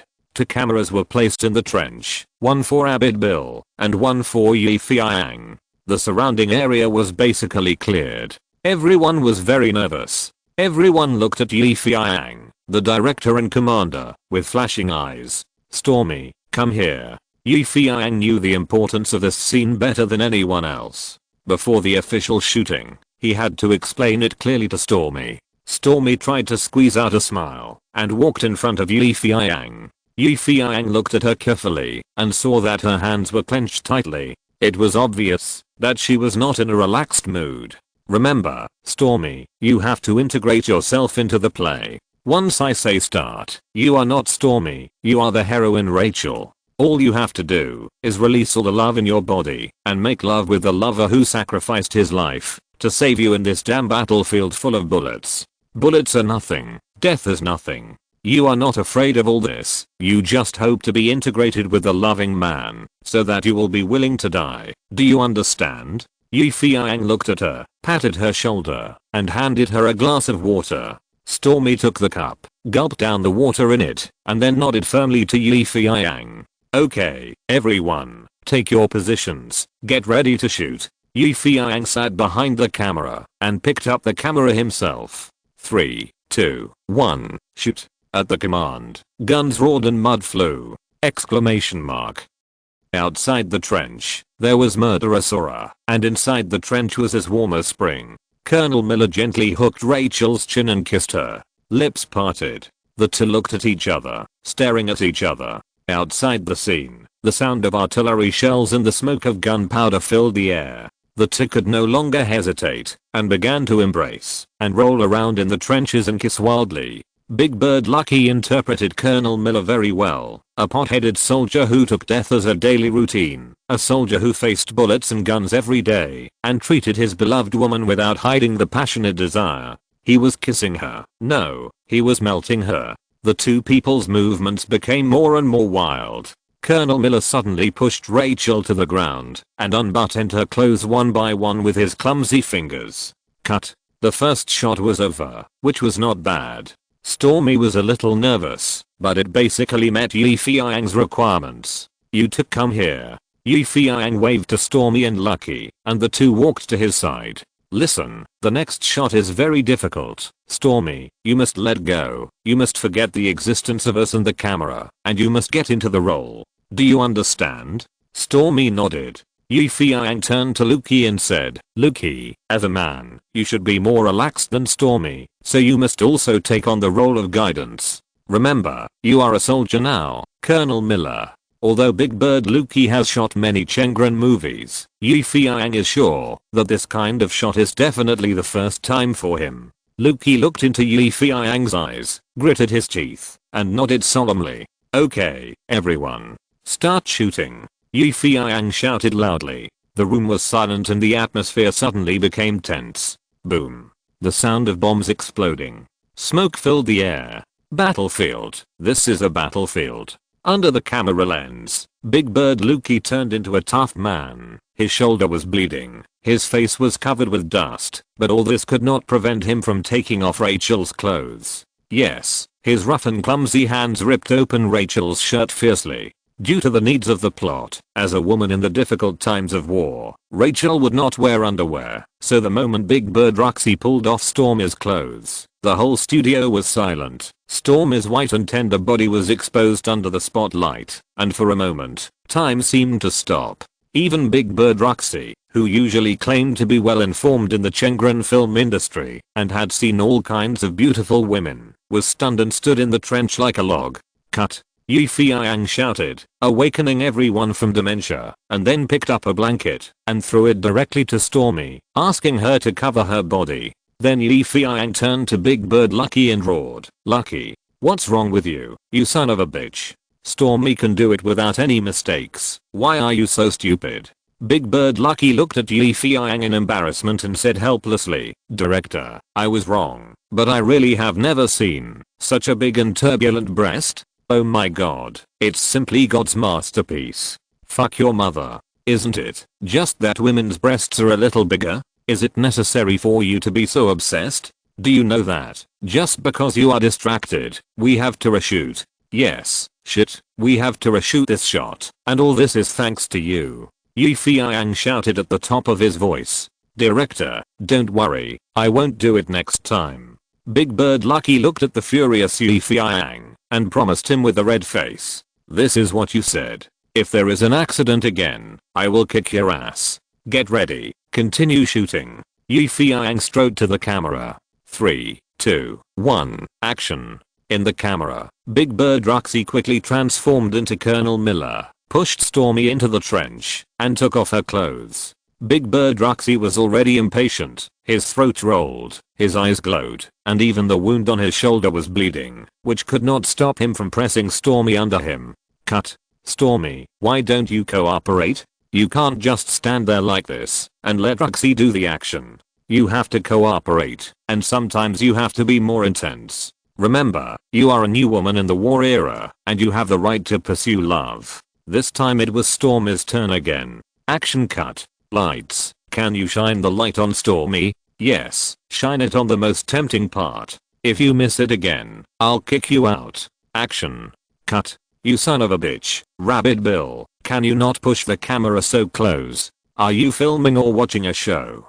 Can't you see clearly? Do you want me to get you a magnifying glass? Cut. Who got that wound on Lucky? Where's the blood plasma? Why did it all flow out? I want some to be sprinkled on Stormy's smooth and bright chest. Yes, I want that kind of snow white and blood red contrast effect. Although Feiyang had anticipated that there would be problems in advance, the situation on the scene kept making him furious. Either Lucky had problems or Stormy had problems. After finally getting both of them okay, a bunch of bastards around him had problems again. Is it really that difficult to shoot this kind of shot? Exclamation mark. Stop, stop, take a break. After countless times, Feiyang stopped the entire crew. Stormy took a sheet to wrap her snow white body, and Big Bird Lucky also covered himself with a bath towel, and everyone gathered around. Dear guys, even if I beg you, please pay more attention. It was originally a simple matter, but you just messed it up. As for women, haven't you seen them before? Look at her, isn't she just a little better in figure and a little bigger in breasts? Is it worth it for you to keep distracting and make this director keep doing end shots? Well, then again, you are all from top film companies. I heard from Mr. Henry that you are all experienced in the underground film market and have shot countless such scenes. So I wonder, why didn't you make mistakes at that time? Why weren't you excited at that time? Could it be that this play alone made you unable to resist the temptation? Feiyang's series of questions made everyone blush and all lowered their heads in shame. Bill the Rabbit explained for everyone. Ahem, boss, the main thing is, this story is so exciting, especially doing this kind of thing in the trenches. It's so exciting just to think about it. We used to shoot on the bed. What? That's it. Is this the reason why you keep making mistakes? Damn it. Listen to me. If you can't shoot this scene, you all get out of here. I don't need you bunch of rubbish. Look carefully. This is Los Angeles. Not far away is Hollywood. There are many talented people who can make movies, and I can definitely make this movie well without you. Facing the ferocious Feiyang, everyone was silent. What's wrong? No one is talking. Are you dissatisfied with me? Don't believe what I say? Well, whoever is dissatisfied, come out. Come out. I want to see how much you weigh. No one dared to stand up, let alone challenge Feiyang's authority. The atmosphere was too solemn, and Bill the Rabbit wanted to ease the atmosphere, so he was about to speak, but before he could open his mouth, "Shut up." Feiyang rolled his eyes at him and roared. Seeing him getting angry, Bill the Rabbit immediately stuck out his tongue and closed his mouth. At this moment, Feiyang had become a veritable tyrant on the set. To be continued, Chapter 120. Collective Devilish Obsession. Seeing the group of people blushing and ashamed after being scolded by him, Feiyang, who had already turned into a tyrant on the set, continued to show his tyrannical nature. He suddenly stood up, waved his fist and said angrily, "Do you see where this is? This is the set. This is where I fight. Not the gentle place of you sons of bitches. If you are willing to stay underground and make movies for the rest of your life, no one will stop you. After all, everyone has their own ambitions, but I hope you won't delay everyone's future. Don't let a rat spoil the pot. From now on, you all cheer up, because there is only one way ahead, that is to shoot today's scene smoothly, finish it, and make it wonderful. Do you guys understand?" Feiyang made the group of people speechless, and even Stormy, who played the shy heroine, became calm. Seeing that no one spoke, everyone's spirit seemed to be mobilized by him. Feiyang stretched out his hand and patted each of them on the shoulder, then whispered, "May God bless us. Continue." Everyone looked at Feiyang, then looked at each other, and walked to their own positions. 3, 2, 1, start shooting. Feiyang shouted with a belly full of anger. The camera rustled, and the lens restarted. In the camera, Big Bird Lukey pushed Stormy down, took off her clothes, and then the two kissed wildly in the trench. The blood stained the snow-white skin, and the plump breasts were squeezed and deformed by the big hands. The rough hand stroked the red bean on the top, panting heavily. When the flame reached the top, Lukey roughly spread Stormy's legs, knelt in the trench, and pressed on her. The sound of gunfire, bullets, crying, shouting, and the groaning in the trench intertwined into an unparalleled movement, playing powerfully. Close up shot. Outside the trench, the air was filled with smoke and the flames of war were raging. Inside the trench, the two men were entangled in a desperate struggle. Life and death, love and hate, all emerged at this moment. Cut. Everyone was completely immersed in the play. Bill the Rabbit stayed there and let the camera work for a few minutes after Feiyang shouted cut. This time, nothing happened. This time, the performance of Big Bird Lucky and Stormy was even better than Feiyang had expected. This time, they succeeded. Feiyang stood up and walked into the trench. Big Bird Lucky climbed up in sweat. The lights around him were turned off just right. Lucky sat in the dark and put on his clothes. Feiyang reached out and gently stroked Stormy's face. Stormy let his hand stroke her and even reached out to hold Feiyang's hand and stroked her cheek fiercely. All this was too difficult for a girl. Put on your clothes, Stormy. We succeeded. Feiyang kissed her forehead. But just when he was about to leave, Stormy pulled him back and then put his hand on her proud chest in the dark. Feiyang trembled all over. He could feel Stormy's heartbeat through her full chest. Although he couldn't see Stormy's expression, Feiyang knew that she must be very nervous at the moment. "Everything will be fine. You are a good actor," Feiyang said, pulling his hand back from Stormy's chest. Stormy didn't say anything. In the dark, everything seemed so mysterious. Everyone moved very quickly in the dark, packing up the equipment and tidying up the clothes. No one spoke. After everyone quickly finished their own things, they gathered in an open space not far away. Stormy was the last one to come out. She changed into her own clothes and looked shy. At this moment, she was completely like a lady, without any wildness and snobbishness just now. We'll finish today and start again tomorrow. I hope everyone will be like today.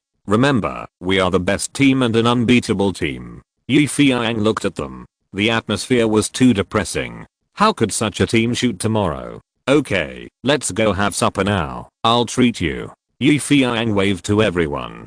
Rabbit Bill understood what he meant and led everyone to a nearby restaurant. Feiyang came to Stormy and whispered, "Stormy, I'm sorry, I rejected you just now because are you okay?" Stormy looked up at Feiyang and shook her head. "It's okay, I know you don't like women like me. Yes, I'm dirty, right? No, it's not like that. You're very good, but I already have someone I love, so I hope you can understand." Stormy smiled. "Isn't even a one night stand allowed? I don't ask for anything, and I don't need you to be responsible for me." Feiyang smiled. "But I have to be responsible for myself." "Okay, don't be silly. I said you're very good. Well, just like your performance today, it's excellent. You are the best actor I've ever seen." Feiyang stared into her eyes and said with a firm tone, "Really?" Hearing Feiyang's affirmation of herself, Stormy's eyes flashed with a hint of joy. "Yes, Stormy, you must always remember that you are an actor, and after this movie is finished, you will definitely be a rising star in Hollywood.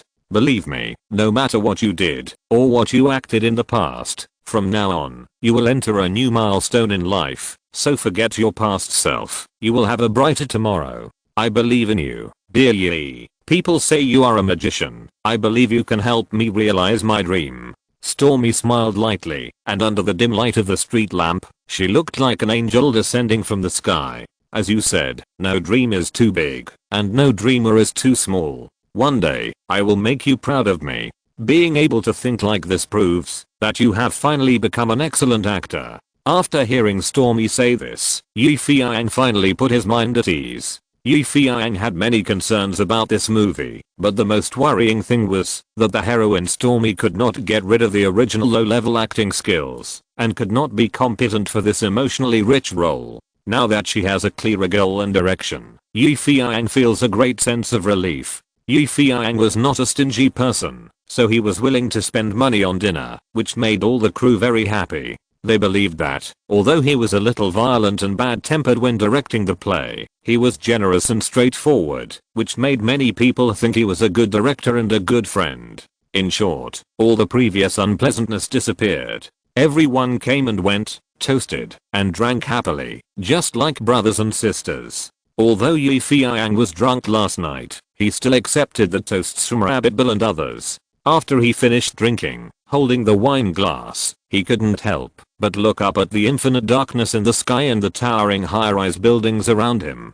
He said to himself, "This is Hollywood, and it is also the place where he set sail. Hollywood, wait. I will be the brightest star among all the stars." Time passed quickly. In the following days, the filming progressed rapidly. In just 1 week, the crew of Saving Soldier HL had finished 3/4 of the scenes. All the crew members worked very hard, and they were determined to make the film. As a producer, Henry the Elephant also gave strong support. As long as the crew needed all the conditions for filming, he would try his best to provide and complete them, and he would never be stingy. In fact, as a member of a top company, these guys who followed Feiyang to film had never known what glory and honor meant before. They filmed just to make a living. As long as they could have a full stomach, let alone filming Chengren's short film, even if they were asked to do something more outrageous, it would be fine. But this time, following Feiyang to film, they experienced for the first time what collective honor meant, what real filmmakers meant, and understood that a good film needs to be filmed in this way, eliminating shoddy work, and being careful, serious, and cautious. Feiyang is like a shining mirror, allowing everyone to see their own shortcomings and weaknesses from him, and see a filmmaker's love for movies and the attitude he should have towards a play. As for Feiyang himself, he did not like these lazy and sloppy top employees before. He thought they always laughed and joked when doing things, or shirked responsibilities and argued. If he could choose, Feiyang would really like to kick all these people out, and call his old team from Dream Pictures. But as the filming progressed, Feiyang gradually became one with them, realized their changes, and felt their lives. Their strong self-esteem was hidden under the dirty Chengrand movie. To put it in a simple and easy to understand way, who wants to be bald if they have hair? Exclamation mark. Many hands make light work. With the joint efforts of so many people, the crew formed an efficient filming team. Feiyang was like a clock with a full spring, ticking around the movie, sleeping only 5 or 6 hours a day, not washing clothes, not shaving beard, and being sloppy. Bill the rabbit was thinner than before. If he was a running rabbit before, now he is a skinny rabbit. As for the others, they all looked like they had just been out of jail, slovenly, unkempt, and probably would be mistaken for homeless people once they stepped onto the street. As for the actors, Big Bird Ruxy had a strong desire to perform this time, especially since he had watched the original version of Saving Private Ryan no less than 18 times, which made him feel sick, vomit, and even have nightmares. In his dreams, he was also Colonel Miller, carrying a gun and charging in the gunfire. The heroine Stormy has also been busy watching various western cowgirl movies recently, hoping that she can be less coquettish and more heroic. The change in her temperament makes her exude an indescribable charm, which is even more tempting than before. As for other supporting roles, Abraham, who plays the father Old George, has been completely obsessed recently. Whenever someone sees him and greets him, "Hey, Abraham," he will solemnly correct the other person, "Sorry, please help me, Old George." Then he puts on the glory and tragedy that a martyr's family whose 3 sons died in the play should have. In short, with everyone's joint efforts, the filming of Saving Female Soldier Rachel went very smoothly, and as time went by, it was finally time to wrap up. To be continued, Chapter 121. Shocking wrap-up scene. Los Angeles, USA, January 7th, 1999. The last scene of Saving Rachel. It was still the same dilapidated town, and the same extras who played the German Nazis and American soldiers, the main actors, Big Bird Ruxy, Stormy, Abraham, John Kane, and other major supporting roles. The crew members, Assistant Director Rabbit Bill, photographers, lighting technicians, makeup artists, etc., all gathered together. And Feiyang stood high on a military vehicle, preparing for the final shout. Guys, friends, I know that everyone has been very hard these days, and we are all looking forward to today. Yes, this play is about to be finished, and the nearly 2-week shooting is about to end. For this reason, I want to say, please keep up the momentum, and don't let down at the critical moment. Use this last shot to prove our glory. I ask you, can you do it? Feiyang almost roared, and his voice resounded throughout the venue. Yes, everyone made a deafening sound together, like a huge wave, about to overturn the entire set. Okay then, now, photographers, get ready, actors, get into position. Feiyang jumped off the military vehicle and gave the order. Everyone immediately took action, quickly and in an orderly manner, and everyone's face showed excitement. Seeing that everyone had reached their positions, Feiyang took a deep breath, stood behind the camera, scanned the surrounding scene, and then shouted with all his strength, "Everyone, pay attention. The last scene of Saving Female Soldier Rachel. 3, 2, 1, start shooting." With Feiyang's order, the shooting started immediately, and the demolition master pressed the switch, and the pre-buried explosives exploded in 7 or 8 places in succession. The soil flew, and the walls collapsed. Then, the extras who played the German Nazis rushed together with the American soldiers with guns in their hands. The fierce battle officially began. Many people have seen American blockbusters, especially those American war blockbusters, which give people the feeling of grand scenes and magnificent momentum.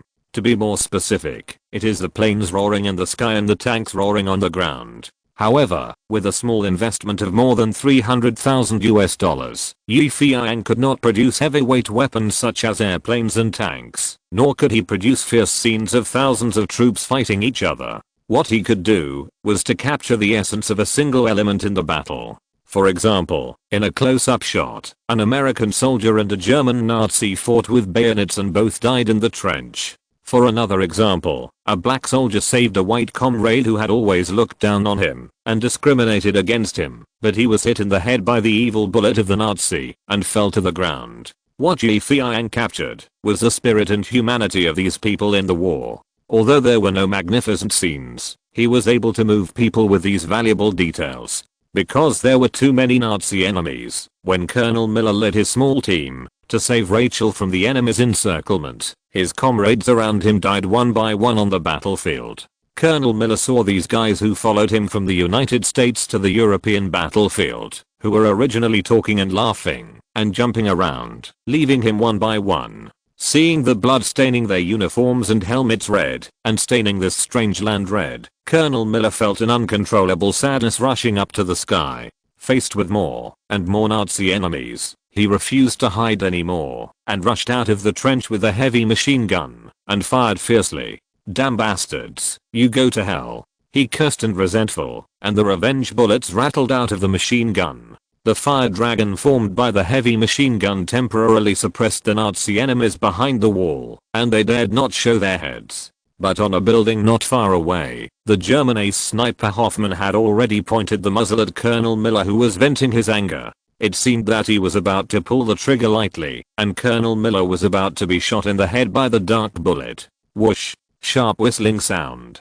Hoffman's body softened, and he fell to the ground. A bullet pierced his forehead and blood gushed out. At a sniper station opposite, Rachel let go of the sniper rifle in her hand, and then used a small blade to scratch a vertical line on the butt of the rifle, whispering softly, 308th. The sniper competition is over. The last close-up shot. Artillery fire sounded behind the Nazis. It turned out that the Allies came to support them. Rachel found Miller, who survived the disaster. The two supported each other and smiled at each other in the gunfire and smoke. The camera finally stopped here. Their backs stretched out, and behind them was a large area of blood-red bodies of fallen comrades. Cut. When Feiyang called a stop behind the camera, there was a cheer all around. Bill the Rabbit, Lucky the Big Bird, Stormy the Beauty, Abraham and others, as well as all the staff, rushed out and hugged each other tightly. Champagne was everywhere and cheers were thunderous. After 2 weeks of hard shooting, 14 days, and 336 hours of sleepless nights, everyone finally waited for this moment. They laughed, kissed, and even shed excited tears. Looking at this group of crazy people, Feiyang watched from a distance, silently, because only he understood the joy in everyone's heart. On the second day, after completing all the filming of the movie, Feiyang did not rest or relax immediately. On the contrary, after counting on his fingers, he found that there were still about 20 days before the end of the Christmas season.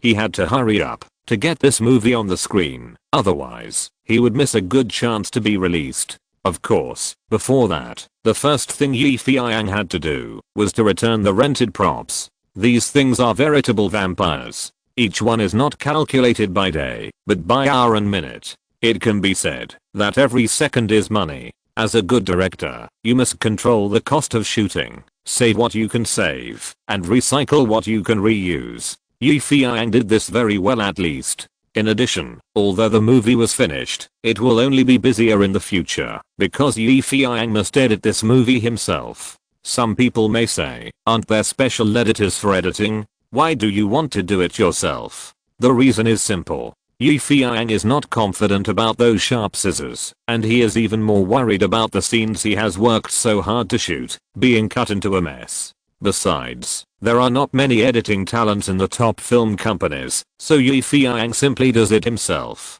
In fact, how important is the post-editing work of a movie? It can almost be said to be equivalent to the shooting work. Editing is not simpler or easier than shooting, and it is a job that requires a lot of patience. The film materials shot are selected, assembled, and then compiled into a smooth movie. Editing can be said to be the second creation of the whole work. Different lens combinations, length of time, etc. The film effect is completely different. If it is a blockbuster, you also need to consider dubbing, soundtrack, color, and a lot of other things. So generally, post-editing work is very tedious. The more you want the results to be good looking, the more time you need to process. Especially, Saving Soldier Rachel is a war-themed film, which requires a soundtrack to be smoothly combined with the story content, so as to show the background of that era, highlight the character's personality and destiny, and inspire the audience's sense of substitution when watching.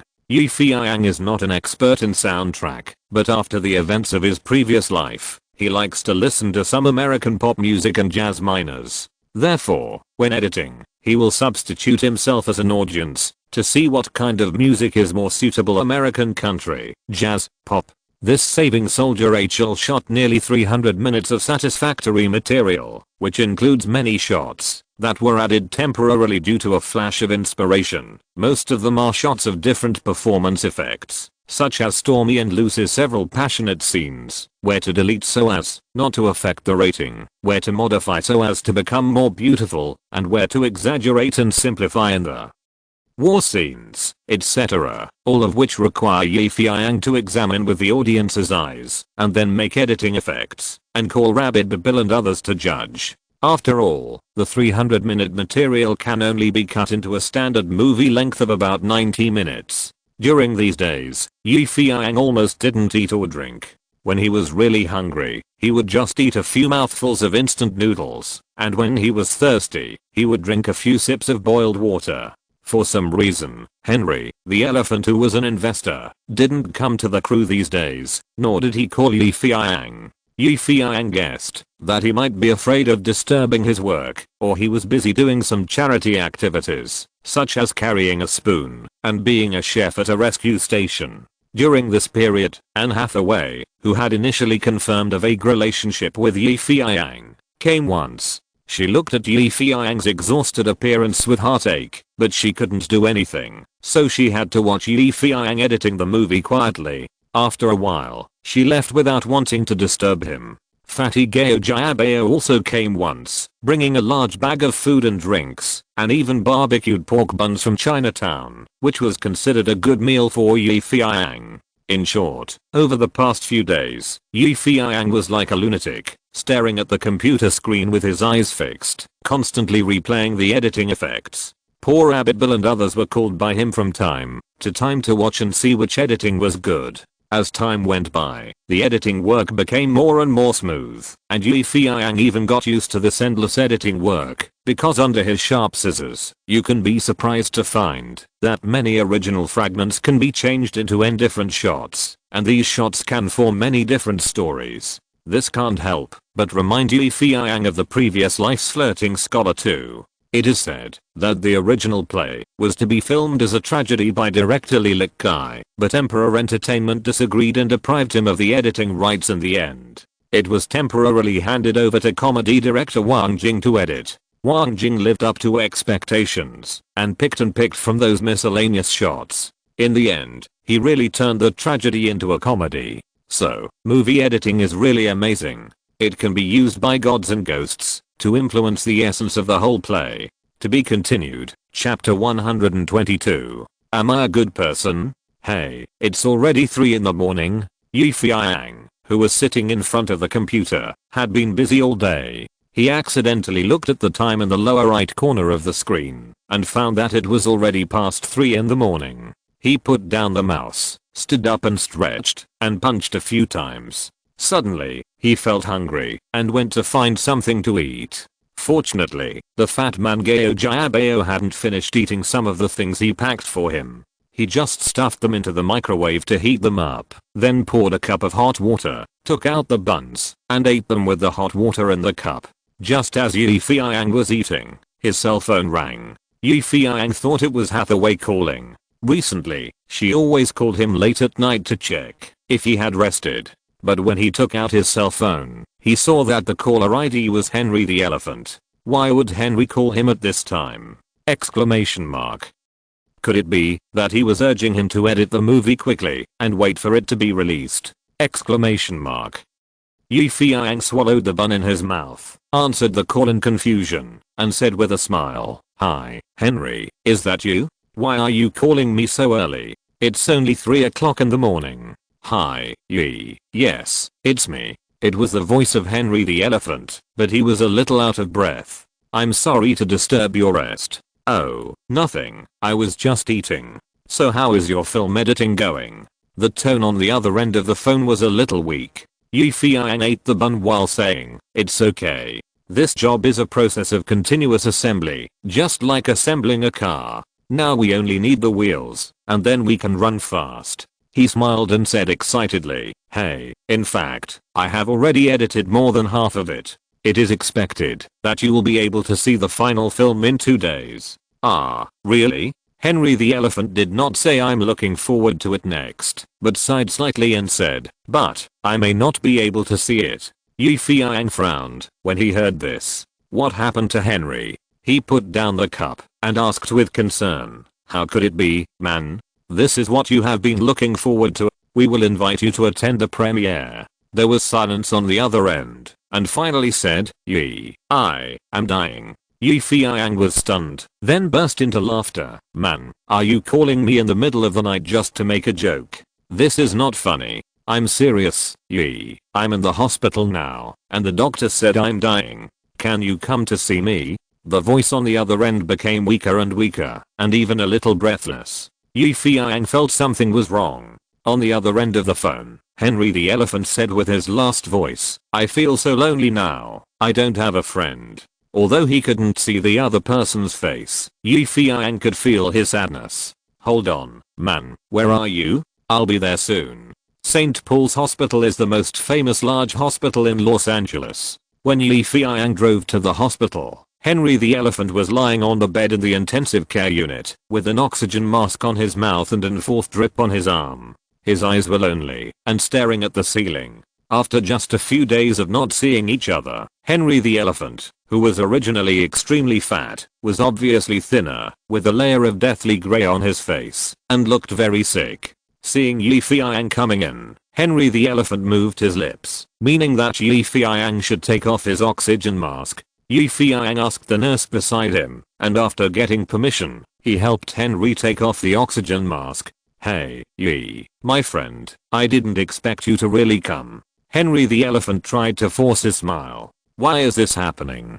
Feiyang asked. Henry smiled. That damn doctor lied to me and said I could live another 2 years, but it seems that he was wrong. You're still kidding at this time. Relax, man, I'm the one who's going to die, right? Ahem. Henry said, in fact, I've been waiting for this day, but I didn't expect this day to come so soon. Feiyang didn't know what to say, so he had to comfort her. Don't think too much, everything will be fine, and you will be discharged soon. Elephant Henry shook his head. I know my own situation. I just slept for a while, and I dreamed of my wife and daughter. They were waving at me. After not seeing her for so long, my daughter seems to have grown taller and is almost a little beauty. I still remember that she hid her fallen baby teeth under the pillow, saying that the tooth fairy would find her and help her fulfill her wish. Do you know what my little cutie's wish is? Feiyang shook his head. I don't know. Her wish is that one day I can lie on the ground like a horse for her to ride. I have always been too fat to lie on the ground. But now I seem to have lost a lot of weight, and I can let her ride me when I see her. Henry the elephant's voice became weak, and his breathing was a little rapid. Feiyang quickly put the oxygen mask on his mouth and let him take a few deep breaths. A drop of turbid tears slid down from the corner of Henry the elephant's eye. He said, I'm really useless. I couldn't even fulfill my daughter's last wish. I'm not a good father, nor a good husband, and even less a good person. Otherwise, I wouldn't die so lonely. Don't say it, buddy. Don't I still have me by your side? I said you will get better. Feiyang said. No matter what, I want to thank you, dear Yi. Thank you for coming to see me. Thank you for staying by my side. To be honest, I was really scared, afraid that I would die quietly like an insignificant snowflake, melting into the earth as soon as the sun came out.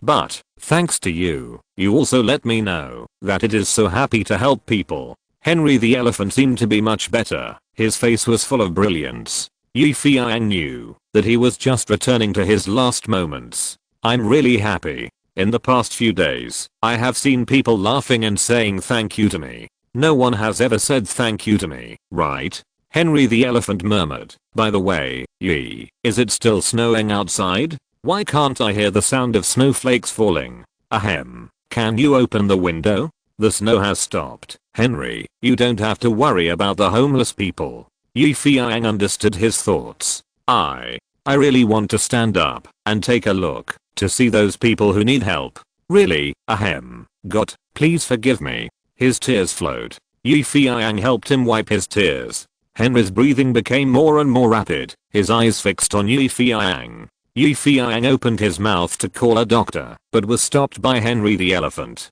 No need to call. I want to ask you a question. Well, you ask. Am I really a good person? Feiyang really had a hard time answering this question. He shook Henry's hand and finally said, "Man, you are a good guy among bad guys." Henry the elephant smiled. He let go of Feiyang's hand, and the line of the heart sensor next to him made a beeping sound and became a straight line. Henry the elephant left this world with a smile on his face. Feiyang held his hand for a long time without saying a word. Outside the window, a snowflake floated in, and it was snowing outside again. Henry the elephant's death did not cause any waves in Hollywood. This pornographic tycoon who once dominated the underground film world finally passed away the last moment of his life with Feiyang's company. He was a jerk in his lifetime, a villain in the eyes of many people, a pornography boss. After his death, no one remembered him, and even those newspapers and magazines did not mention his death. He left so quietly. He left so suddenly. On the day that elephant Henry passed away, Feiyang met the private lawyer he entrusted. The private lawyer told Feiyang that elephant Henry had made a will, and the contract originally signed with Feiyang would be executed as planned. As long as the new film was popular and the box office could exceed $10 million, then Top Films would transfer its 8 cinema chains with a market value of $30 million to Dream Films for $24 million. When Feiyang heard this, he understood that elephant Henry was still a good friend. He knew that he only had $24 million funds, but he generously discounted it by $6 million. He was indeed a good friend.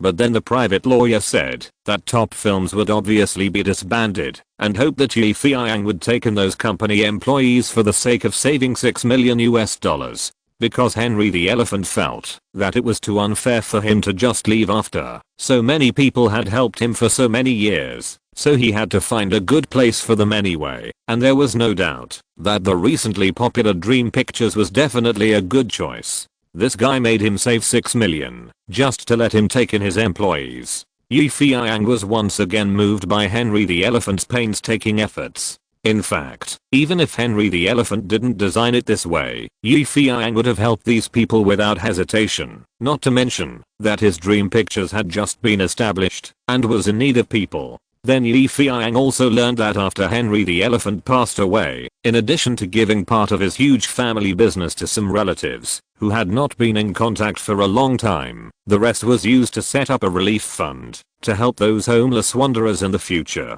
It can be said that Henry the elephant arranged his affairs properly. At least he could smile in heaven. Among these affairs after death, of course, it also includes saving Rachel, which he has always been thinking about, but has not yet been officially released. According to his personal lawyer, before Henry the elephant was hospitalized, he had actually arranged all the preparations for the release of the film, including submission for review, theater arrangement, and press conference. Originally, Henry the elephant was also going to attend the premiere press conference, but now, it is obvious that he cannot attend.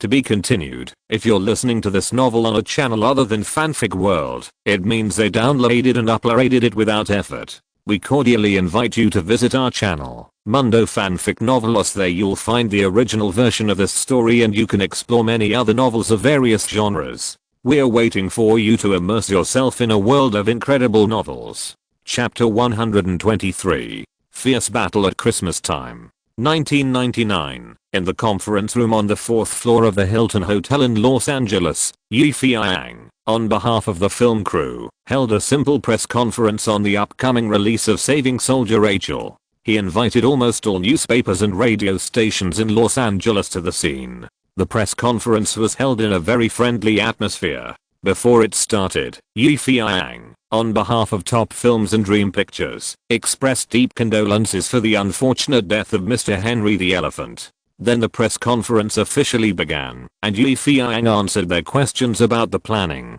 filming and content of the film itself. So far, the content of Saving Soldier Rachel, that had originally made people speculate, has only revealed the tip of the iceberg. However, Feiyang naturally did not reveal too much. If he told them everything, he would not be able to satisfy their appetite. At the press conference, Feiyang announced that Saving Rachel, a film jointly produced by Top and Dream Pictures, will be screened in 10 cinemas in Los Angeles tomorrow, January 11th. Among these cinemas, the Superstar Cinema in the 8 major cinema chains of Top Film Company will screen the film half an hour earlier, and all the main creative staff will be present. Hollywood media gave different reactions to the press conference held by Feiyang. Some media that like to dig up gossip news shouted, "Let's see what kind of pornographic film Magic Yang can create" as a slogan, and made a lot of articles in the media. However, the tone of these articles is inevitably a bit cliché. It's nothing more than that this Chinese director, although he has some talent, has fallen into depravity and released a pornographic film during the Christmas season and shouted, "Let this Christmas be more colorful." Bullshit, this is purely a joke. They don't know that "Let This Christmas Be More Colorful" is a promotional idea that the deceased elephant Henry came up with to help this movie. Some other mainstream media were not very enthusiastic about the upcoming new movies and were surprisingly calm. Perhaps it was because the Christmas season was coming to an end and it seemed difficult for Feiyang to catch this last train. The reason was the competition was too fierce. In the Christmas season from the end of November last year to January this year, all the major American film companies tried their best. Those who had failed in the summer wanted to make some money, and those who had a smooth sailing wanted to pursue their success. Everyone wanted their films to gain both fame and fortune, and have a happy new year. One of the guarantees for a fat year is a big cast and a starlet troupe. The handsome men and beautiful women who have not appeared for many years are here in Santa Claus Reindeer Sleigh. The first shot of the Christmas season, a comedy produced by the American Disney Company, all the way through Christmas. The slogan is, "All the way through to celebrate Christmas. Golden Prince and Queen of Comedy will accompany you to laugh until you are crazy." Director, Alan Seaford, starring Jonathan Taylor, Jessica Biel. This Christmas comedy film invested and filmed by Disney Film Company, starring the director of Gremlins and the famous American Hollywood golden boy Jonathan Taylor, and the Queen of Comedy Jessica Biel. The former played the super unlucky male protagonist in the play. Not only did he sacrifice his appearance and get naked, but he was also spoofed by everyone and suffered a lot. It can be said that this Hollywood child star actor has never faced the biggest challenge. Hollywood laughing aunt Jessica Biel played the brainless girlfriend of unlucky brother Jacko in the play. The pair of funny people are funny everywhere and make people laugh. Selling point: Christmas comedies with spoof adventures are not only loved by children, right? Not to mention the golden signboard of Disney's family fun. The second shot of the Christmas season, a romantic film produced and released by Universal Pictures in the United States, The Sixth Sense of Life and Death. The slogan is, "Handsome guy death comes, true love transcends life and death." Director, Martin Brest. Starring Brad Pitt, Anthony Hopkins, Claire Forlani. The film was inspired by a 1934 stage play adaptation, which took Martin Brest a year to prepare. "When I first saw the film before the new year," Brest said, "I was really fascinated. It was a good story that had not yet been discovered. What we need to do is not to remake it, but to further develop it and explore the element that fascinate me." As the two most prestigious male actors in Hollywood today, Anthony Hopkins is undoubtedly an Oscar winner and a master of vault drama. As long as there is a movie with him, it must be right. Although the handsome Brad Pitt lacks some acting skills, his handsome appearance is still very suitable for looking up to the cinema at Christmas. Selling point: adapted from a classic stage play, two Hollywood handsome men are in the lead, a must-see movie for loving couples at Christmas. The third shot of the Christmas season, Warner Brothers Pictures produced and released a romantic film, City of Angels. Slogan: angels come to the world, willing to give up and return to heaven for love. Director, Brad Sabernian. Starring Nicolas Cage, Meg Ryan. The predecessor of this film is the excellent German film Wings of the Underworld in 1987, but its real goal is Ghost. The angel played by Cage lacks the elegant temperament it should have. When he approaches the heroine, the audience not only does not feel that she will be protected by the angel, but is worried that she will be plotted against. Meg Ryan is almost repeating her role in Sleepless in Seattle. The angels reflected in the film are called life-provoking ghosts in China, and they are dedicated to welcoming people who have died in the hospital to the underworld. There is a scene in the film where angels gather at the seaside, which seems to be a tribute to Bergman's The Seventh Seal. Selling point: don't sell Santa Claus, but sell angels. Take the root of bitter and sadomasochistic love. Popular young actors are paired with top beauties. At least visually it is very pleasing to the eye. The above is just a microcosm of the Christmas strategies of 3 major Hollywood film companies. More film companies have also taken out their own movies, hoping to sell them well in this attractive schedule and make a lot of money. However, as long as you are a professional, you can find that among these many Christmas movies, the most obvious are 2 types of movies. One is a comedy with a family-friendly mode, such as Disney's All the Way to Christmas. This movie is aimed at the children's market, with small hands holding big hands, leading the whole family to watch together. It can be said that Christmas is joyous and the mood is smooth. The other type is a love movie targeting men and women in love. As the saying goes, love is the eternal theme of movies. As long as it is a love movie, there will be a market. After all, Americans who think they are free and romantic and not eat Christmas turkey, cannot buy Christmas gifts, but must not fall in love. Waterloo Bridge, Gone with the Wind, and last year's Titanic, these excellent love movies, with their super hot reputation and explosive box office tell everyone that love can not only nourish the soul, but also make money. And they are making a lot of money. So, this Christmas has become a little bit full of love. In addition to Universal's The Sixth Sense and Warner Brothers' City of Angels, there are several love movies joining this battle. In this battle, there is no gun smoke, no guns, no ghost killers, no robots, no earth collision. There are only bitter love, tragic men and women, and stories of ravaging you and abusing me. In these plays, the god of death comes, and the angels come down to earth. The common point is that they all fall in love and are drowned to death. The god of death and the angels are not easy either. They are more unlucky than China's Liang Shanbo and Zhu Yingtai. At least they can say farewell to each other for 18 miles, but these two are more unlucky than each other. Seeing that the 3-month Christmas season is almost over, just when everyone thought that Christmas movies are just like this, and there will be no super dark horse or box office miracle, Feiyang's Saving Rachel is at the end of the season, and is ready to be officially released. On January 11th, the weather was fine. The snowflakes that had been falling finally stopped, and the whole world seemed extremely peaceful. At night, the cold wind blew, making the area around the Superstar Cinema extremely refreshing.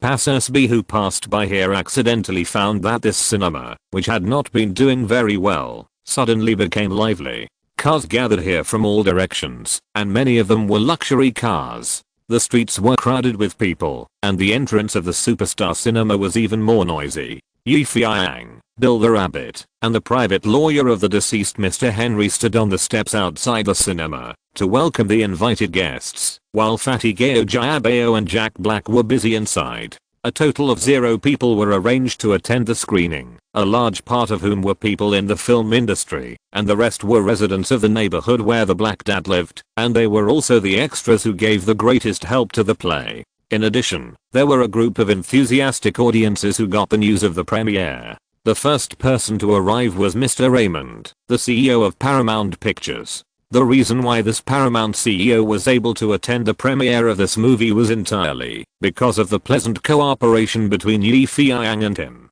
Raymond thought from the bottom of his heart that he could make friends with a talent like Feiyang. Moreover, Feiyang's 3 movies helped Paramount dominate the Halloween schedule. As a way of returning the favor, he thought it was necessary for him to attend this premiere. Otherwise, with the pornographic reputation of Top, the company, they would not show their faces here. Hello, Mr. Raymond, welcome to you. Feiyang smiled and extended his hand. Raymond smiled politely, shook hands and said, "Dear Yi, you made me suffer so much. I thought that after our cooperation, there would be better cooperation projects, but I didn't expect that you and Henry would make a *** movie together. Oh, sorry, I shouldn't be so jealous of the dead, but I really hope to work with you again. Yes, I will. Feiyang smiled. If the film is well received, I hope you can send me more theaters to show it in full. No problem, as long as the film is good enough, I will work with you again, even if you don't say so. After a few more simple chats, Mr. Raymond entered the cinema. Gao Jiabao next to him made faces at Feiyang, which meant to say, hold on to this guy, rich man. When Mr. Gustav of Lionsgate arrived, the scene was agitated. This was not because Gustav was more famous than President Raymond, but because of the dazzling performance of Lionsgate last year. Haha, dear Yi, it's really not easy to support you. See, there are so many people blocking here. Those who know it think it's the premiere of the movie, and those who don't know think there was a traffic accident.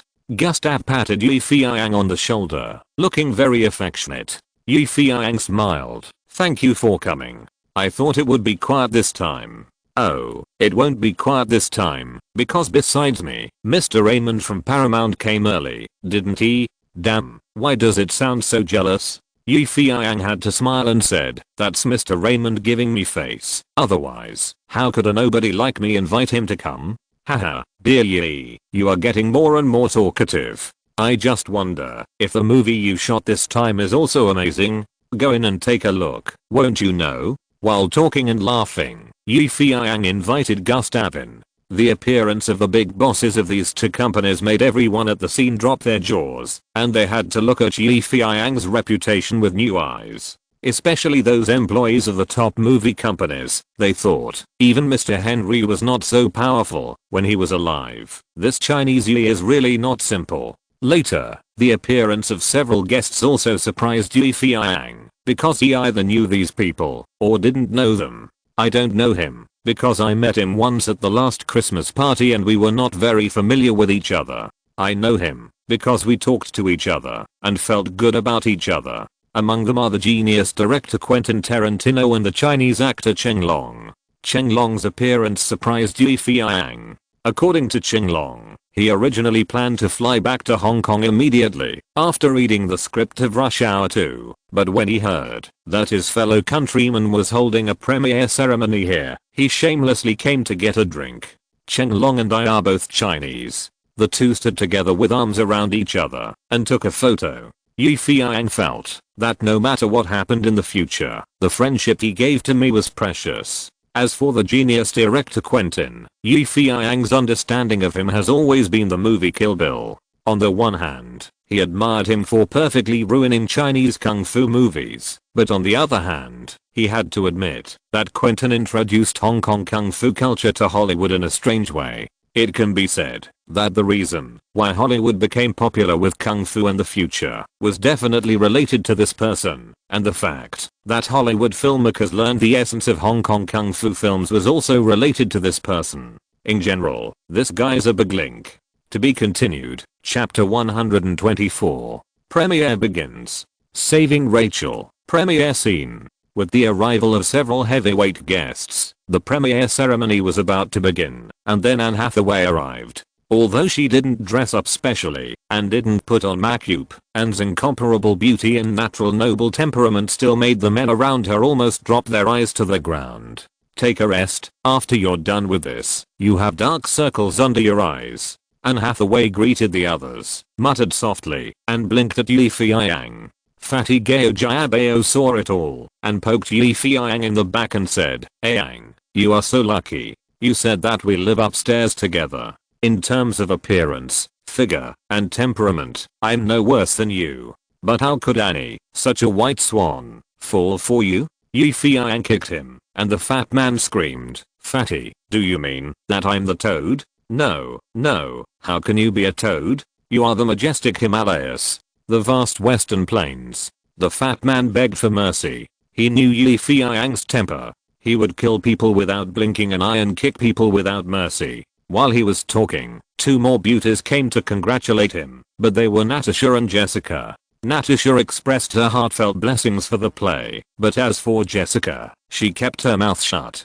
The less Jessica spoke, the more strange Feiyang felt. You know, Jessica is a famous fast talker who likes to talk endlessly. Today, she is so silent and seems to be a different person. In fact, after experiencing the absurd things that night, Jessica Alba has been avoiding Feiyang because when she sees him, Jessica can't help but think of what happened that night. When she thinks of that thing, she is full of anger, but more shy and difficult to talk about. If it weren't for her good friend Natasha who insisted on dragging her to support her tonight, Jessica Alba would not have met this bad guy for no reason. Yes, Feiyang is a big bad guy. His crazy appearance that night was so scary that she is still swollen down there. Seeing Jessica turned into a good girl and shut up, Feiyang didn't have time to ask her what happened. However, when Jessica followed Natasha into the room, Feiyang found that Jessica's steps were a little unsteady, and he couldn't help asking, "What's wrong with your legs?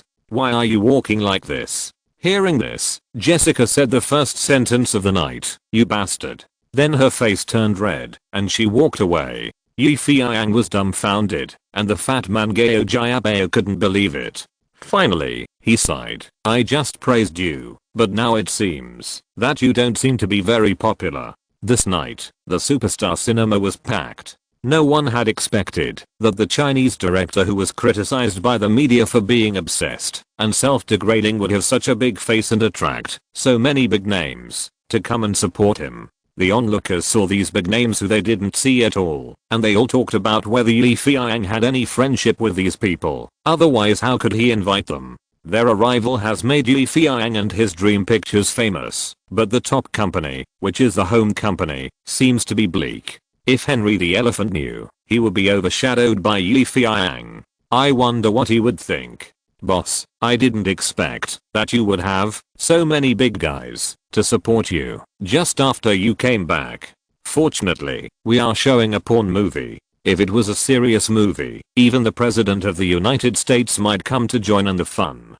Bill the Rabbit stood beside Feiyang and sighed. Entering the cinema, this is a large cinema that can accommodate 200 or 300 people. The decoration and facilities are in place, otherwise it would be really embarrassing. Before the movie starts, according to the ceremony, Feiyang has to say a few simple words. A beam of light shone on him. He stood up amid the applause and said, "Thank you all for coming to watch my new work. Originally, this work was carefully created by me and my good friend Mr. Henry. Unfortunately, he died of a serious illness not long ago. When he died, he only left one sentence, which was, to release this movie well." Feiyang seemed to be in a heavy mood.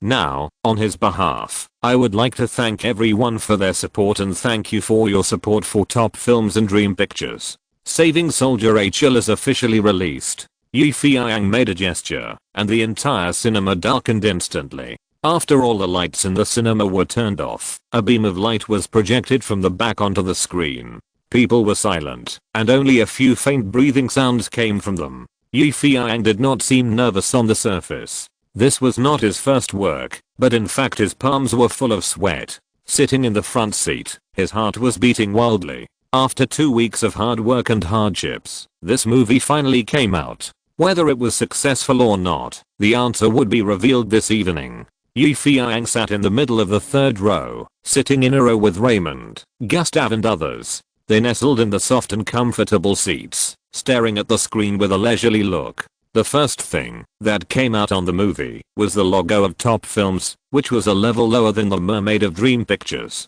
But everyone knew that this time they were not here to see Top, but to see the foreign aid director. Feiyang's work was worth looking forward to. Of course, there were also some who came to watch the fun, such as director Mike of Lionsgate. Since this guy was demoted to a warehouse supervisor thanks to Feiyang, he has been working diligently and was recently transferred back by Gustav. This time, Gustav brought him here to show his generosity on the one hand, and on the other hand, he hoped that Feiyang and him could resolve the previous conflicts. However, director Mike was already unhappy with Feiyang to the core, so he looked disdainful when watching this play. Next to him, the brothers Dennis and Eduardo unexpectedly appeared in the cinema. Of course, they were not invited by Feiyang, but came to watch the fun. At this moment, the two of them whispered to each other and laughed. While everyone was thinking about it, a line of words appeared on the big screen. This film is dedicated to Mr. Henry the Elephant, who is far away in heaven.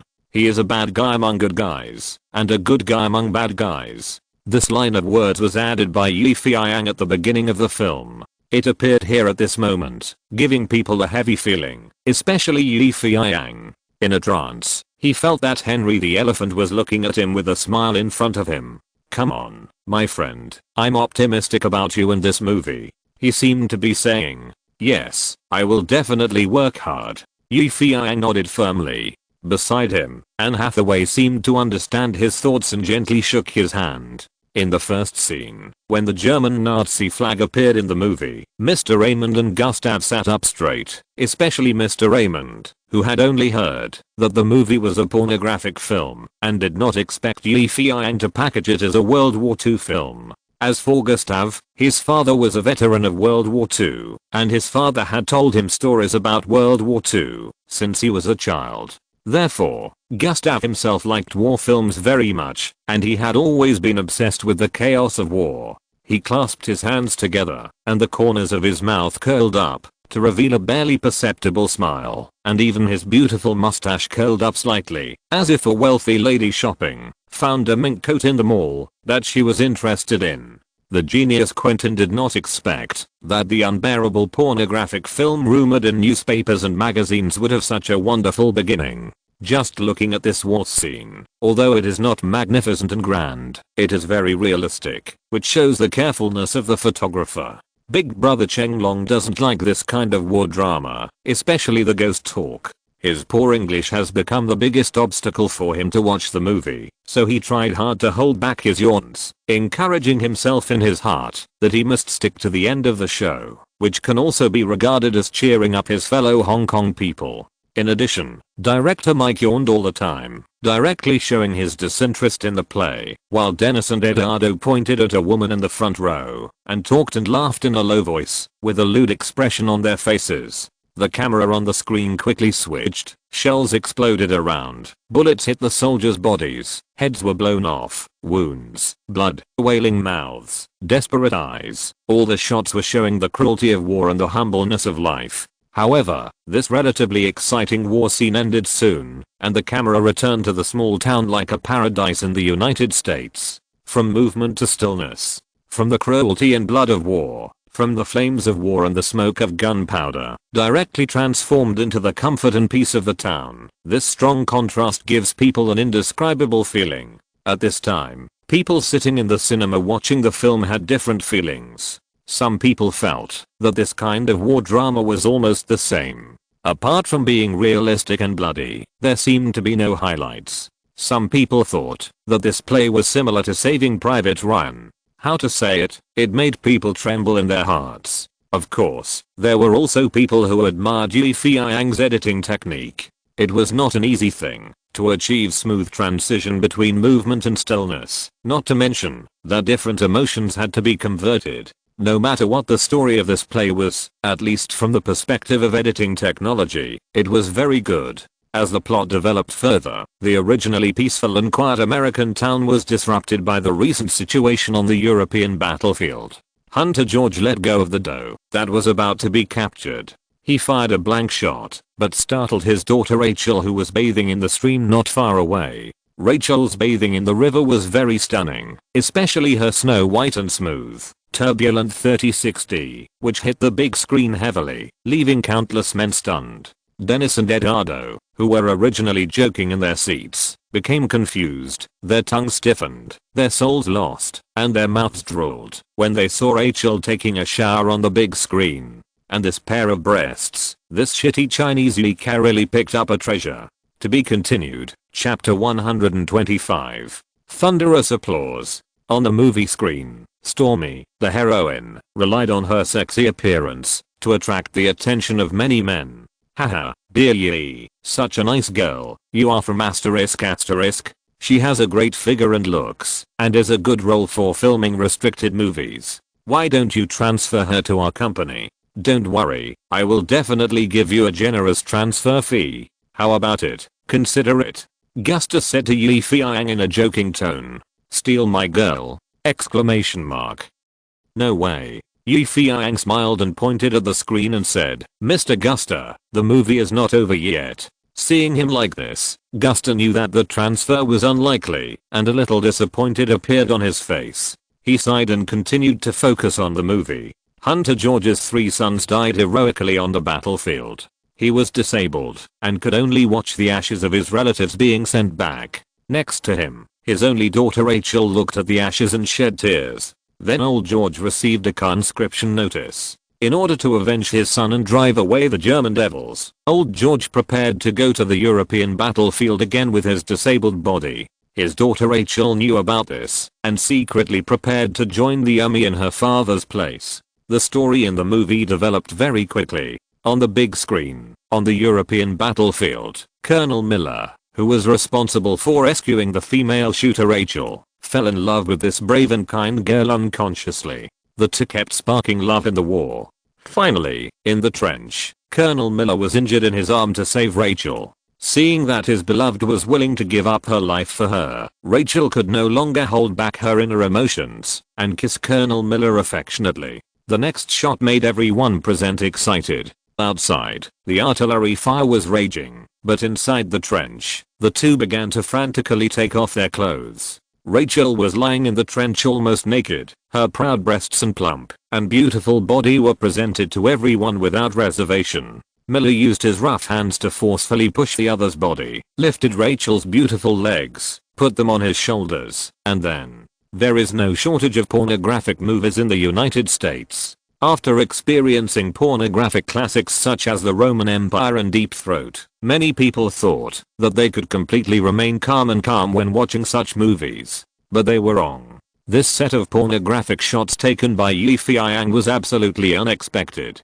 Who would have thought that in a bloody war, in a trench, in the smoke of gunfire, there would be such a passionate and erotic scene? The strong contrast stunned everyone. It can be said that the people in the cinema at this moment had different expressions and postures.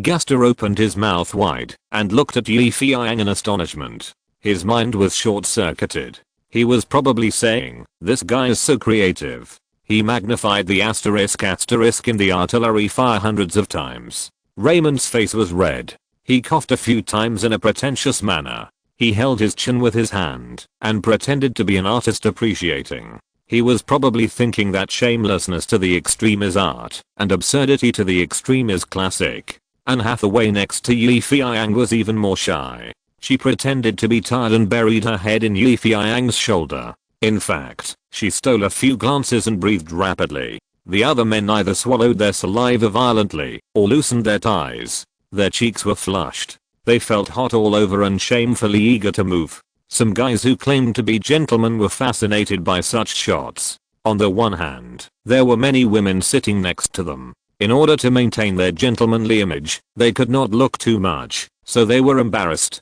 As for the women, most of them were very shy. Natasha and Jessica blushed and turned their eyes from the big screen to their feet, pretending to ignore it. Especially Jessica Alba. After seeing such an excellent shot, she secretly spat and thought, this damn Chinese Yi, he would shoot such a hateful picture. No wonder he was so asterisk that day. When she thought of the storm she had experienced that day and the way Yi Feiyang pressed on her and kept moving, Jessica felt palpitations and felt a faint pain down there. But strangely, this pain soon disappeared and was replaced by another indescribable feeling, a very strange feeling, which made people blush, their throats dry, and their whole bodies feel hot. Jessica didn't dare to think about it anymore and tried to breathe hard. Jessica, who was sitting next to her, thought something had happened to her and asked her what was wrong. Jessica evaded, nothing, just a little stuffy. Yi Feiyang looked at Anne who was leaning against him. The little girl bit her lips tightly, closed her eyes slightly, and pretended to take a nap.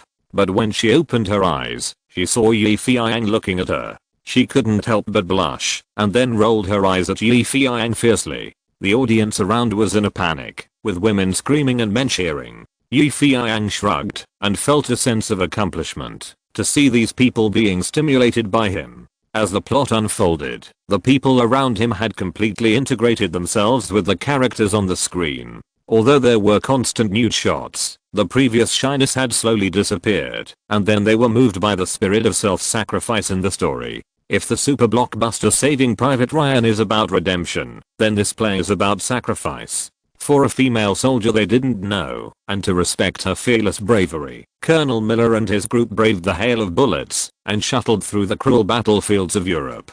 When the comrades around him fell one by one, when the loved ones would sacrifice themselves by his side at any time, when he thought of his sweet hometown in his dreams, every audience was deeply moved. The movie continued, and the beams of light projected by the projector kept shining. Waves of heat came over him, and Feiyang felt that he was about to be crushed. He gently patted Anne Hathaway, who was leaning on him, and said, "Do you want to go out for some fresh air?" Anne was looking for a chance to leave, so she agreed to it after hearing what he said. The two quietly came out of the cinema and came to the balcony of the leisure area. A gust of night wind blew, and it was a little cold. Anne Hathaway couldn't help but shrink her body. Feiyang took off his clothes and gently put them on her. Anne showed a happy smile and said, "I'm so happy to be with you, just like now." Feiyang smiled, took out a cigarette box from his pocket, and was about to pop out a cigarette, but was gently stopped by Anne's hand.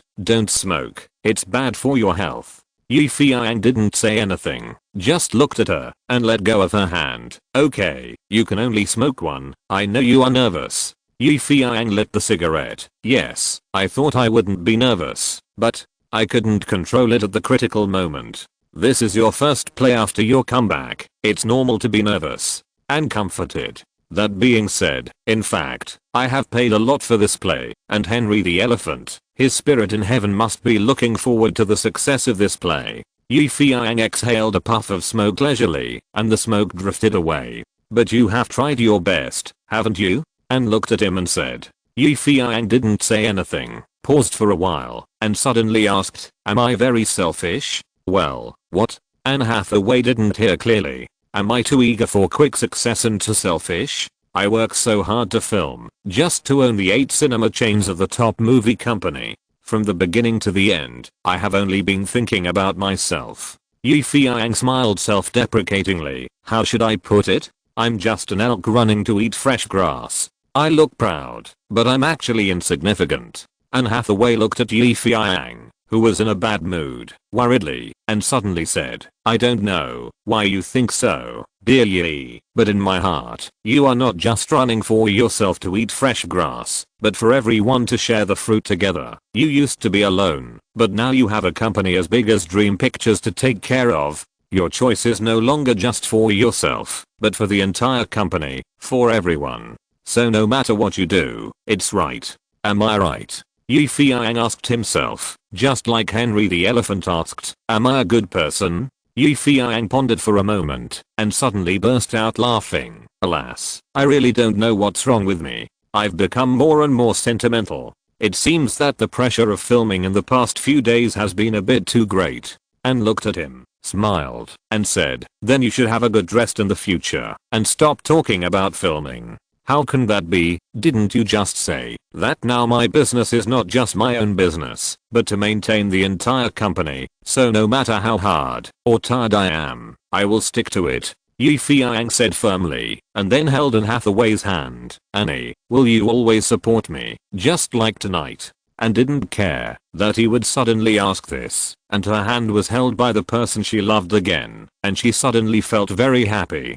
She stared at Feiyang with her beautiful eyes and said, "Yes, as long as you need me, I will always be by your side." Instead of watching the movie, two people are talking about love here. When Feiyang and Anne Hathaway looked at each other, Jessica came out, her beautiful eyes scanning the two of them suspiciously. In fact, when Feiyang dragged Anne Hathaway out of the cinema, Jessica, who had been paying attention to Feiyang, the big bad guy, felt uncomfortable. 2 minutes passed. 3 minutes passed. Jessica was fidgeting in her seat, not knowing what was playing on the big screen. She was restless, and Feiyang always appeared in her mind, holding Anne Hathaway's hand, and talking and laughing.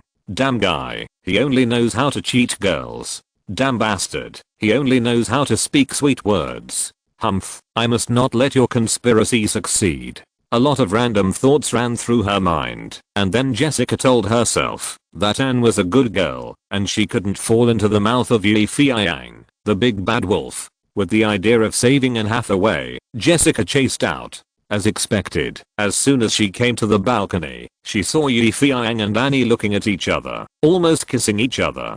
Fortunately, Jessica spoke up in time and broke the conspiracy of Feiyang. The big asterisk. Feiyang didn't expect a little girl to come out halfway, and Hathaway was even more shy, as if she was caught having an affair. Jessica didn't care about that, and scanned the two of them with her suspicious eyes, and then shouted to Feiyang, "Mr. Feiyang, Annie is a little girl, don't do anything to her, Annie, go in quickly, stay away from this guy, yes, he is bad, wait for me to tell you in detail where he is bad." Jessica didn't say anything, pulled Annie to push open the door of the cinema and went in, leaving Feiyang alone standing outside, wondering, where am I wrong? Half an hour passed. Feiyang stood on the balcony and looked at the watch. There were still 3 minutes left. In 3 minutes, the movie would be over. But the cinema was still as silent as a midnight graveyard. "Boss, the movie is over." Suddenly, Bill the rabbit came out and said. Feiyang didn't rush in, but asked, "Is it a success or a failure?" Bill the rabbit shrugged. "What do you think?" Seeing Bill's expressionless face, it really didn't show any joy or sadness. Feiyang couldn't help but scold him. "Why are you pretending to be deep? Do you believe I will kick your ass?" "No, boss, it's mainly because the audience's reaction in the cinema is too weird. I don't know whether it's good or bad," Bill said with a bitter face. "What does it mean?" Feiyang was a little confused. "It means that after the movie, no one moved, no one applauded, no one whistled, and no one booed. In short, it was too weird, just like sitting there like a puppet." Bill tried hard to explain the scene in the cinema. Feiyang was also dumbfounded. "Is there such a thing? Let's go in and take a look." Feiyang took Bill the rabbit back into the cinema. As Bill said, the whole cinema was silent. On the big screen, the cast list was starting to appear after the movie ended, but everyone was still sitting there stupidly. "Bill, it seems we failed." Feiyang was sweating all over, sitting on the ground, as if he had fallen into a bottomless abyss. There were no cheers, no excited crowds when the show ended, and he had come back to the arena, but he failed miserably. It was so tragic. After 2 weeks of hard work and efforts, including Henry the elephant who had gone to heaven, everyone's dreams were shattered just like that. Question mark? "Boss, no way. Look at them." Bill helped Feiyang up, and then saw those audiences who had been sitting there stood up one after another, and then applauded Feiyang generously. Clap, clap, clap, clap, clap. The applause that Feiyang expected rang out. It rang out in the silence 3 minutes after the movie ended. "Boss, we succeeded. We succeeded." Bill the rabbit hugged Feiyang and cheered. Feiyang was almost out of breath because of his hug. A beam of light was projected from the cinema onto Feiyang. Everyone standing inside clapped their hands vigorously. Whistles and cheers continued one after another. Feiyang was dizzy. The dazzling light made him dizzy. And the applause, the surging applause, overwhelmed him and almost knocked him down. He couldn't see the stairs under his feet, and everything around him gradually blurred in his sight. All the hard work, the ridicule and disdain he had received, all melted away in tears. Who said that *** movies can only be low-level fun? Who said that this kind of movie can't move people? Exclamation mark. As long as you are willing to invest your emotions, as long as you are willing to tell the story well, and make the movie wonderful, then you will definitely succeed. Feiyang didn't know what would happen if Henry the elephant was here at this time. Would he hug him tightly with his huge body? Will he say with a smile, "Dear Yi, congratulations, you succeeded"? Maybe he will also say with great pride and pride, "Look, this play will become my epitaph in the future." Now, Feiyang is enjoying the victory and feeling the joy alone, but he really hopes that Henry the elephant can see this scene, because this play itself is made for him. "Henry, did you see it? We succeeded." Finally, Feiyang said silently. To be continued. End of this chapter. Thank you very much for reaching the end. Don't forget to like. Looking for more exclusive content and immediate access? Subscribe to our Patreon. Remember, every like, subscription, or donation encourages us to continue. Thanks to everyone. See you in the next video.